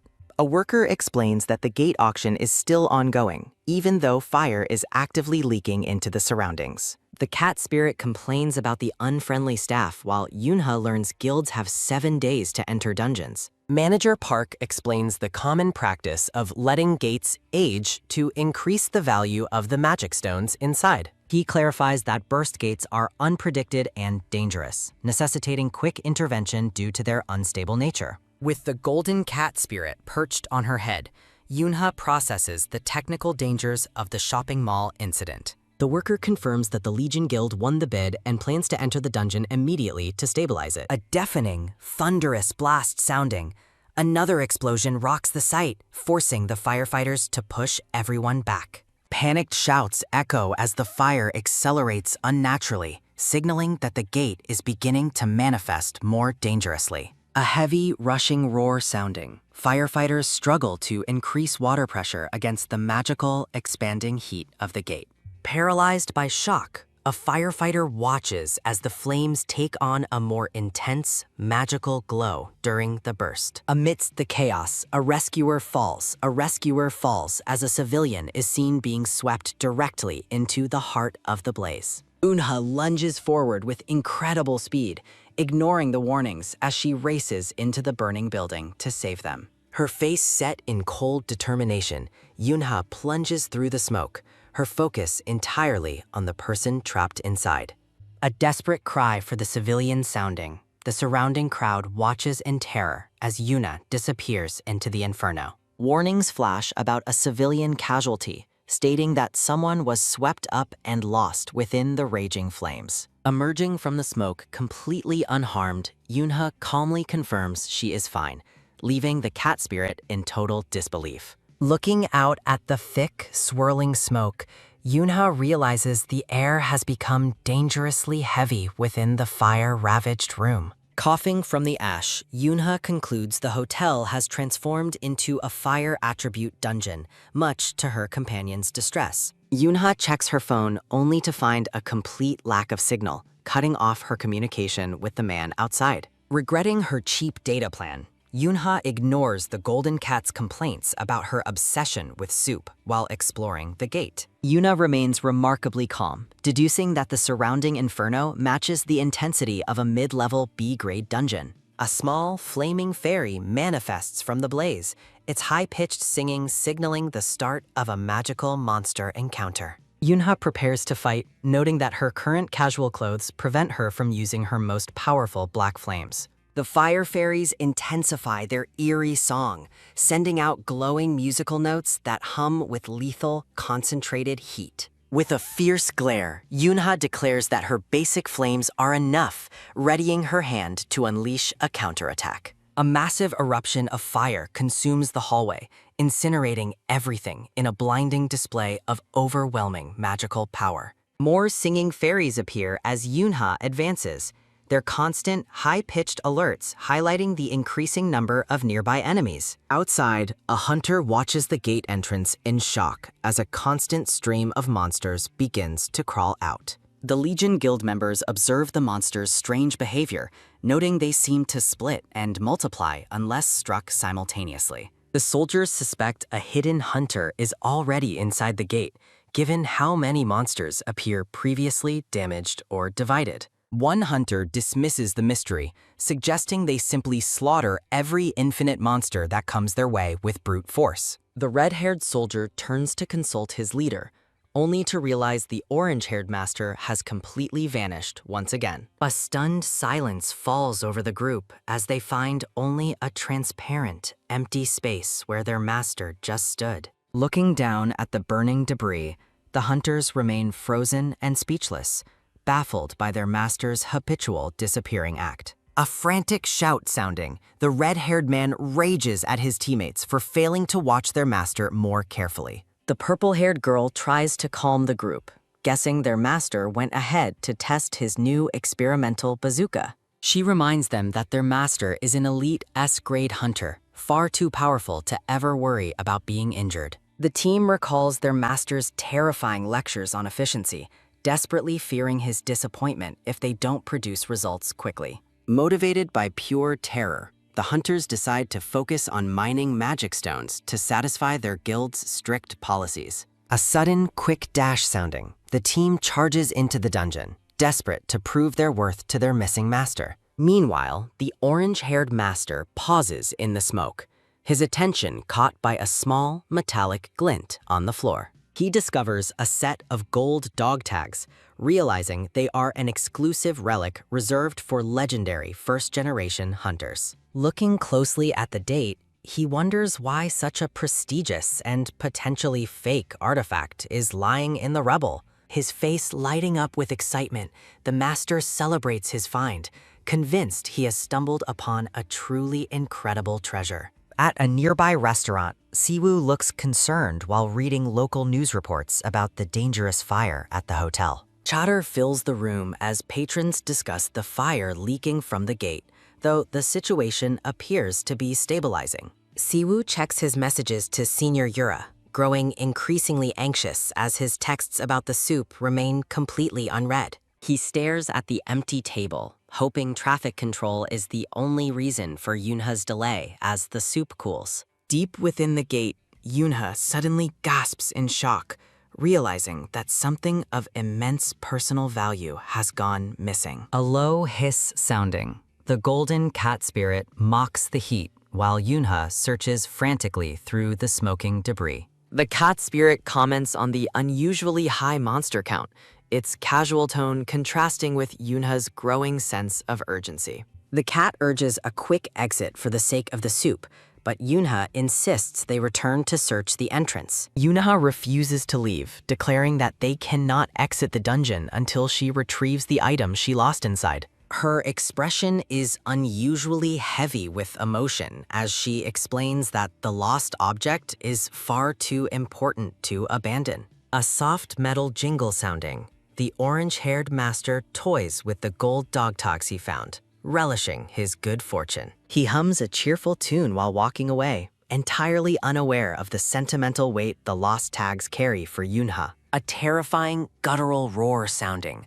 A massive magma monster manifests, its level far exceeding the expected difficulty of the gate. The beast unleashes a massive, molten fireball, the sheer heat turning the surrounding air into a shimmering, lethal wave. Yunha counters the attack with a direct blast of her own, stating that her flames are far superior to the monster's. A loud, cracking impact sounding, Yunha delivers a powerful kick to the magma creature, shattering its hardened exterior with ease. The cat spirit suggests eating the monster, but Yunha dismisses the idea of consuming rocks with her usual stoicism.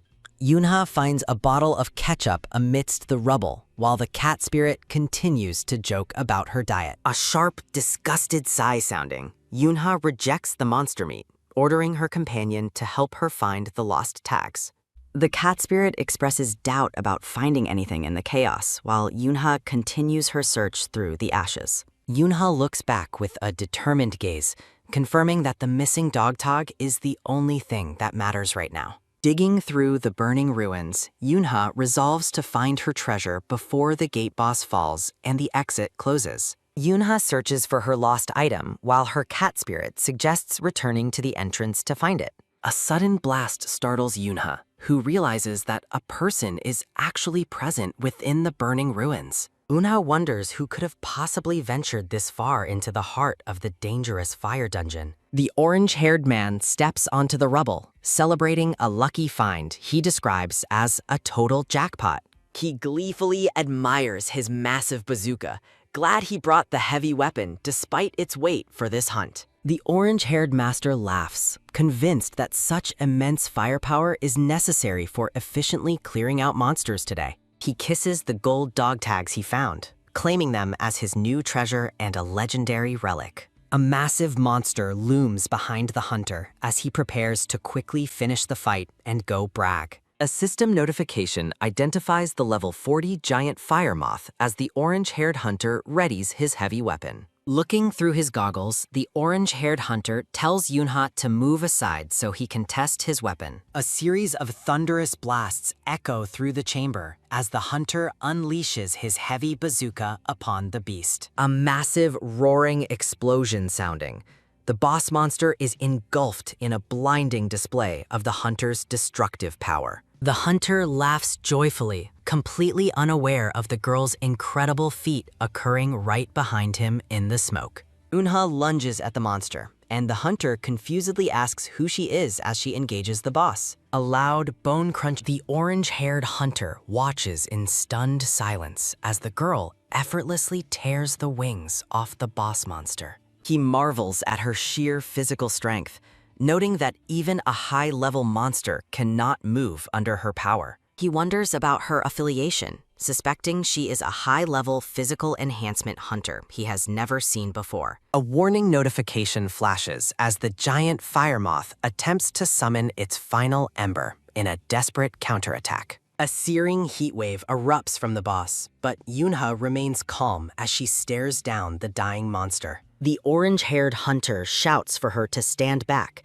intending to finish the monster with his own weapon. Yunha ignores the warning, absorbing the intense magical flames into her palm with a display of absolute control. The orange-haired master is bewildered, realizing she absorbed the fire and must be a rare nature-type hunter. He panics internally, shocked that there is an incredibly powerful nature-type hunter in Korea he doesn't know. Yunha delivers a final, crushing blow to the monster's head, silencing the giant fire moth for good. A loud, echoing crack sounding, the surrounding structures begin to buckle and shatter from the force of her attack. The orange-haired hunter watches in horror as the chamber crumbles, questioning if such extreme destruction was truly necessary. He concludes that Yunha is insane and decides to avoid trouble, just as she asks if he is okay. A soft, rhythmic thud sounding, Yunha approaches the stunned hunter and reassures him that the monsters are dead. She gently tilts his chin up to check for injuries, asking if the young man is hurt anywhere. The orange-haired hunter blushes intensely, rendered completely speechless by Yunha's close proximity and her calm, caring gaze. System alerts confirm the monster's elimination, as Yunha kindly offers to take him back to his parents. The hunter looks downcast, softly admitting to the mystery girl that he doesn't have any parents to go home to. Yunha expresses sympathy but remains curious, asking how he managed to get inside the dangerous dungeon alone. He takes offense, indignantly explaining that his guild won the gate and questioning if she is a gate stealer. A sharp metal jingle sounding, the hunter rants about her attitude while Yunha notices something familiar on him. He looks at her skeptically, asking if she is actually a hunter despite her casual and unassuming civilian clothing. Yunha confirms her status with a gentle smile, while the hunter is shocked by her sudden, casual admission. A massive, booming crash sounding, Yunha effortlessly blocks falling debris with one hand to protect the hunter. She pats his head and urges a quick exit, leaving the hunter baffled that she doesn't recognize him. He fumes internally about his prestigious title as a top S-grade hunter and the master of the Legion Guild. Looking completely flustered, the orange-haired hunter asks Yunha if her brief reassurance is really all she has to say. Yunha ignores his pride, casually moving to collect the monster's core as Manager Park instructed her to do. He desperately points to his Legion gear, demanding to know if she still doesn't recognize who he is. Yunha suddenly reaches out and grabs the gold dog tags, shocking the hunter as she claims they are hers. Back at the restaurant, the owner points out the cold soup and asks Siwoo about his missing companion. The woman suggests packing the food, but a worried Siwoo insists that Yunha will surely arrive very soon. Siwoo stares at his phone, filled with unread messages and growing anxiety over Yunha's long and unexplained delay. Back in the gate, Yunha holds her recovered gold dog tag, confirming to the stunned hunter it is mine. The orange-haired hunter stares in total disbelief, his pride shattered as the mystery girl reclaims her personal treasure. The orange-haired girl with goggles apologizes for being startled while clutching a golden dog tag. Standing before a roaring fire, Yunha calmly asks for her precious dog tag to be returned. Amidst the smoke and flames, the orange-haired girl stares back with a look of quiet contemplation. Shocked, the girl reads the military ID and the 1998 issue date, realizing the item's historical significance. Yuna offers a gentle smile, extending her hand as she asks if the girl will give it back. The girl realizes the military number matches a record, wondering about the true identity of the woman before her. Holding the rare first-generation artifact, the girl mistakenly identifies Yunha as a hardcore military auction enthusiast. A sudden, loud pounding sounding. The orange-haired girl's heart races as she blushes with newfound admiration. Una asks why she is being stared at while the girl stammers about where the tag was purchased. Misinterpreting the girl's silence as lingering fear, Yuna offers her hand to lead her to safety. Yunha offers to carry the girl, who bashfully declines while privately noting her secret identity remains safe. Reaching out, Yuna's hand firmly grasps the smaller, gloved hand of the orange-haired girl. Looking up with a deep blush, the orange-haired girl asks Yunha if she has a fondness for soldiers. Noting the girl's outfit and bazooka, Yunha comments on her apparent love for military aesthetics and gear. Overflowing with excitement, the girl declares her intense passion for military uniforms and combat clothing. The girl continues her enthusiastic rant, listing specific rifle models and displaying her deep interest in weaponry. When asked about the K2 rifle, Yunha reveals she shares the girl's appreciation for that particular model. The orange-haired girl freezes in total disbelief, shocked to find a kindred spirit in the black-haired woman. A brilliant, shimmering gleam sounding, Yuna's radiant smile completely captivates the younger girl's attention. Yunha discusses technical nuances of different rifles, earning the girl's absolute respect for her expert knowledge. They lament the declining interest in firearms since the gates appeared, though Yuna insists on knowing the basics. Surrounded by a floral aura,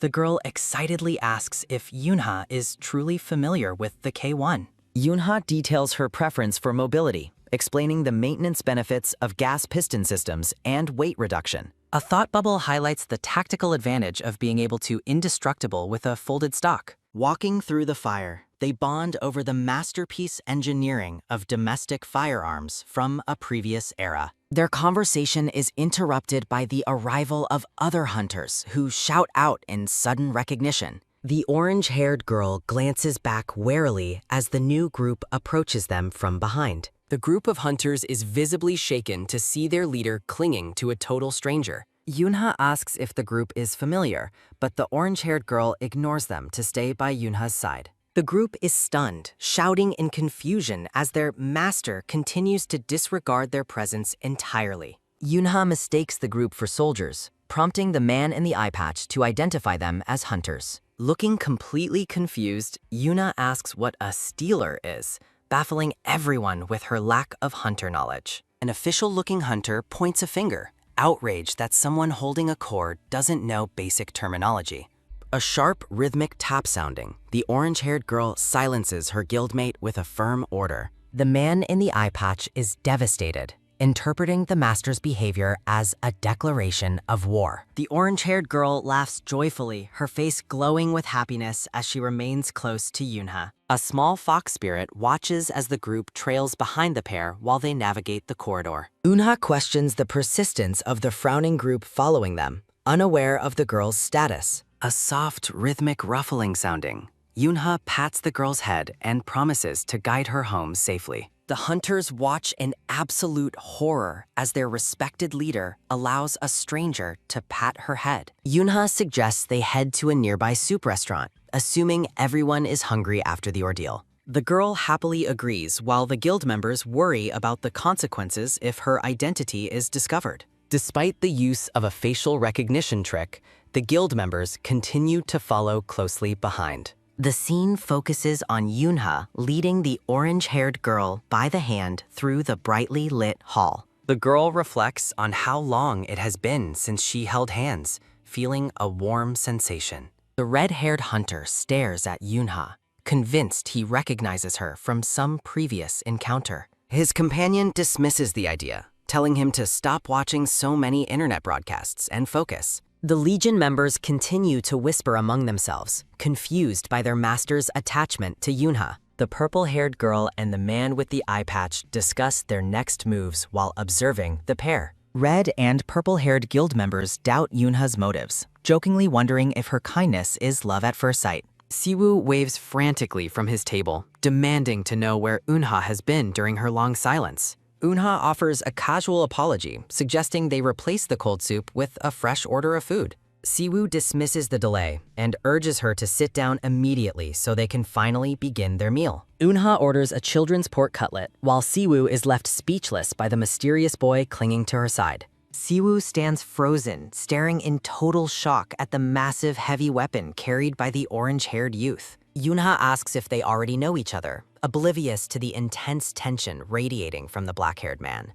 The orange-haired hunter confirms they are strangers, confused by the terrifyingly sharp gaze directed at him. The cat spirit mocks Siwoo's intimidation tactics, while Siwoo analyzes the boy's military gear and high-tech weaponry. A title screen identifies the orange-haired hunter as Trickster, questioning the true motives behind his current scheme. Narration explains that Yunha is merely protecting a lost child, unaware of the boy's actual legendary status. Siwoo struggles to process the idea that a high-level hunter is being treated like a simple lost child. Eunha confirms her new role as a guardian, while the orange-haired hunter gleefully embraces his fake identity. Siwoo remains skeptical, noting the boy's extensive military knowledge contrasts sharply with his apparent ignorance of gates. Internal thoughts reveal Yunha's ancient perspective prevents her from recognizing modern hunters or their complex ranking systems. The orange-haired hunter proudly presents a paper crane made from wet wipes, much to Siwoo's mounting frustration. Eunha marvels at the intricate tank model, completely falling for the ridiculous farce the young master is playing. Her eyes sparkling with genuine admiration, Yunha asks the boy where he mastered such impressive craftsmanship. The hunter brags about making mortars as well, while Siwoo's patience reaches a critical breaking point. Siwoo's expression darkens significantly as he continues to study the boy's suspicious behavior and playful attitude. Siwoo initially mistook him for a middle schooler, but his childish actions suggest he is merely an elementary student. He concludes the boy is just a tall elementary student, still deeply annoyed by the entire absurd situation. A sudden, menacing glint in the hunter's eyes suggests a much darker personality hidden beneath his youthful facade. The boy clings to Yunha for protection, crying out as Siwoo's intense glare finally causes him to snap. Yunha comforts the scared boy while he secretly mocks Siwoo with a defiant, playful gesture. Waves of frustration roll off Siwoo as he fumes over being left out of the loop in this ridiculous drama. A steaming bowl of beef head soup is finally served, looking incredibly appetizing under the restaurant's warm lights. Yunha devours the soup with delight, prompting a relieved smile from Siwoo as she finally enjoys her meal. She continues eating heartily, while Siwoo warmly encourages her to return and enjoy another meal soon. Yunha's attention is captured by a sudden display as the boy presents yet another impressive creation. The hunter proudly shows off a K2 Black Panther model, though Yunha admits she is unfamiliar with the tank. He smugly claims to be more fun than Siwoo, igniting a silent, competitive spark between the two men. Siwoo laughs awkwardly, marveling at how convincingly the high-level hunter is acting like a spoiled child. Yunha finishes every drop of soup before criticizing the boy's blatant lack of manners toward his elders. Deciding to set a proper example, Yunha stands up to fetch more radish kimchi for the table. She ignores Siwoo's offer to help, telling him to keep eating while she visits the restroom. A soft, rhythmic thud sounding, Yunha pats the boy's head before walking away, leaving the two men alone. She urges them to get along, unaware that her departure has signaled the start of a true confrontation. The orange-haired hunter blushes intensely, clearly affected by Yunha's casual display of affection and care. Siwoo drops his friendly mask, sternly demanding that the hunter explain his real reason for being here. He identifies the boy as a top guildmaster, questioning what legendary scheme the Trickster is currently running. Trickster realizes Siwoo has been hiding a tremendous aura, belatedly recognizing that he is dealing with a fellow hunter. Siwoo's eyes glow with power as he observes that the hunter still doesn't know his true identity. A glowing blue wolf manifests behind him as Siwoo reveals his secret status as the legendary White Wolf. Trickster is intrigued, noting that Siwoo is the second high-level enigma he has encountered today alongside Yunha. A sharp, percussive tap sounding, Siwoo strikes the table, his focus shifting back to the mysterious girl. Trickster unleashes a massive surge of magical energy, warning Siwoo to stay away from Yunha. He wonders if Siwoo is affiliated with a rival guild, his tone turning sharp and challenging.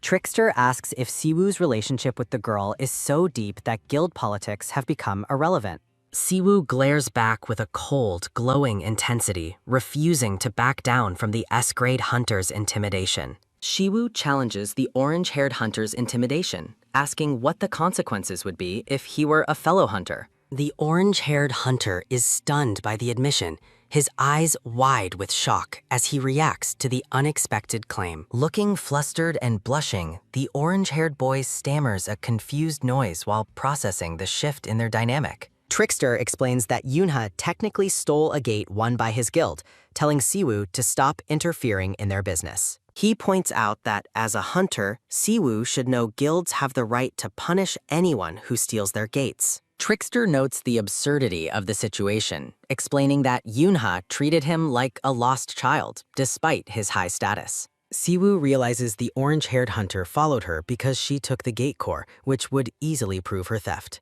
Trickster claims he won't hold Yoonha responsible and suggests Siwoo focus on his own affairs instead of worrying about him. Calling him Hyung, Trickster mentions the sensitivity of gate stealing and notes that Siwoo has likely spotted his hidden subordinates. He gestures toward the other side of the restaurant where the Legion Guild members are clumsily trying to remain inconspicuous. The red and purple-haired guild members panic, realizing their attempt at a stealthy surveillance mission has been completely blown.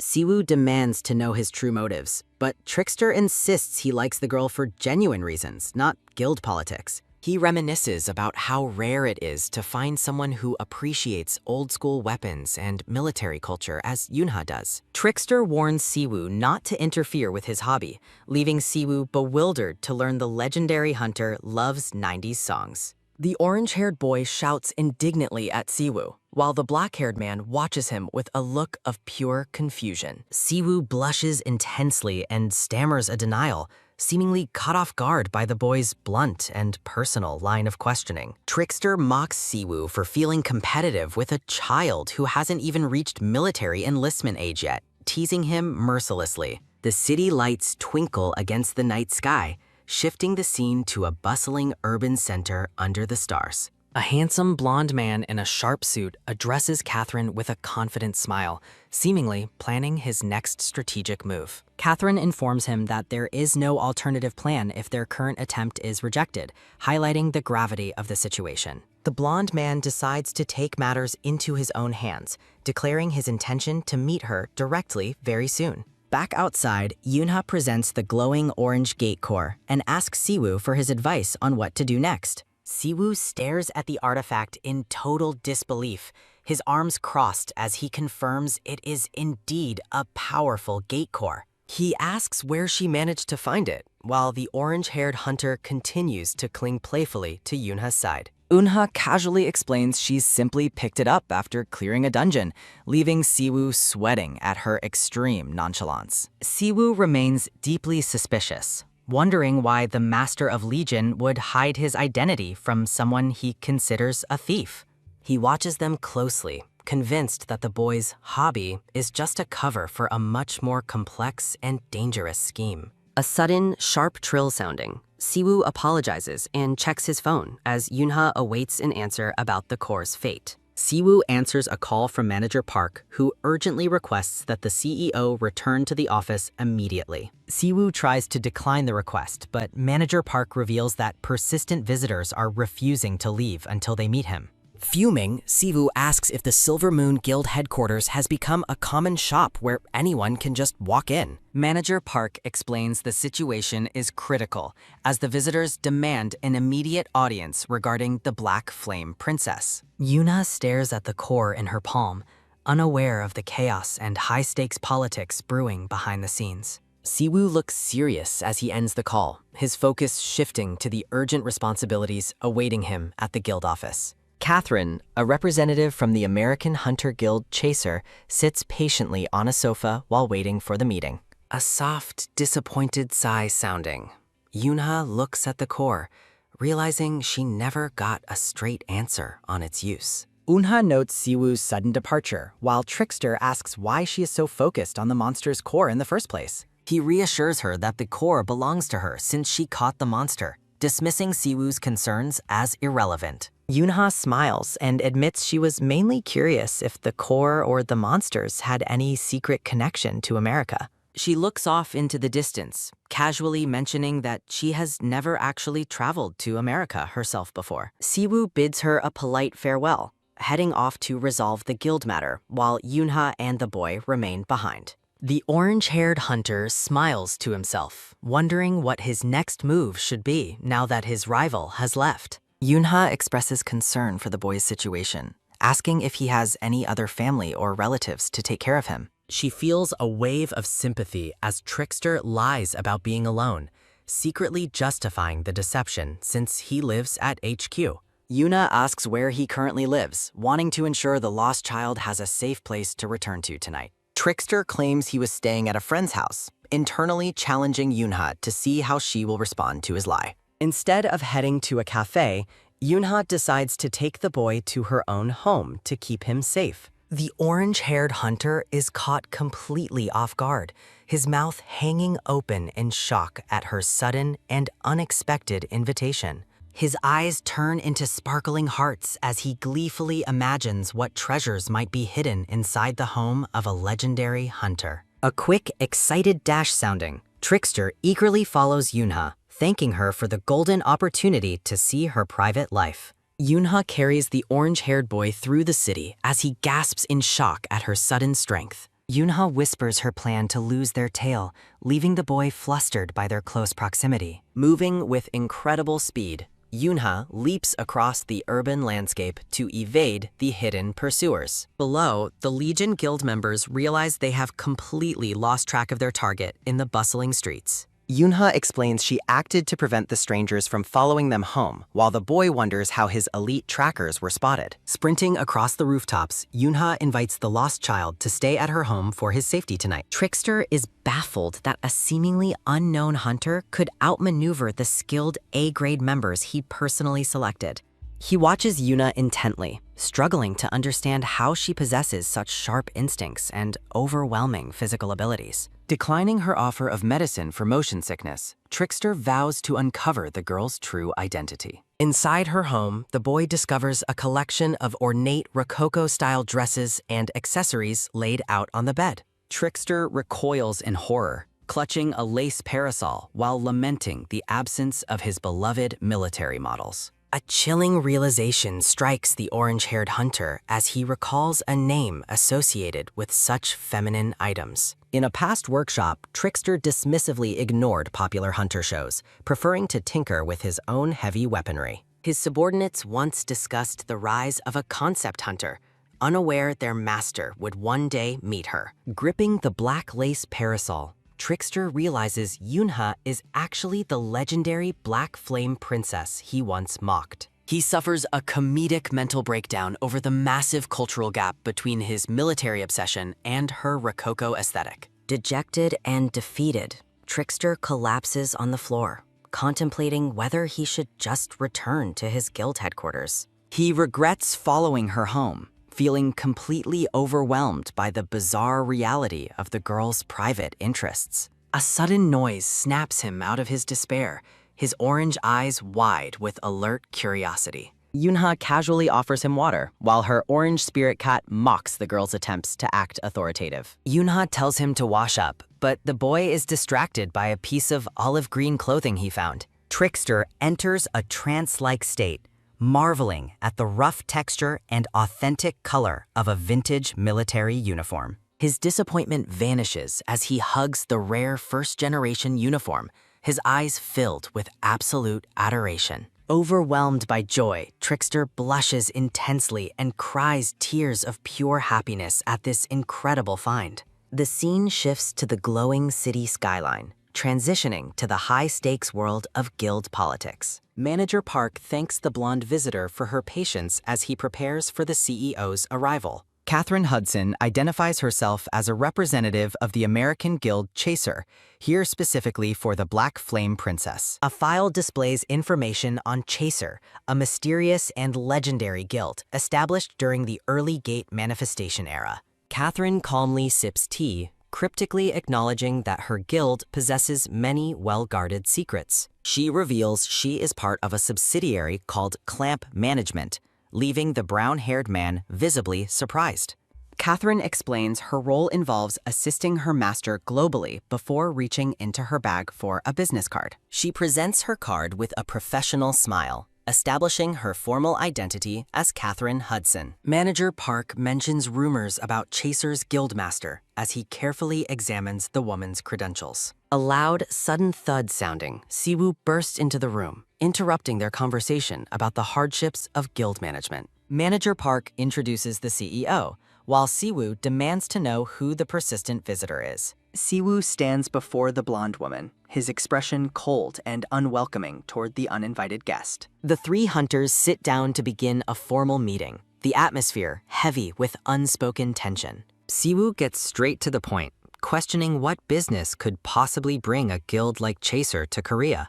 He is suspicious of their interest in a specific hunter, while Manager Park sweats under the pressure of the moment. Manager Park urges a formal introduction, prompting Catherine to apologize and address Siwoo directly by name. Catherine formally introduces her affiliation with Clamp Management and the Chaser Guild, maintaining a calm demeanor. Looking at her card, Siwoo wonders why such a prestigious guild would target a low-grade Korean hunter. Catherine explains her guild is very interested in the Black Flame Princess and her connection to the White Wolf. Siwoo tries to deflect the inquiry, claiming she has the wrong address for such a famous person. Catherine smiles knowingly, pointing out that the girl contracted with Shin Siwoo himself, not his alias. Siwoo's eyes glow with blue energy as he realizes these people have uncovered his most sensitive secret. Convinced of a leak, Siwoo glares at Manager Park, who frantically denies being the source of the information.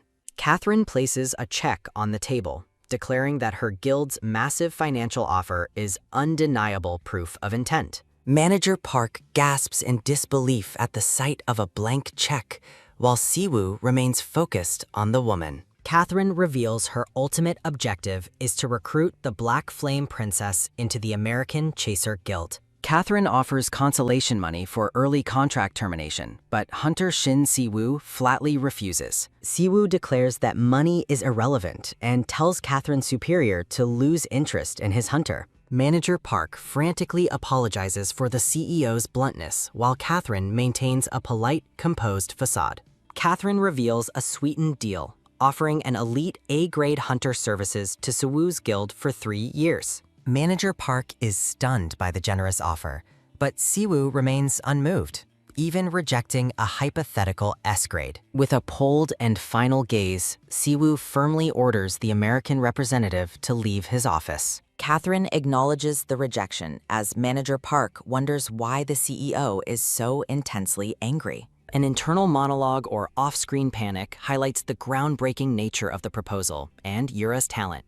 Catherine prepares to leave as Siwoo demands she give a proper parting word for her intrusion. Tension spikes between the two leaders as Manager Park watches the confrontation with visible distress. Catherine reassures them, stating the person of interest will eventually introduce themselves directly without her help. A final, parting thought promises that Catherine will see Hunter Shin Siwoo again very soon. Back at Yoonha's house, a sudden click sounding. The orange-haired hunter excitedly snaps a photo with his phone. Multiple bright flashes sounding. Trickster continuously photographs the vintage military uniform, treating it like a holy relic. Eunha's spirit cat is annoyed by the child's excessive photo-taking, while Eunha realizes he actually has a phone. Eunha feels pity for the lost boy, though the cat remains skeptical of the child's true nature. Eunha asks if he truly likes the uniform that much, as the boy rolls on the floor with joy. A sudden, sharp rustle sounding. The boy springs up to explain the historical significance of the vintage attire.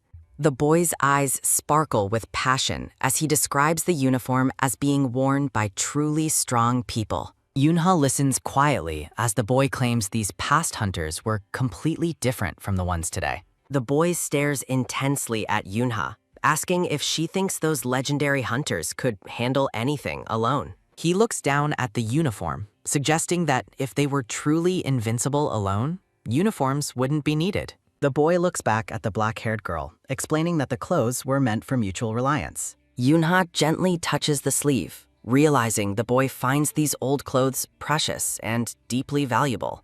She smiles warmly, agreeing that people become much braver when they gather and support each other. The orange-haired hunter stares at Yoonha in stunned silence, clearly moved by her kind and understanding words. A soft, rhythmic clicking sounding.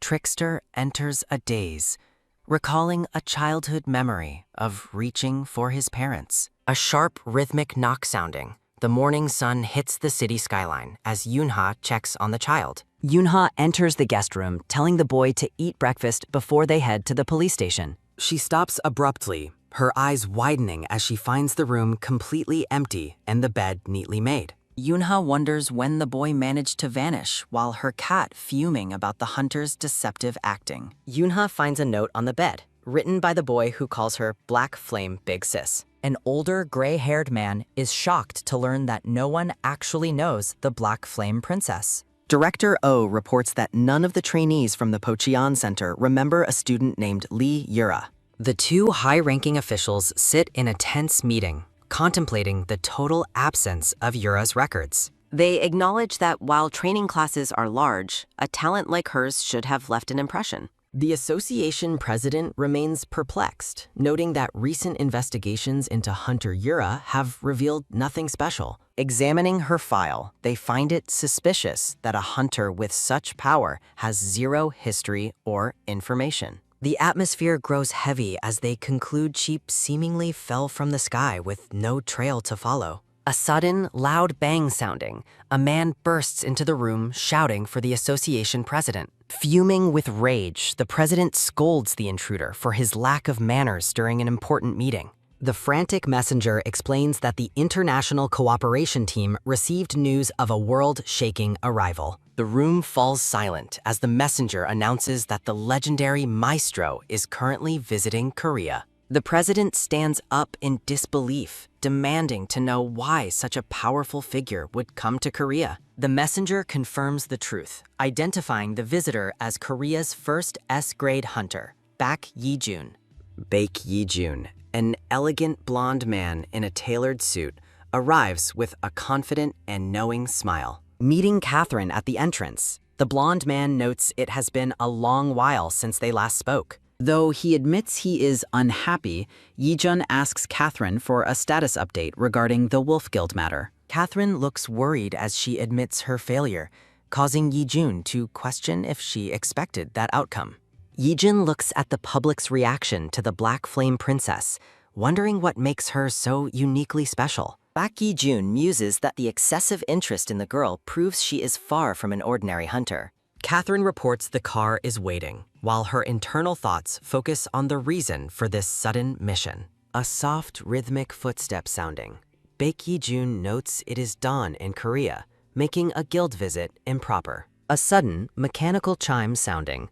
The blonde man checks on Catherine as they transition to their next destination. A digital screen displays a vibrant welcoming message to Korea alongside beautiful pink flowers and green leaves. Baek Yi-jun smiles calmly while walking, reassuring his blonde subordinate that he is feeling perfectly fine. Walking confidently, Baek Yi-jun insists everything is okay, though the atmosphere surrounding their arrival remains incredibly tense. A newspaper article details the return of the legendary S-grade hunter Maestro after 3 years abroad. Online videos and social media comments explode with speculation regarding Baek Yi-jun's mysterious and sudden arrival in Korea. A bright, energetic beat sounding. An energetic blonde man in a yellow beanie sings passionately into a microphone. A loud, pulsing rhythm sounding. Yoonha relaxes at home while her golden cat spirit is baffled by the music. A sudden, thunderous blast sounding.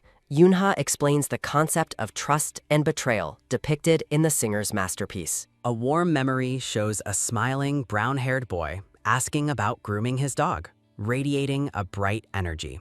A powerful, crackling spark sounding.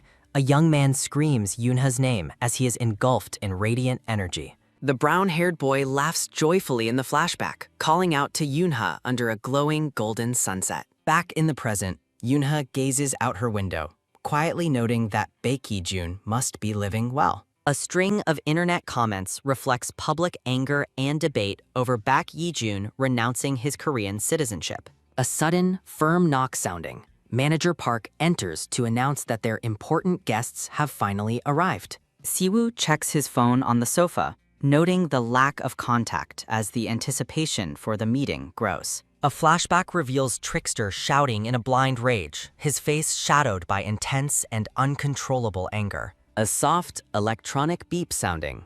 Catherine greets Siwoo with a professional smile, signaling the start of the meeting. Catherine introduces her superior, the blonde S-grade hunter, who arrives with a confident and knowing expression. The narration identifies the blonde visitor as Baek Yi-jun, also known as Maestro, as he stands before Siwoo.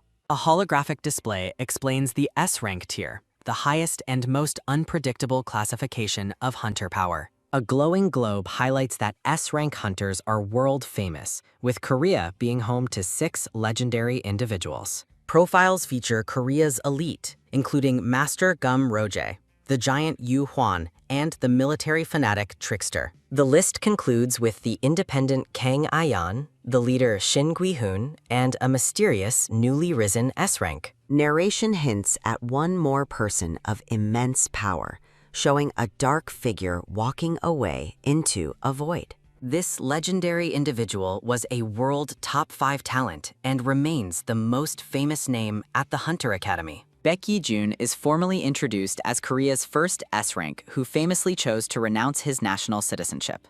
Catherine prepares to leave with Manager Park, giving the two leaders space for their high-stakes private discussion. Siwoo and Baek Yi-jin stand face-to-face, the CEO internalizing the gravity of Maestro's unexpected visit to Korea. Sitting down, Baek Yi-jun asks if this informal setting is truly better than the official guild headquarters. Baek Yi-jun studies Siwoo, wondering aloud if there is a specific hidden reason for meeting in this location. Siwoo contemplates the superhuman physical enhancements and healing abilities that naturally come with attaining an S-rank status. Baek Yi-jun adjusts his black gloves, teasing Siwoo about his intense gaze while acknowledging his own rejuvenated physical state. A sudden, sharp thud sounding, Siwoo drops his glove and gets straight to business, questioning Baek Yi-jun's motives. A quick, dry snap sounding, Baek Yi-jun claims he simply wanted to meet the man behind the recent rumors. Baek Yi-jun points directly at Siwoo, his calm smile masking the underlying tension of their first face-to-face encounter.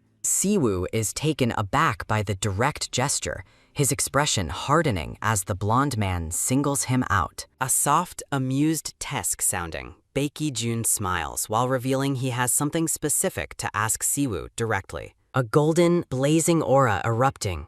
Baek Yi-jun demands to know why Siwoo contracted with the burning flame princess. Siwoo's eyes narrow, filled with a cold, piercing blue light as he reacts to the mention of his secret. Siwoo remains defiantly seated, questioning if he is under any obligation to answer the blonde man's probing question. A low, ominous hum sounding.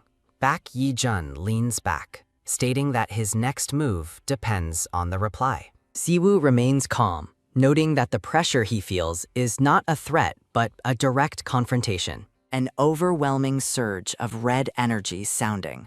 Baek Yi-jun radiates pure hostility, his face obscured by a dark shadow. The two men clash with their gazes, questioning each other's rights and intentions regarding the mysterious female hunter. A close-up of a blonde-haired woman's face reveals her focused and serious expression during a pivotal moment. A sudden, sharp crack sounding. Siwoo wonders why everyone is so interested in Yoonha instead of meeting her. Baek Yi-jun smirks, satisfied that he finally obtained the answer he was seeking from the Wolf Guild leader. A sharp, rhythmic knock-knock sounding, Catherine calls out from behind the door as Siwoo turns. Catherine enters with a professional stance, reporting an urgent matter requiring immediate confirmation from the Hunter Association. Preparing to depart, Baek Yi-jun bids Siwoo a cryptic farewell, promising they will meet again very soon. A low, chilling whisper sounding.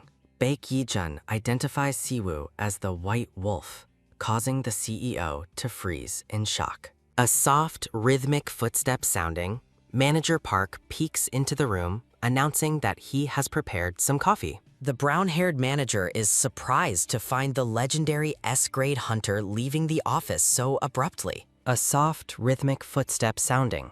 Manager Park enters the room fully, finding Siwoo frozen in a dazed silence. Dismissing the coffee, Siwoo urgently commands Manager Park to forget the beverage and prepare the car for immediate use. Manager Park follows Siwoo down the hall, questioning the sudden departure, while the CEO walks with grim determination. With a heavy and focused look, Siwoo declares his intention to visit Yoonha to seek answers about the past. Yoonha reveals her scorched, useless smartphone, explaining that the burst gate's energy completely destroyed the device. Siwoo examines the ruined phone, finally understanding why his messages were met with total and unsettling silence. He questions if Manager Park had visited her, while Yoonha admits she was preoccupied with recent events. Yoonha recalls a frantic lecture from Manager Park regarding the dangerous gate core she had unexpectedly retrieved from the gate. Noticing her fatigue, Siwoo asks if she has eaten, and Yoonha admits to dozing off while watching an old show. Siwoo heads toward the kitchen, offering to whip up a simple meal for his hungry and clearly exhausted guest. Una's eyes light up with joy at the mention of curry, her hunger finally outweighing her earlier drowsiness. As she smiles warmly at the thought of the meal, Siwoo watches her with a contemplative and heavy heart. Siwoo recalls Maestro's interrogation regarding his contract with the Black Flame Princess, fueling his growing internal doubts. He directly asks Yoonha about her relationship with the man known as Maestro, searching for a hidden connection. Confused by the title, Yoonha innocently questions if Maestro is a musical conductor, knowing no such person. A soft, amused tsk sounding, Siwoo smiles, realizing the name Maestro means nothing to her despite his suspicions. The atmosphere shifts instantly as Siwoo mentions the name Baek Yi-jun, triggering a visible and intense reaction from Yoonha. Yoonha stops in her tracks, her eyes wide with shock as the name echoes through her mind. Turning back with sudden intensity, Yoonha demands to know how Siwoo is acquainted with the person she calls that kid. Her voice grows urgent and sharp as she presses him further, her calm facade completely shattered by the name. Yoonha identifies Maestro as Baek Yi-jun, her worry evident as she asks if anything has happened to him. Taken aback by her frantic energy, Siwoo raises his hands to calm her, urging her to slow down and wait. He notes that her expression is filled with a rare mix of excitement and deep, painful nostalgia for her past. Yoonha's face reflects a vulnerability Siwoo has never seen, her thoughts clearly drifting toward a long-lost memory. Siwoo studies her silently, realizing the profound impact this name has on the girl he thought he knew. He wonders if Baek Yi-jun already possesses the answers to the mysteries surrounding her complex identity. A soft, rhythmic clicking sounding.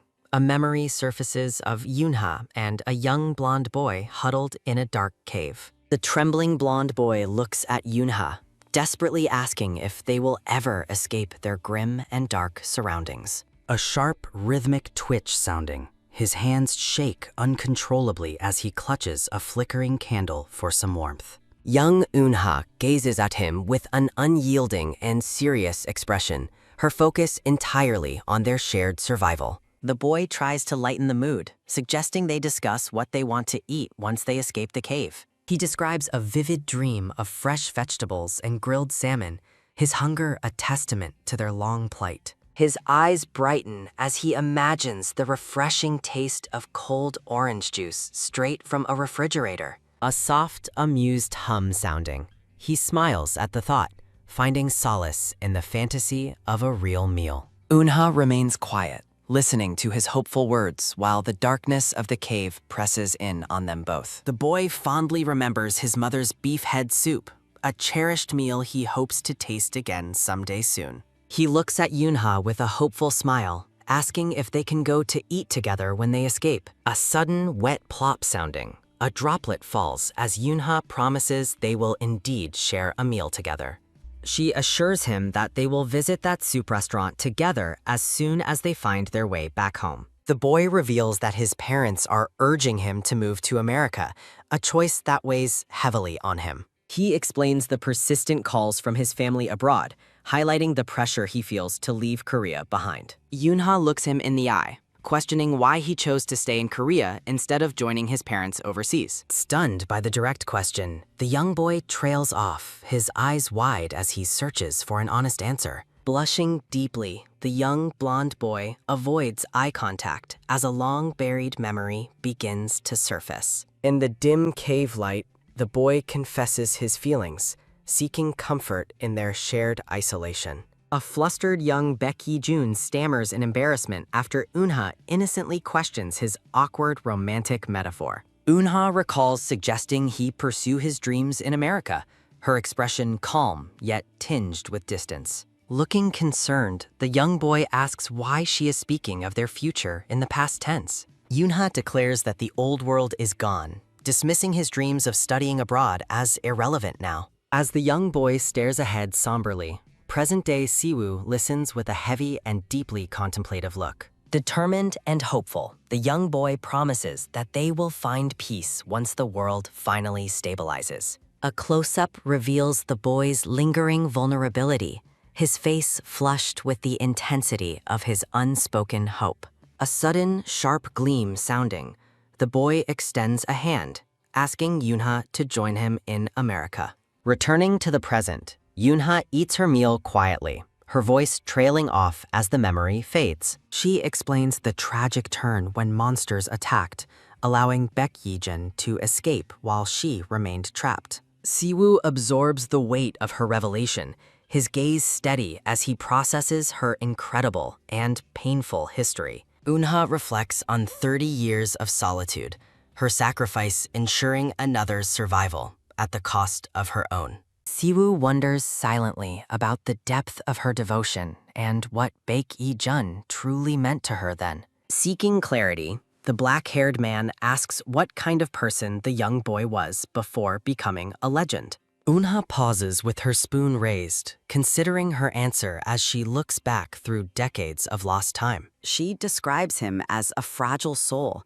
catching Siwoo completely off guard with such an unexpected characterization. Siwoo reacts with shock, struggling to reconcile her description with the image of a world-renowned S-rank powerhouse. He points out that Baek Yi-jun is a legendary hunter, an icon known to every citizen in Korea. Eunha is stunned, unable to imagine the boy who was once too afraid to lead becoming an elite warrior. Siwoo notes that Baek Yi-jun's status is technically American, clarifying the details of the hunter's famous public profile. Softening, Eunha admits she is simply relieved to hear that he is doing well after all these years. A splash of water sounding. Siwoo wears pink gloves while diligently washing the dishes after their simple meal. While rinsing a cup, Siwoo asks Eunha if she has any desire to meet the man from her past. Eunha looks away thoughtfully, her short answer leaving the door to a potential reunion open but uncertain.